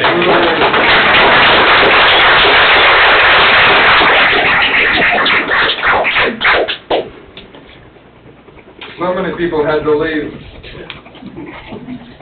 Any other commissioner discussion? If not, then, what's your pleasure, guys?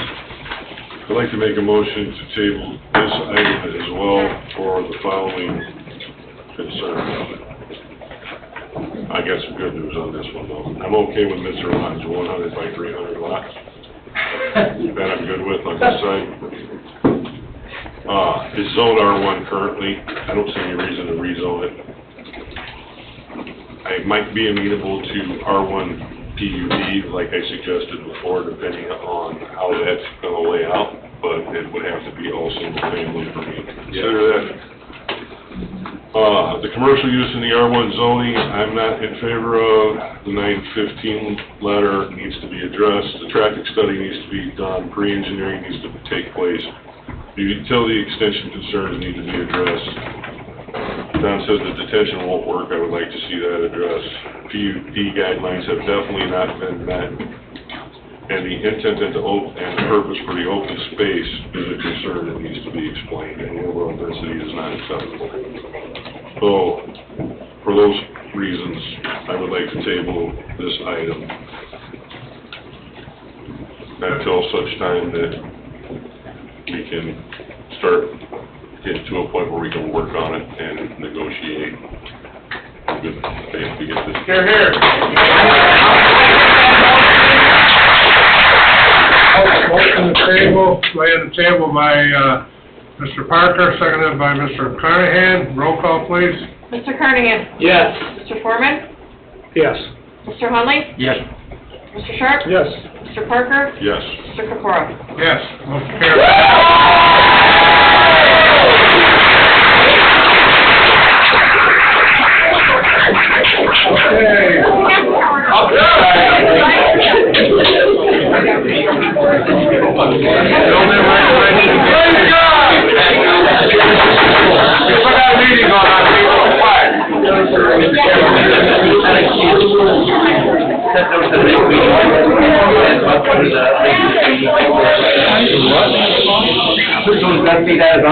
To the link this meeting.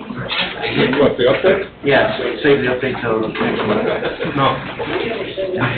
So here, we're gonna do it. We'll talk. You can sleep late tomorrow, Jim. Oh, no, you I gotta gotta work. Got a lady and a kid across the street. Building regulations and fee amendments. No feedback from the commissioner since it stands as where it was at previously. Okay, number 2, Centennial Phase 12, maintenance letter of credit expires October 13, 2023. Olthoff has met. April, we're still got a meeting going on. If you're gonna talk, go outside. Sorry. Now, We apologize. accepted. Go ahead. The developer has met all of our punch list items that can be let expire. That's a maintenance letter of credit. It can be let go? Can be let go. Okay.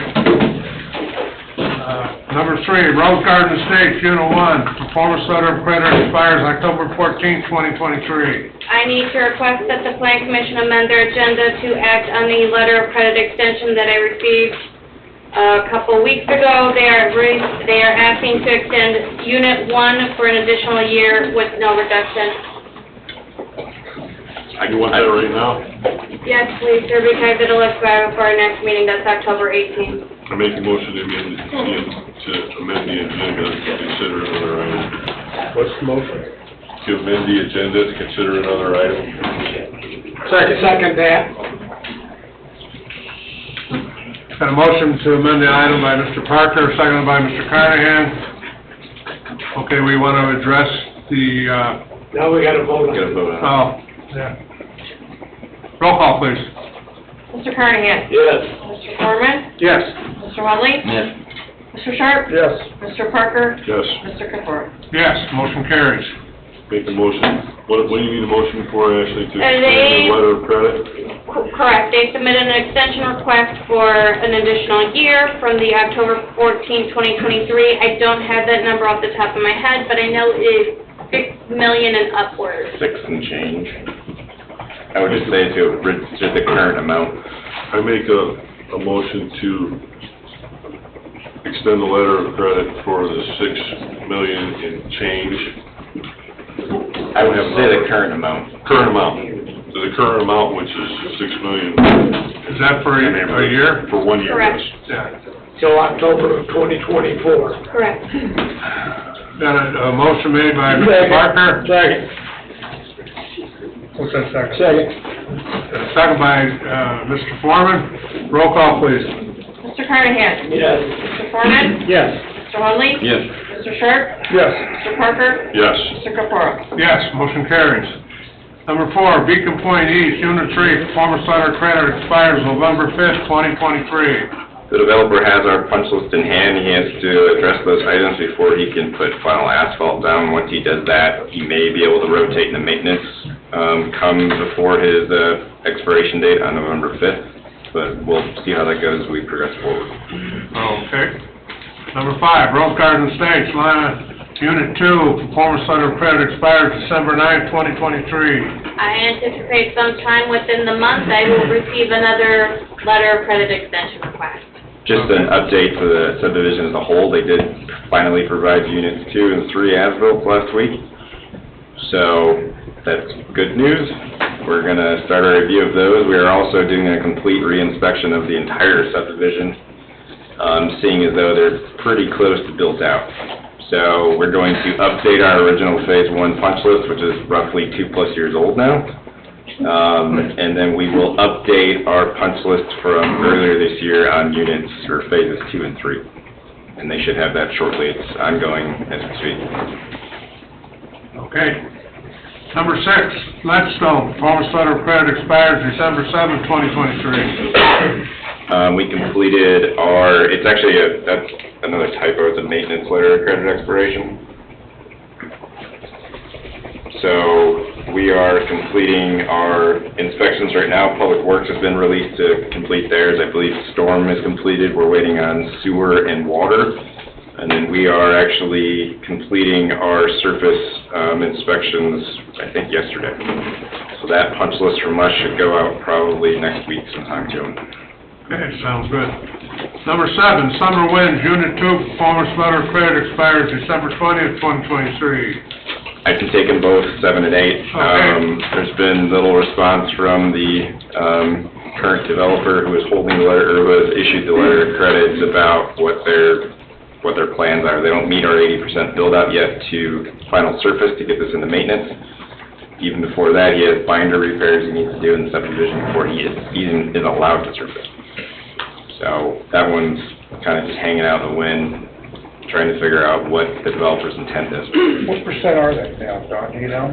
They're close. I haven't looked in a couple months since they've asked to rotate. I believe the last time, 1 and 2 were 65 maybe. 68 for Unit 1, 70 for Unit 2. Yeah, they're close. And Unit 3 is built, but it's only 6 lots, I believe.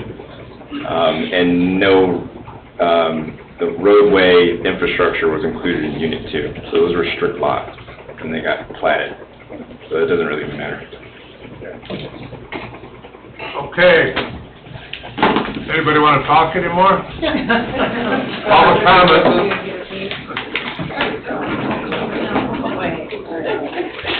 Oh, Figure, 6100 West 136 place.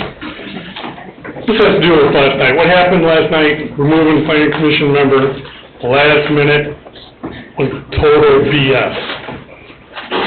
You said it wasn't pre-planned.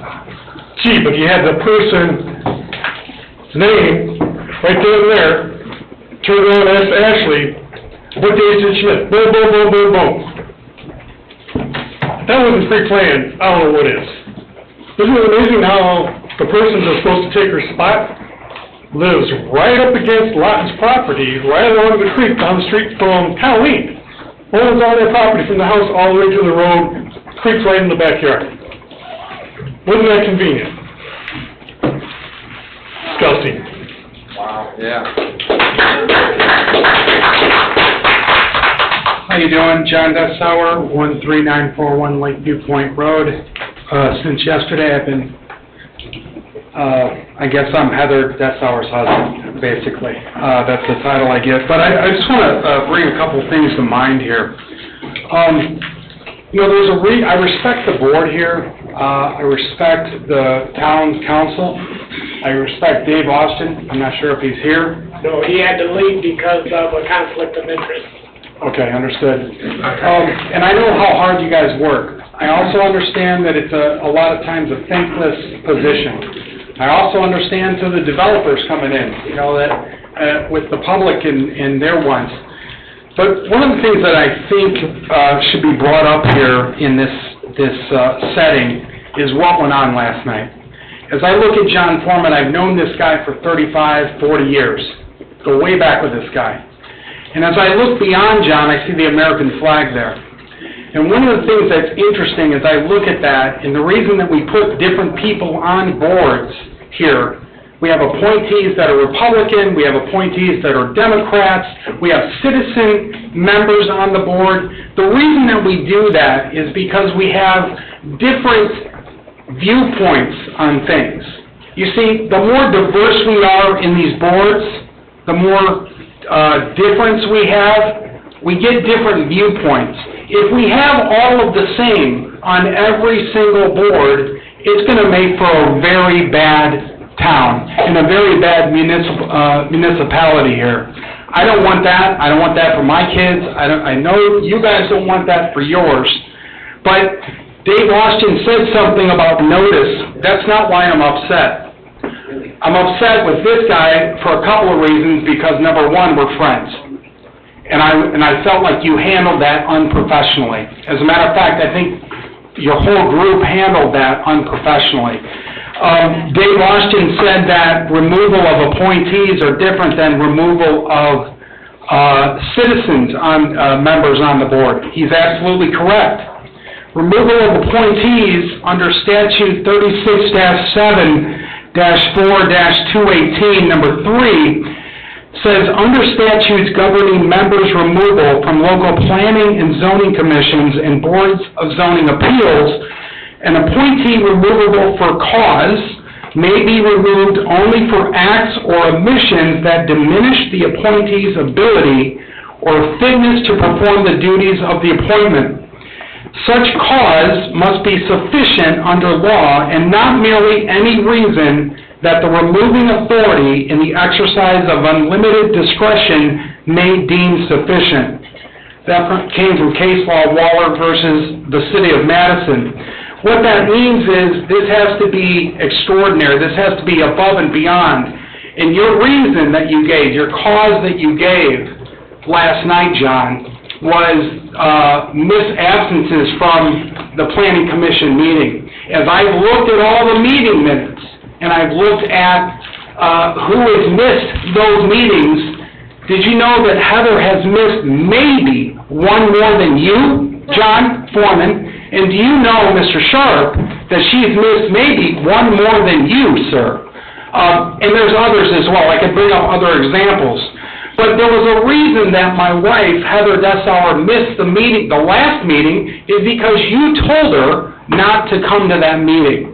She has felt harassed, she's felt threatened, and she's also felt like in a position that wasn't very healthy for her. And I think, again, that is an unprofessional way to handle business. I know that you're not going to be here next year. Frankly, I think that's not the greatest thing, because I think you have, over the 14 years, done a lot of good for this town, believe it or not. But you don't want to go out like this, Matt. You don't want to go out like this. I think you can see the passion of your town here in front of you, and they're not real happy. And I'm upset by that, because I like you, man. You're smart. You love this town more than anybody. And I felt like what you did last night was because you knew how Heather was going to vote tonight, and you knew how that was going to happen. And I think that's unacceptable for a town council to make decisions like that about personnel. It's not the reason, but I appreciate that, John. Well, it certainly was the reason that you stated last night at the town council meeting. Is that correct? You stated absences to the... Yeah, I brought that up. Yeah, you did bring that up. That was the only, and that was your cause, But not and that was the notice. distinction to vote, so that's not. Well, that's, okay, well then, we'll leave that for discussion, but that's basically what I wanted to bring up. The differences in this board here and what somebody believes that's different than the majority, regardless of the money. When someone brings an attorney from Ice Miller, you guys may not know this, Ice Miller is an unbelievable law firm in Indianapolis, one of the best in the country. When they bring an attorney from Ice Miller, there's big money involved, huge money, huge money. And again, this is Cedar Lake, Indiana. Has anybody asked that question? Why would a developer bring that? There's big money involved here. There's probably political reasons as well. So I would ask you, before I'm done here, I would ask you, if you want to continue to make good decisions on this town, it's not going to be putting people in boards and putting people on the town council that agree with everybody, because that's gonna make a bad representation of the community that you were elected from. So I would ask you to think about that. Thank you.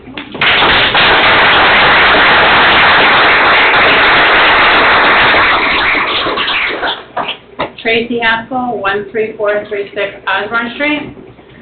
I am the Cedar Lake Hanover Democrat Organization Chairman. Last night's town council meeting was unlawful. The statute requires that the citizen appointments to Plan Commission, no more than 2 can be from the same political party. Assuming the appointment was legal, and this one was not, there are now 3 Republicans and 1 Democrat. An independent is not a political party. So I am asking, what are you going to do about that? Because you have 2 Republicans, 1 Democrat, you removed a Democrat and unlawfully put a Republican in her spot. Can't do that. You already have 2 Republicans. So we would like to know what Democrat will you be putting in that spot?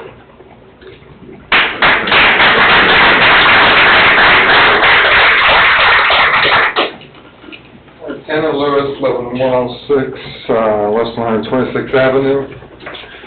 First of all, I just want to say to John Foreman that appearances are everything.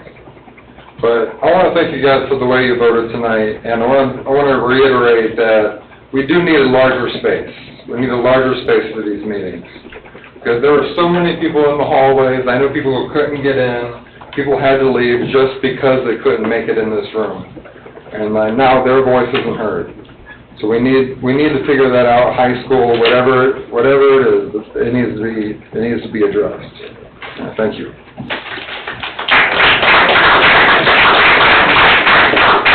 John, real quick, I just want to ask if anybody online wants to talk. They should. You got another person coming up. I know, I'm just throwing it out there.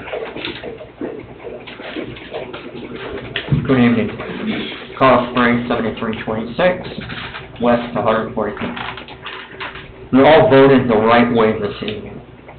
You all cited what you needed to cite to table these motions.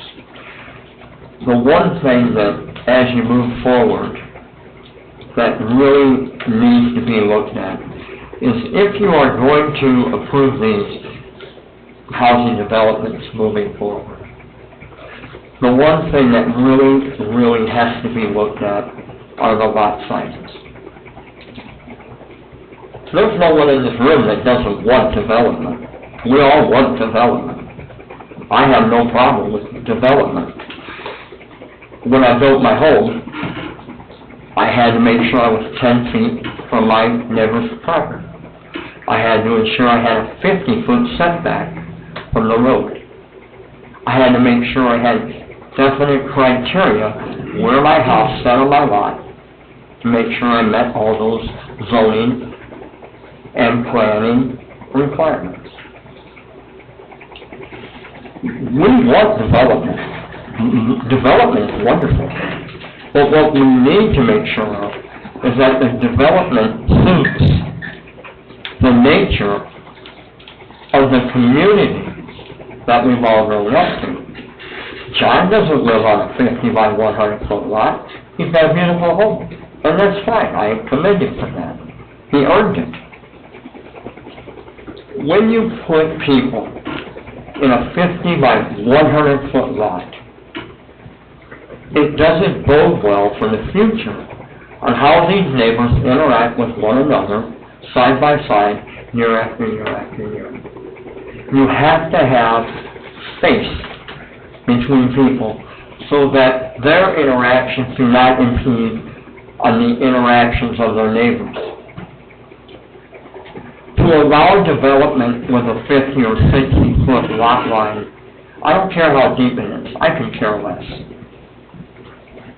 But when you put about a 50 foot and you try and you cram a house in there, and the side by sides are 5 feet or 8 feet or whatever, is too close.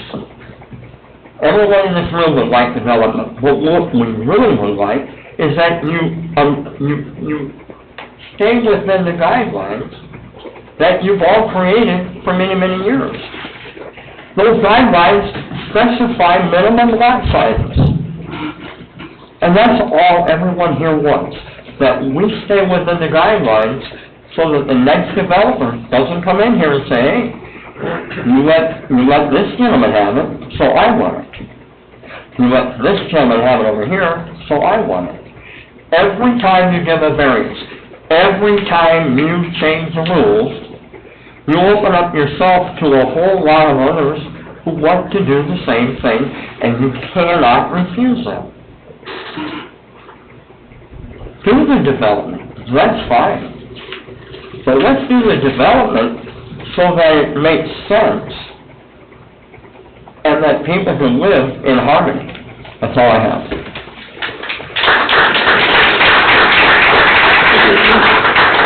Next one online? No hand raised. No? No hands raised. Nope. Anybody else?